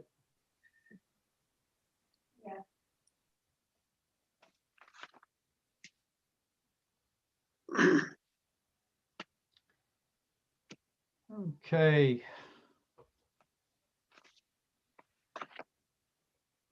So we have 1, 2, 3, 4, 5, 6, 7, 8. They should, the other two should be right in there. Yep.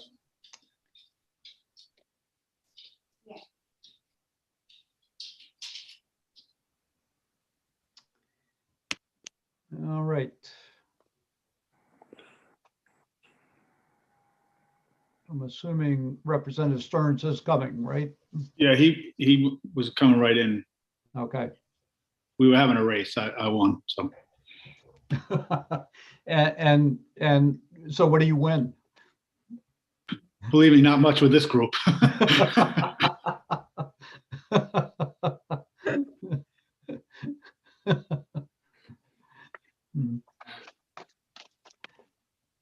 Yeah. I think maybe one of the problems was I went to look for the Zoom and I had about 3 different invitations and two of them didn't work. Well, we are fortunate in our caucus to have Senator Daughtry, who is, compared to myself, a savant when it comes to Zooms and negotiate or navigating cyberspace. Yeah, you're very My operative tech support are nonpartisan, so let me know. Right. Okay, welcome back, Representative Stearns. I think we have everybody. And I'm assuming that Representative Millette is with us, at least listening to us. Yes, there we go. So we had our discussion.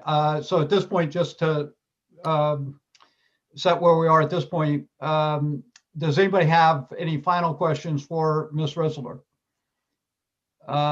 Representative Stearns? Yes, I'm not sure if this is necessarily for Hillary, maybe more for Representative Tepler.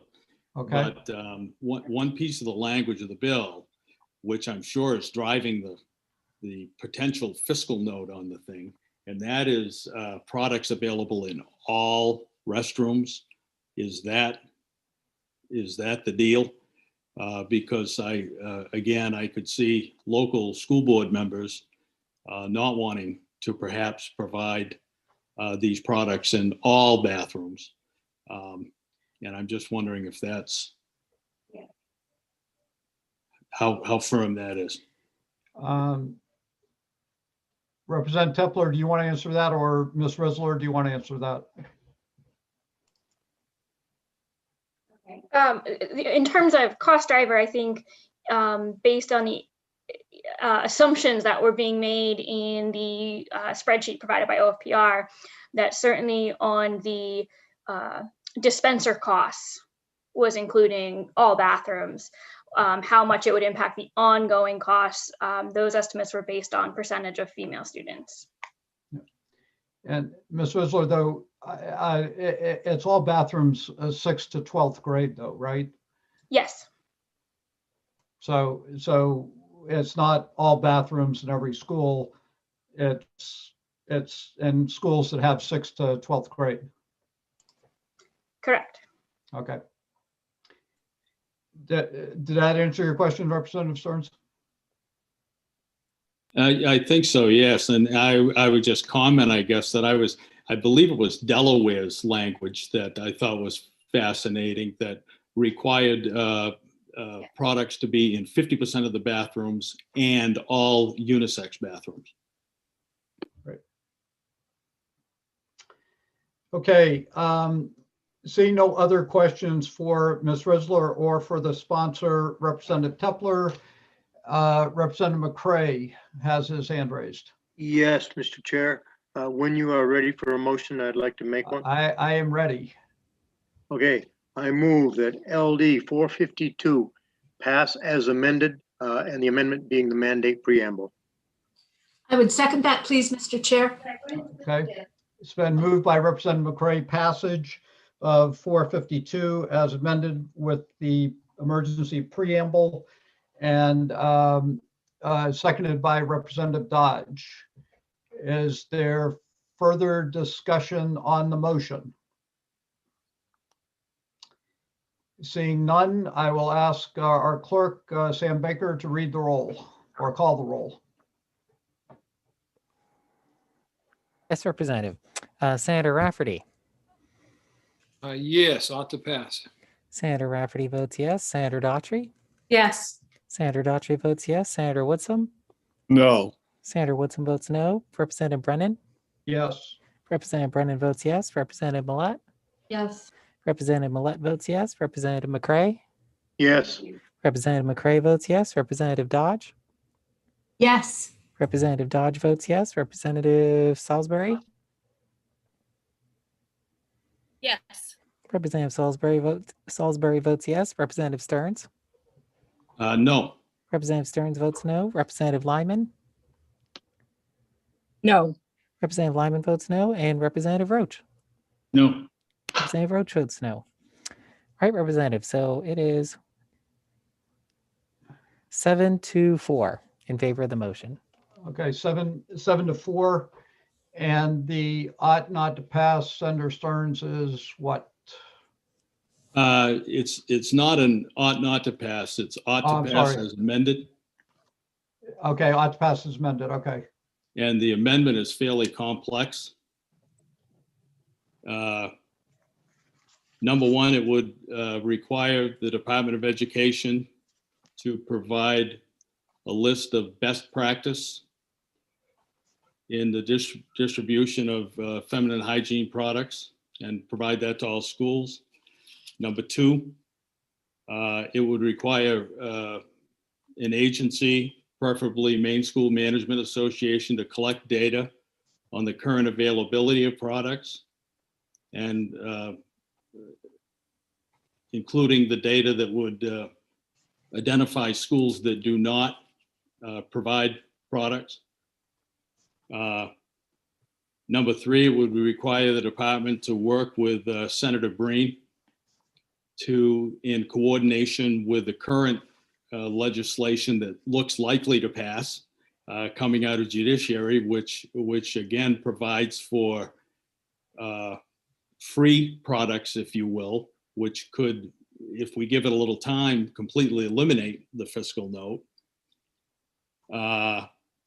And fourth, it would provide a venue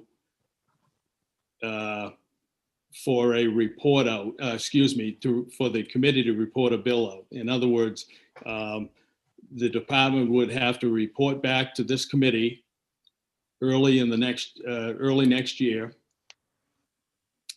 And we would have the opportunity, given all that data, to report a bill out if need be. And I know that was complex and I was probably pretty lousy at getting that across. Hillary, do you have questions? Yes. Yeah.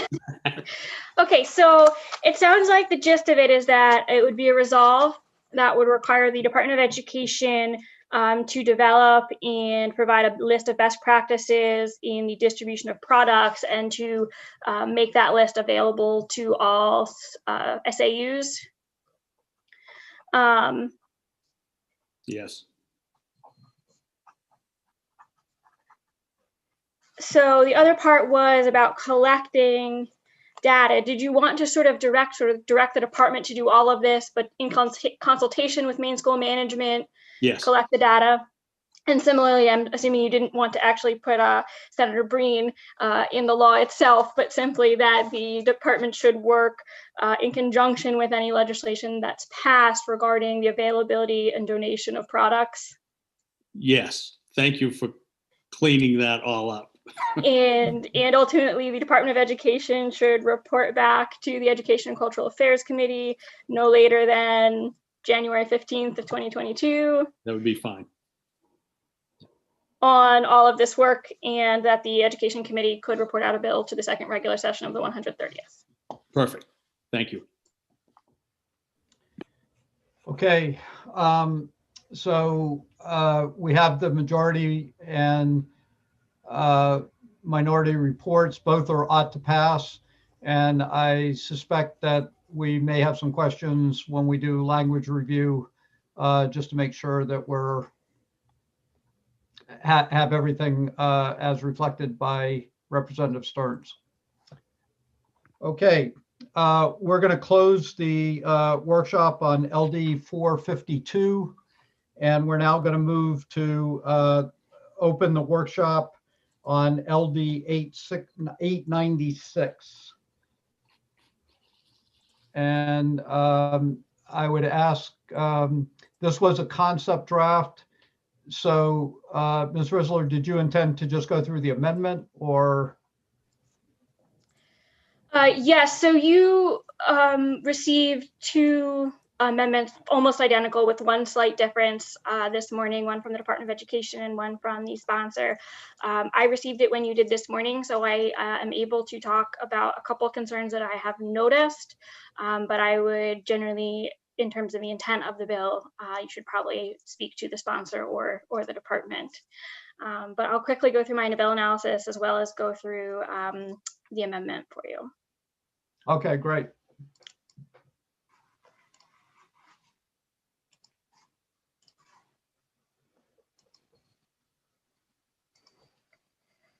Apologies, just need one moment to pull it up.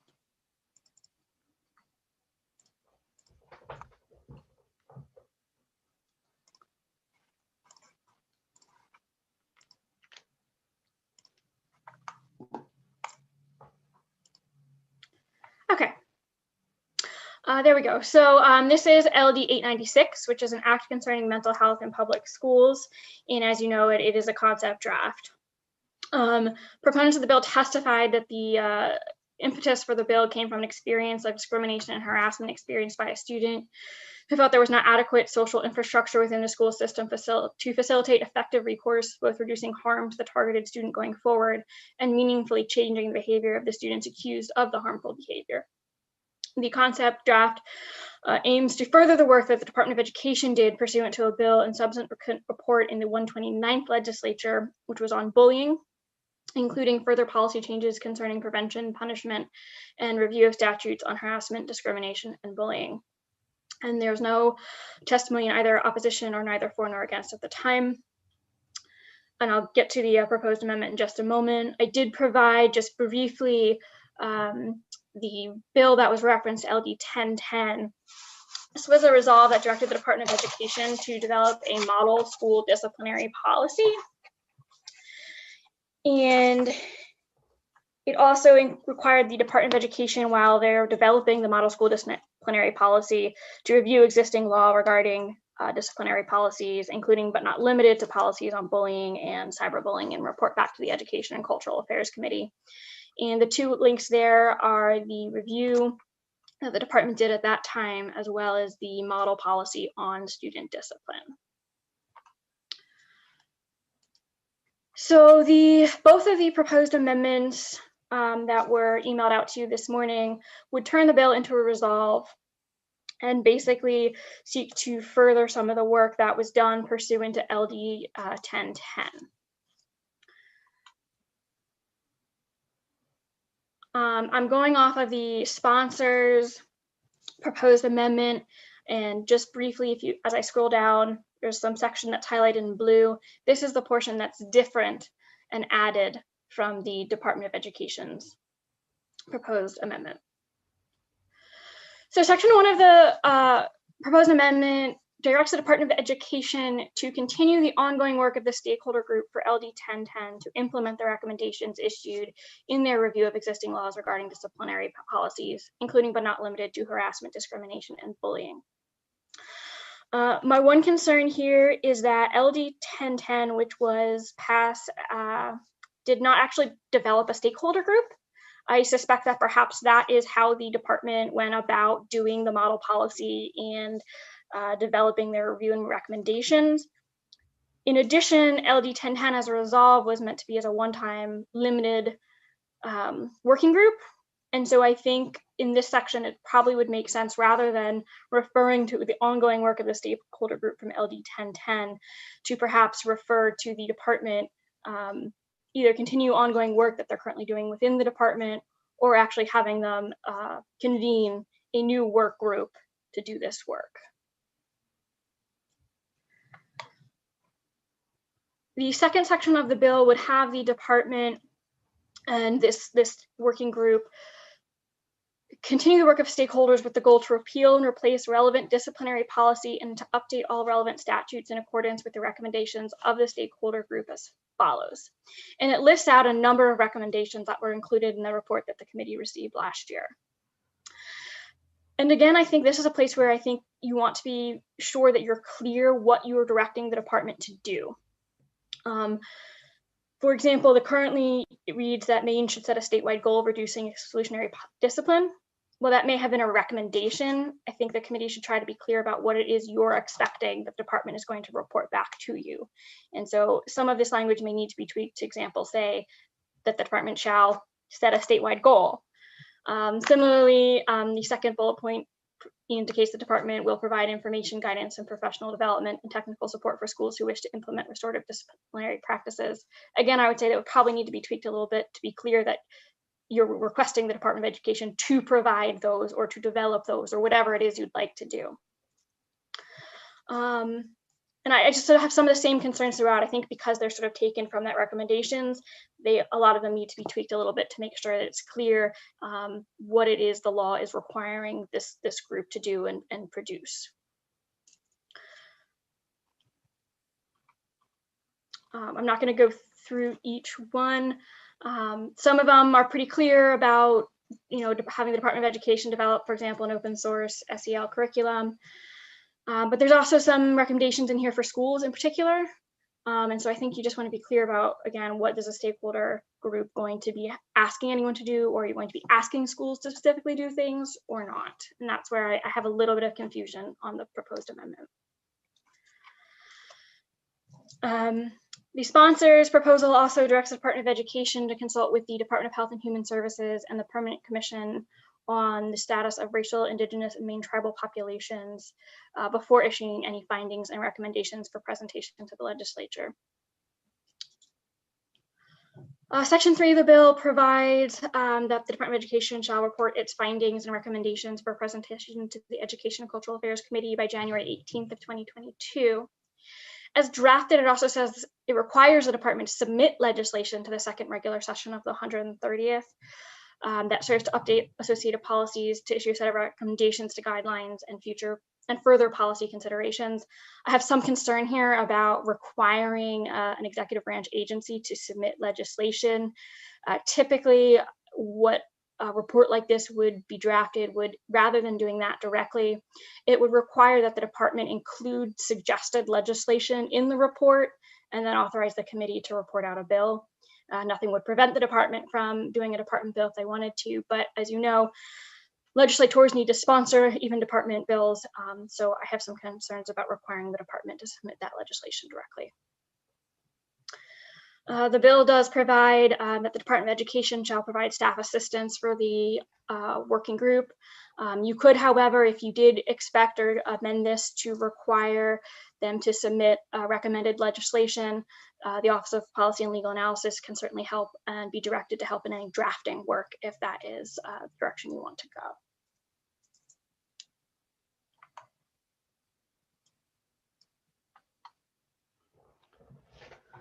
Okay, are there questions, Ms. Risler? Representative Dodge.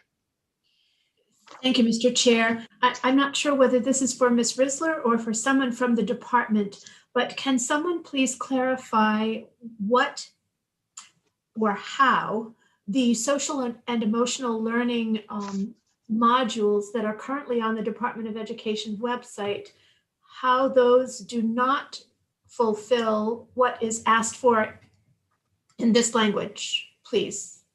Thank you. I think that's definitely a question for probably Bear Shea. Well, and he is president. Let's, if Representative Dodge, if this is okay for you, if we could direct questions to Ms. Risler first and then go to the department, that might just save us a minute or two. So are there other questions for Ms. Risler? None? Okay, great. So Sam, if you could bring Bear Shea or is there anybody else from the department here? Is Gordon Smith? No. No, Nope, okay. he's here on the Hillary's next shaking her one. head. Okay. Okay. Good afternoon, Mr. Shea. Good to see you again. Good afternoon. Thanks for And having thank you for being with us. Did you hear the question from Representative Dodge? I did. Thank you, Representative Dodge. So the SEL for Me programming would, I think, fulfill that part. I think the ongoing support, technical assistance, and training development, those pieces are something that will be ongoing, that we'll continue to do. But I think that piece hasn't been fully met. It probably won't ever be fully met because we will continue it. We're also doing statewide development, on each grade level of curricula. So all of those pieces we intend to keep working on, but those pieces would still be part of that bill or part of that recommendation. That recommendation existed before we created the programming. Other questions for Mr. Shea? Mr. Shea, if I could just ask you a couple very quickly, just to follow up on what Representative Dodge said. It appears to me that most of the amendment has to do with recommendations that were made by the stakeholders group and the report that was sent to the committee in February of 2020. Does that sound about right? Yes, thank you, Representative. Yes, so we had followed through with that a pretty extensive stakeholder group, really looking at both the sort of the student impact, the way that bullying was defined, really explored the policy and procedure and came out with those recommendations. And that's sort of where things landed as we rolled into the pandemic. So this bill sort of picks up that work from there. Okay. And I thought Ms. Risler said that you really didn't convene a stakeholders group. If I can clarify, Okay. I just wanted to clarify that the actual law that was passed did not require or direct the department to convene a stakeholder group. It does sound like in order to do the work that the law required them to do, that they did in fact convene one. Okay. And that stakeholder, with this amendment, that stakeholder group would continue? Yes, and we've maintained through the pandemic as much as possible contact with that group. We haven't been able to meet regularly as many members have not had the available time, but it is a group that we've maintained and will continue to add to. Regardless of this bill, our intention is to keep that work moving forward. So. Okay. And Ms. Shea, there was also, I guess, some question about part of the amendment that had to do with the Department of Human Service, Department of Education consulting with Department of Human Services and racial equity. But as I read it, it just simply says they will consult with. They don't have to get approval of, or that they just need to consult with those two groups. Is that your read of the amendment? I think that, the advantage is that the commissioners really brought a lot of the expertise into the department. And so being able to make decisions about the school specific pieces, of course, we have representation from other departments as part of the stakeholder group. Those conversations would certainly happen, and have been happening regardless, connecting with the CDC, with DHHS, with DOC. Those conversations are going to be ongoing. Okay. But if we just had in there or put in there, consult with that Department of Health and Human Services and the commission and other stakeholder groups, that shouldn't be a problem. It shouldn't be problematic, should it? I mean, it's certainly just adding extra work and steps officially that I think are being taken as best practices anyway. I won't bore you with the debate of it, but it would certainly, it's just adding more specifics when it's work that we're doing. Okay, thank you. Senator Woodson. Yes, thank you, Mr. Chair. I guess this is an open question to maybe you, Bear Shea, or the committee. We have had other bills on mental health, I think, I'm trying to recall, this year. How does this differ from those, the ongoing work that Bear Shea has been talking about?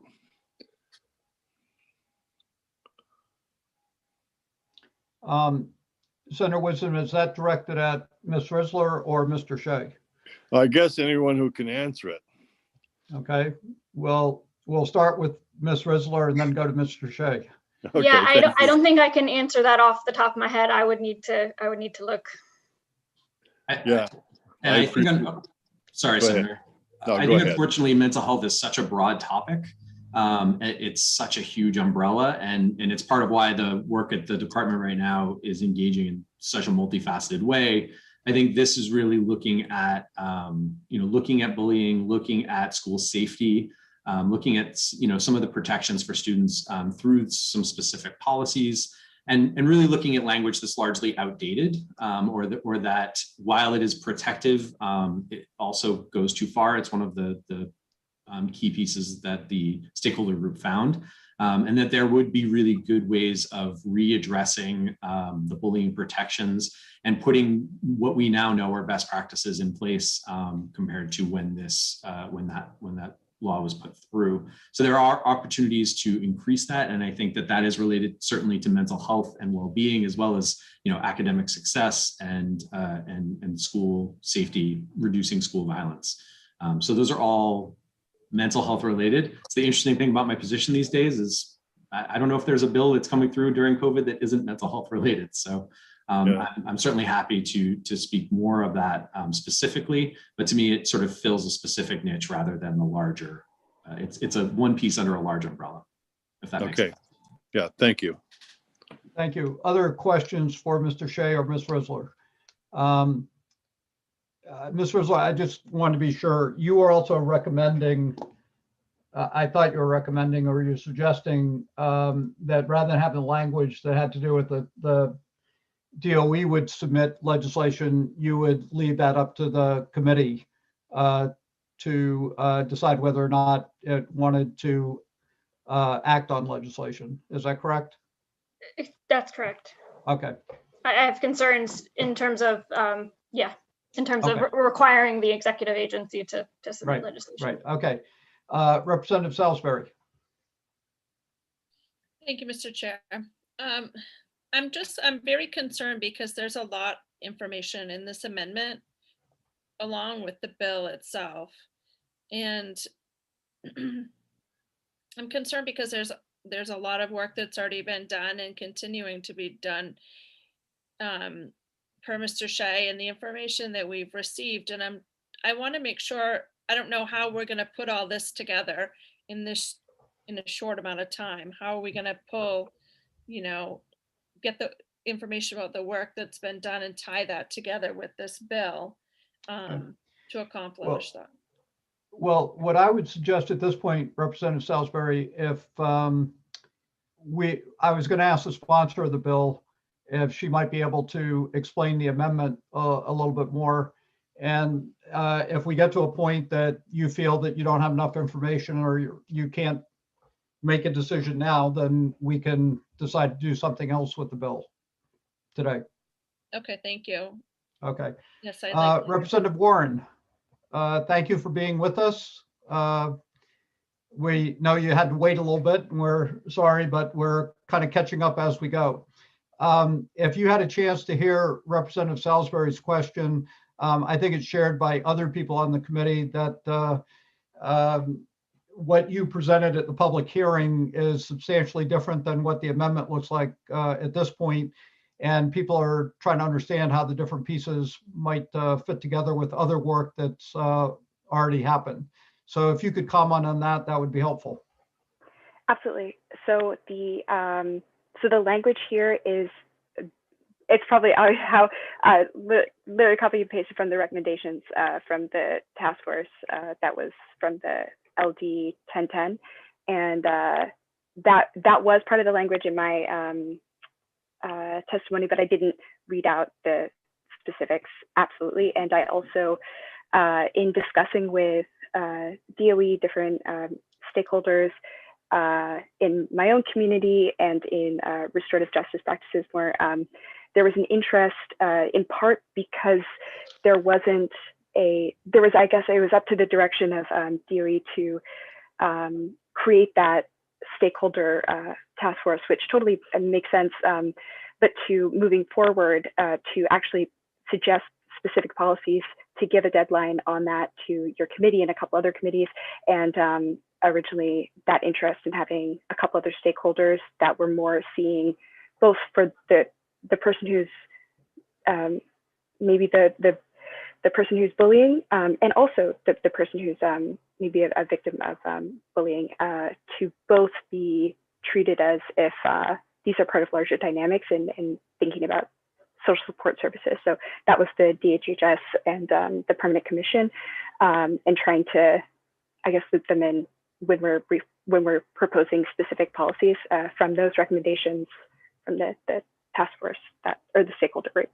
So that is a place I want to say, without the oversight component, the consultation with DHHS and the Permanent Commission, that the language of this amendment is something that DOE is approving of, but the question of whether to be asked to consult with any policy recommendations, that's something that that's a point of difference between myself and maybe what we came to understand between myself and DOE. So that's up to you, of course, and all of this is up to your consideration. But just to speak to the recommendations from that task force from the 1010 and the 129th.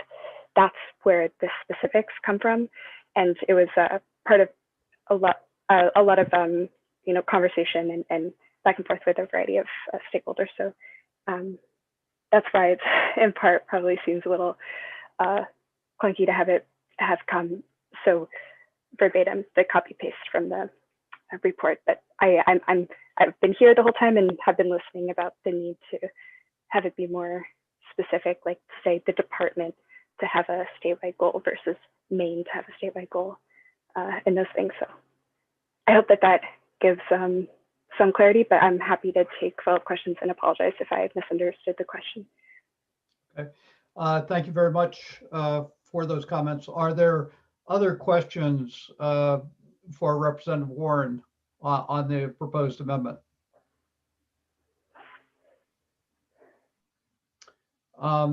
Representative Warren, I just have a couple.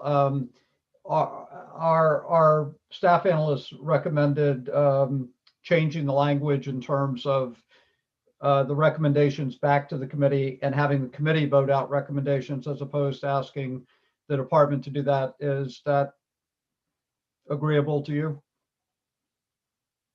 Okay, yes, absolutely. Yeah. Okay, and the part that's highlighted in blue on the Department of Health and Human Services and the Permanent Commission, I'd say it's probably, I don't know if it can't be done, but it's not the practice, that you couldn't allow one department to veto what another department is recommending or doing. But as I read what you have there, is it's simply saying that the DOE will consult with the Department of Health and Human Services. And I think we probably ought to say the Commission on Racial Justice, Tribal Population, and other stakeholders on the recommendation. And that way it kind of broadens it out a little bit and doesn't make it specific to one commission. And then this is a kind of a vast generalization, but in trying to read through everything fairly quickly, it looked to me what you did was take the recommendations that were made in 1010 in that stakeholders group and then put that in your amendment and basically said to the Department of Education, we want you to continue to work on these going forward. Is that an overgeneralization? No, that was a quite accurate description. Yeah. Okay. All right. Thank you. All right. So are there other questions from members of the committee? Of Representative Warren, of Ms. Risler, or of Mr. Shea? Okay. And Representative Salisbury, if you can hear me.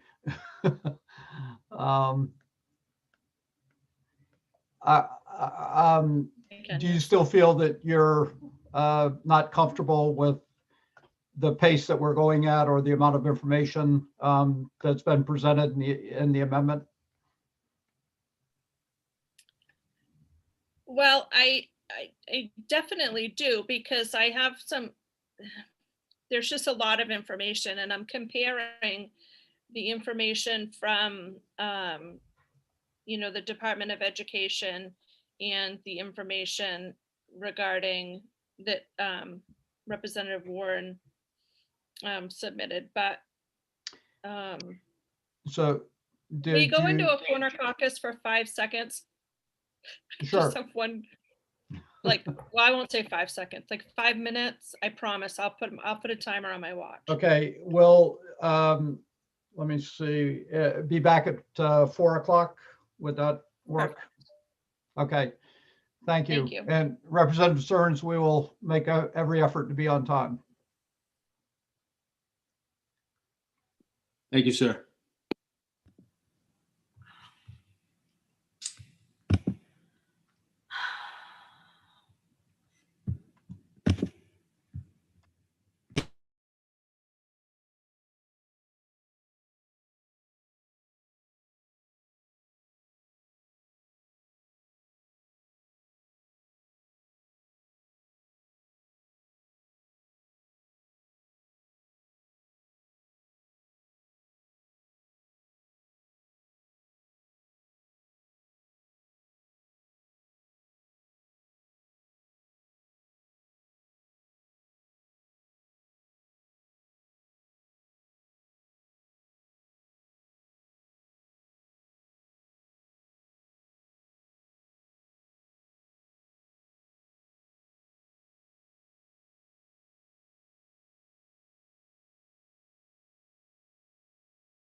So we are back and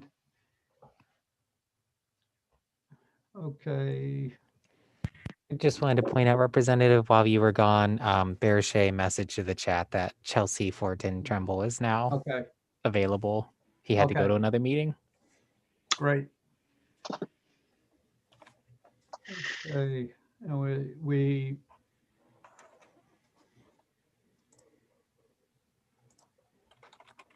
right, is Senator Woodson with us as well? And we're Representative Millette should be here.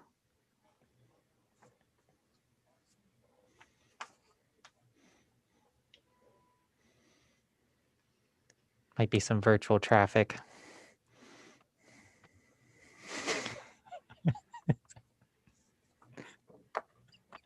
So Sam, is some times of the day worse than other times of the day? Oh, yes.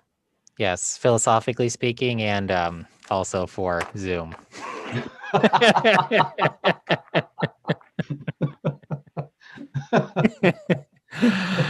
For example, I'm a morning person, so after 6 o'clock, don't try to contact me. That's when I'm starting to wind down. Well, that's good to know.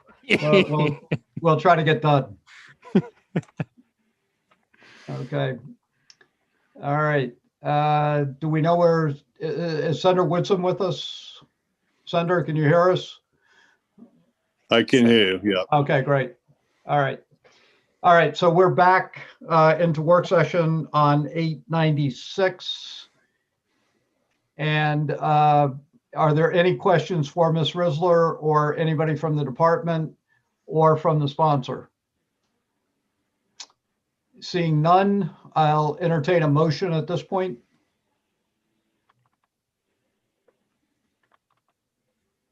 All right, I'll go, Senator Rafferty. Sure, I'm going to make a motion that LD 896 pass as amended. And the amendments, Ms. Risler, you have those? Yes, I do. I will request, however, given some of my concerns about cleaning up some of the language, since they had been sort of the cut and paste from recommendations, that if I have any questions, permission to reach out to the department or the sponsor as needed. Absolutely. Yeah, I noticed there were some tense, TENSE issues. Yes, exactly. Okay.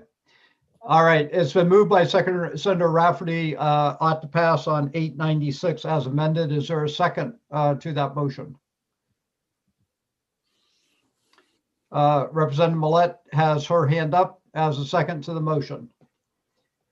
All right. Any further discussion? Representative Stearns. Thank you, Mr. Chair. I will not be supporting the bill. However, I support much of the language and much of the intent behind the bill. I just feel that the work is being done and it's on the front burner with DOE. So that's the reason for my vote. Okay, thank you. Any other comments? Seeing none, I'll ask our clerk to call the roll. Okay, Representative. Senator Rafferty. Yes, ought to pass as amended. Senator Rafferty votes yes. Senator Woodson? No. And sorry, Senator Woodson, do you mind just putting your camera on? It's just required for a vote. Oh, Sorry, it works better with it off, but no. Thank you. Yeah, just for voting. Thank you so much, Okay. Senator. Yeah. Senator Woodson votes no. Representative Brennan? Yes. Representative Brennan votes yes. Representative Millette?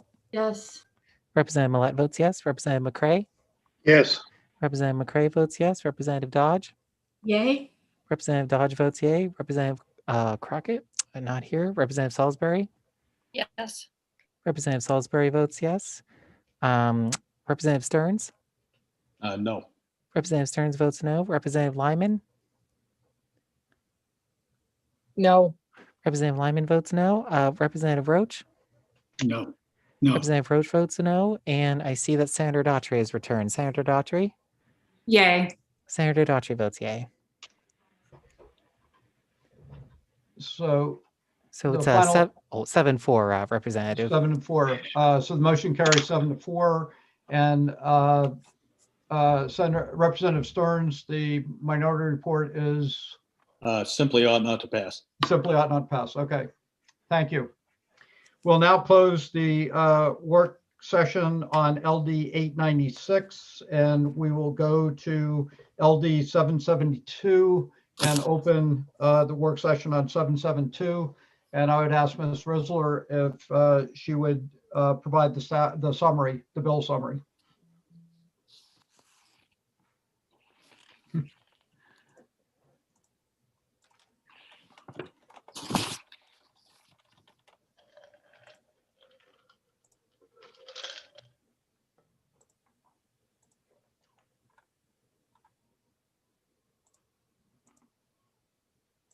Okay, so this is LD 772, which is an act to permit naloxone possession, prescription, administration, and distribution in public and private schools.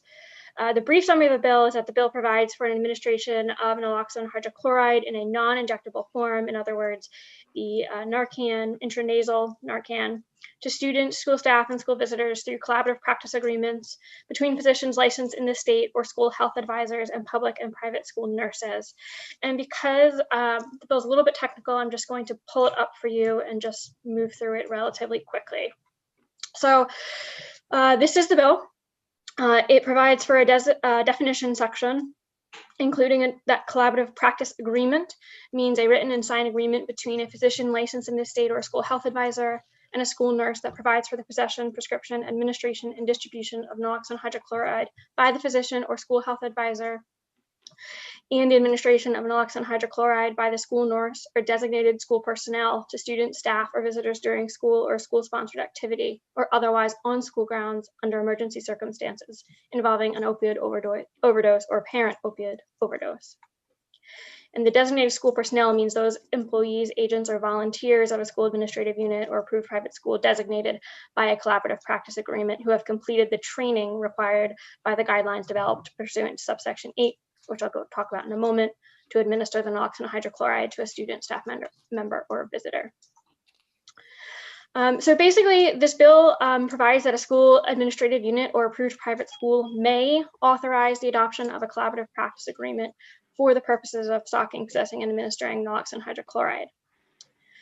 The collaborative practice agreement permits a physician licensed in the state or a school health advisor to prescribe naloxone hydrochloride and direct a school nurse to administer it in good faith to any student, staff member, visitor experiencing the apparent opioid overdose during the school or school-sponsored activity or otherwise on the school grounds. If a school administrative unit is adopting a collaborative practice agreement, then it must include the following: the name and address of the school, identification and signatures of the physician or school health advisor and school nurse who are parties to the collaborative practice agreement, the dates the agreement is signed by each party, and the beginning and end dates of the period of time within the agreement is in effect, and any other information considered appropriate.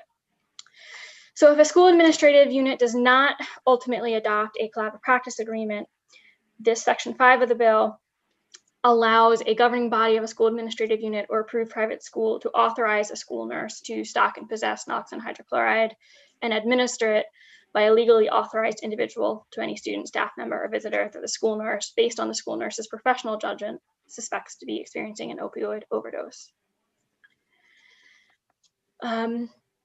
It does provide that a school administrative unit or approved private school may enter an arrangement with a manufacturer or third-party supplier to obtain it at fair market prices, reduced prices, or no cost. It does also allow that under a collaborative practice agreement, a school administrative unit or approved private school can purchase the naloxone hydrochloride from a pharmacy in the state. And last, it does provide by January 1st of 2022 and as needed after that date that the Department of Education, in consultation with the Department of Health and Human Services, shall develop and make available to all schools guidelines for the management of opioid overdose during school or school-sponsored activity or otherwise on school grounds, which must include education and training for school personnel on recognition of overdose, rescue breathing, and administration of naloxone, and procedures for responding to opioid overdose. During the public hearing, you heard testimony from proponents of the bill that the state's recently updated opioid response strategic plan puts a high priority on harm reduction activities, including the naloxone distribution. That during 2019, the Department of Education received a number of inquiries from school nurses and other education staff regarding the need for Narcan in schools. But existing education and pharmacy statutes and medication rules make it difficult for most schools to have it available and to train staff to use it.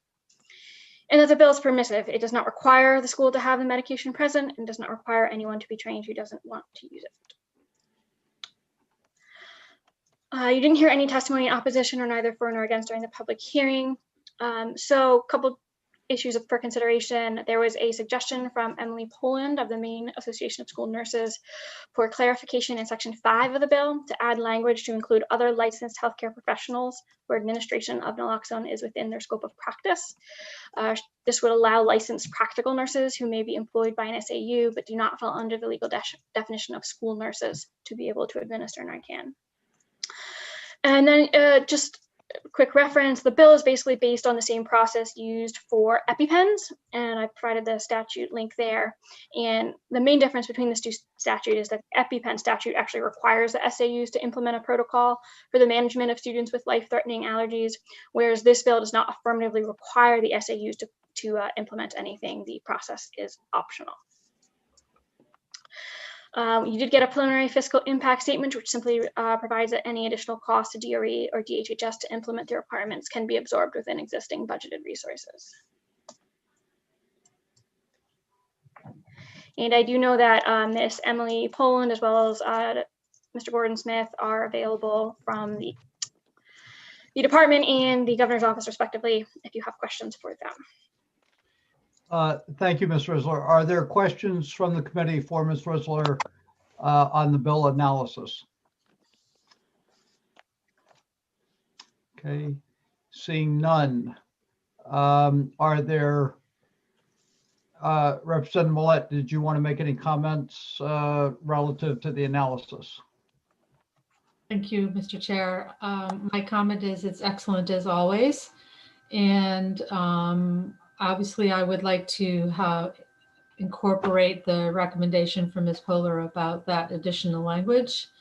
And I do not see any need to address the difference between this bill and the EpiPen approach. I think we're very clear as to why we're taking this approach with Naloxone.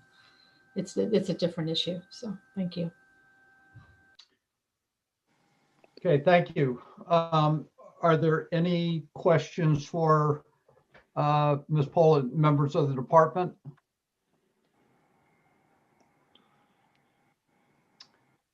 Seeing none, I'll accept a motion at this point.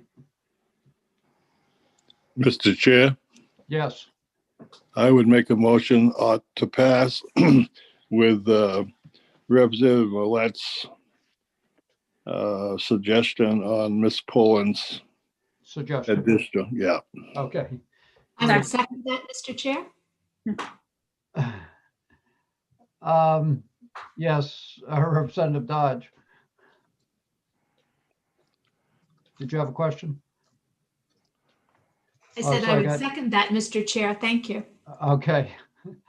So I got a motion by Senator Woodson that is seconded by Representative Dodge, ought to pass as amended on LD 772. Is there any further discussion? Seeing none, I'll ask the clerk, Sam, if you could call the roll. Mr. Representative, Senator Rafferty.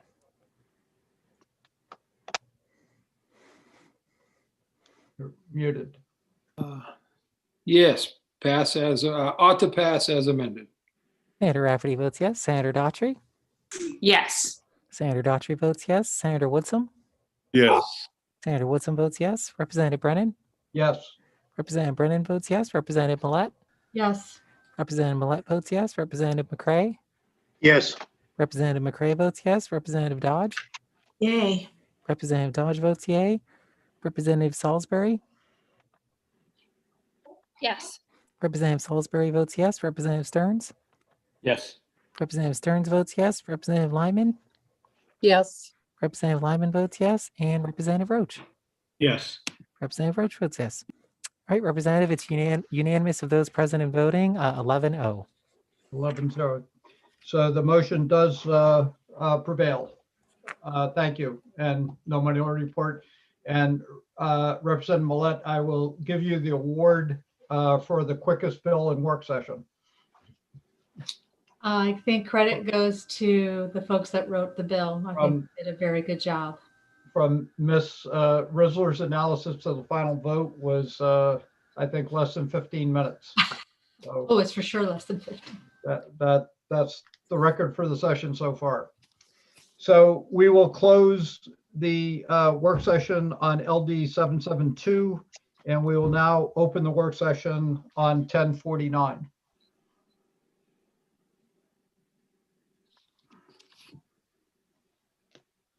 All right. So this is LD 1049, which is a resolve to promote the education of students who participate in sex education classes regarding common cancer symptoms, the bone marrow registry, and organ donation. This resolve directs the Department of Education to work with oncologists and other medical professionals to create online content for school administrative units to use at no cost to educate high school and elementary school students who participate in sex education classes about common early symptoms of cancer, the bone marrow registry, and organ donation. Proponents of the bill testify that the purpose of the bill is for the DOE to create the resources and make them available on the DOE website for schools to be able to download and use. That awareness of cancer symptoms plays a vital role in the survival rates of cancer patients, and adolescents in particular may not know what could be a cancer symptom. Opponents of the bill testified that schools around the state have differing views about what should be taught when discussing sex education classes, varying on grade level, content, and community values, and that it should be a local decision. And then testifying in neither for nor against is that if the goal of the bill is to improve the availability of access to updated resources and using the DOE and professional organizations like the Maine Curriculum Leaders Association makes sense. But if the goal is to improve health education quality, equity, and access, then a more effective strategy is to increase funding and professional learning.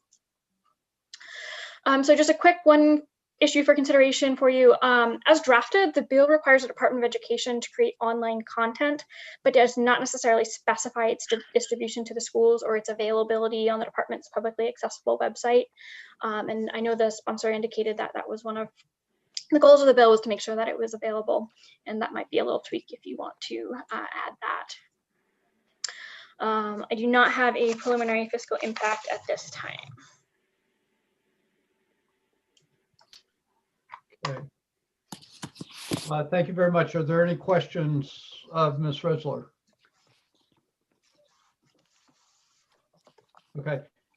If I could just go back through the summary again. You said there's no mention that it's available on the DOE website? That's correct. It simply requires the creation of online content for school administrative units to use at no cost. So I think if it's something you wanted to make sure that was actually up on the web for anybody to access, you might just want to add that it should be made available on the department's publicly accessible website. Okay. So the idea would be that DOE would consult with certain medical experts and then provide curriculum or information on their webpage to school districts or classrooms, teachers to use at their discretion? That's my understanding. It's really pretty broad. It simply is online content. What that ultimately would look like, okay. I'm not sure. And in terms of if the sponsor has something in mind, you could be more specific, but currently it just simply says online content. Well, we will ask her in a second. And the only other question that was raised is whether or not we should talk about health classes as opposed to sex ed classes.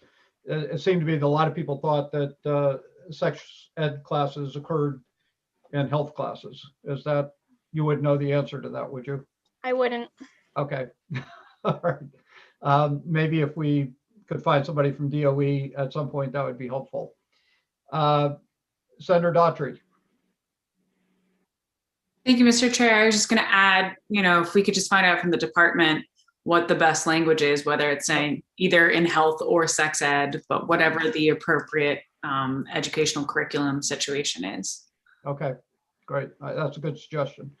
So at this point, since there are no questions for Ms. Risler, I will ask Representative Craven to join us. Good afternoon, Representative Craven. Thank you for being here. Good to see you. Thank you, Mr. Chair. I'm just on a little break from our committee and we have 4 more bills to go. Well, I'm sure this is the most important place to be, though. So, well, thank you for speaking positively regarding this resolve. It's such, in my opinion, very innocuous, but that we have to, that prevention and early detection saves lives. And we all know that, and that young people should be aware of the,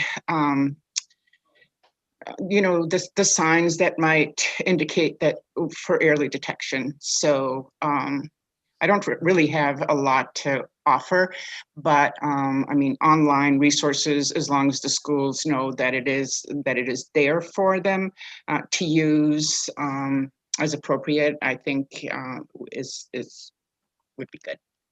Okay. So Representative Craven, the description by the analyst and then the subsequent discussion was an accurate portrayal of what you were trying to accomplish. And I don't know if you have any strong thoughts. Representative Daughtry made a good suggestion. We would consult with the department to how whether we say it's a health class or a sex ed class or whatever, unless you had any strong preference at this point. No, I think that that's great. They're, they're the experts in that area, and I would be really happy with that. Okay. I missed the analysis. I'm sorry. I just got here. Well, it was nothing short of brilliant. I know. So we are so lucky to have such awesome analysts. So it's too bad that you missed it. Okay. I'll look it up. So Sam, do we have anybody from the department? Emily Poland is available. Okay. We should have Ms. Poland come in very quickly. We'll ask her the quick question, and then I will look to a motion. Welcome, Ms. Poland. Thank you for being here with us today. Did you hear the question that was raised? I think I heard, I'm glad I stayed on. I was there for 772. And my understanding is the question is whether or not it should be more broad and say health education. I generally speaking, any sex education class does happen within the context of a health education because it's part of the health education standards. So I think that would be it would make sense for it to live within the health education realm. Okay. So if we said make the material available online to health education classes, that would work? I think that would work, yes. Okay. Thank you. We appreciate it. Are there any other questions for Ms. Poland? Seeing none, thank you very much, and we hope to see you again soon. I would now accept a motion. Representative Dodge, did you want to make a motion? Yes, please, Mr. Chair. Thank you for recognizing me. I would make a motion to pass LD 1049 with the amendments as described. And Senator Daughtry is seconding it. I'm giving nobody else a chance. So it's been moved and seconded. Moved by Representative Dodge, ought to pass on 1049 as amended. And it was seconded by Senator Daughtry. Is there any other questions for members of the committee of Ms. Risler or the sponsor? Seeing none, I would ask our clerk to call the roll.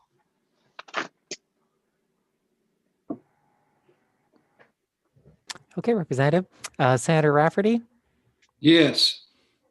Senator Rafferty votes yes. Senator Daughtry? Yes. Senator Daughtry votes yes. Senator Woodson? Yes. Senator Woodson votes yes. Representative Brennan? Yes. Representative Brennan votes yes. Representative Millette? Yes. Representative Millette votes yes. Representative McCray? Yes. Representative McCray votes yes. Representative Dodge? Yay. Representative Dodge votes yay. Representative Salisbury? Yes. Representative Salisbury votes yes. Representative Stearns? Yes. Representative Stearns votes yes. Representative Lyman? Yes. Representative Lyman votes yes. And Representative Roach? Yes. Representative Roach votes yes. So Representative, it's unanimous of those present and voting, 11-0 in favor of the motion. 11-0. Great. Yay. Thank you. Thank you. Thank you for being with us, Representative Craven, and good luck Thank you. with your 4 other bills. Thank you very much. And I will see you in a few minutes. Okay. Okay, so that concludes our work session on 1049. And we are done for the day with work sessions. We do have scheduling with Ms. Risler right after this, which is always something to look forward to. So I guess, are there questions from members of the committee? One announcement, we've had an addition to our schedule tomorrow morning. We'll start at 10 o'clock and the commissioner will be there at 10 o'clock to do a brief update on the COVID-19 situation facing schools across the state. We don't expect that to be any more than 15 minutes. People can ask questions, but we really hope that if we need to call her back at some other point, we can do that. But it's just for her to be able to talk to us about some things that are happening, some of the concerns that she has. All right, so that'll be at 10 o'clock and then we'll start public hearings right after that. And we have public hearings all day. We do not have any work sessions. And then obviously we're in session on Wednesday and we have a full committee day on Thursday, but nothing scheduled for this Friday. And I'm assuming that the preference is that we not schedule anything on Friday. Okay. All right. then at this point we won't. All right. Well, I hope everybody has a good afternoon, and we kind of got off to a long public hearing to start with, but ended up moving pretty quickly. So it's always better to move quickly at the end of the day, Sam, rather than in the beginning of the day. So, and you said you could stay awake until 6 o'clock. I guess I could do an hour and a half scheduling meeting, although that'd be quite the marathon. Your analyst says no to that. All right, Maddie. I was just going to add the committee progress report just came out and HHS is about 2% ahead of us. So we need to show them next week and move a bunch of stuff out of committee. All Not right. that I'm competitive at all. Well, hopefully, what we should have done is kept Representative Craven here this afternoon so they couldn't vote on the next 4 bills. We'll do that next time. All right. Well, we'll see everybody tomorrow morning at 10 o'clock. Thank you and have a good evening. Sam, we'll get a link. You're Already- sending us a link? Yep, just went out now, Senator. Yep. Did you send it by Gmail account? Yep. Okay, great. Thanks.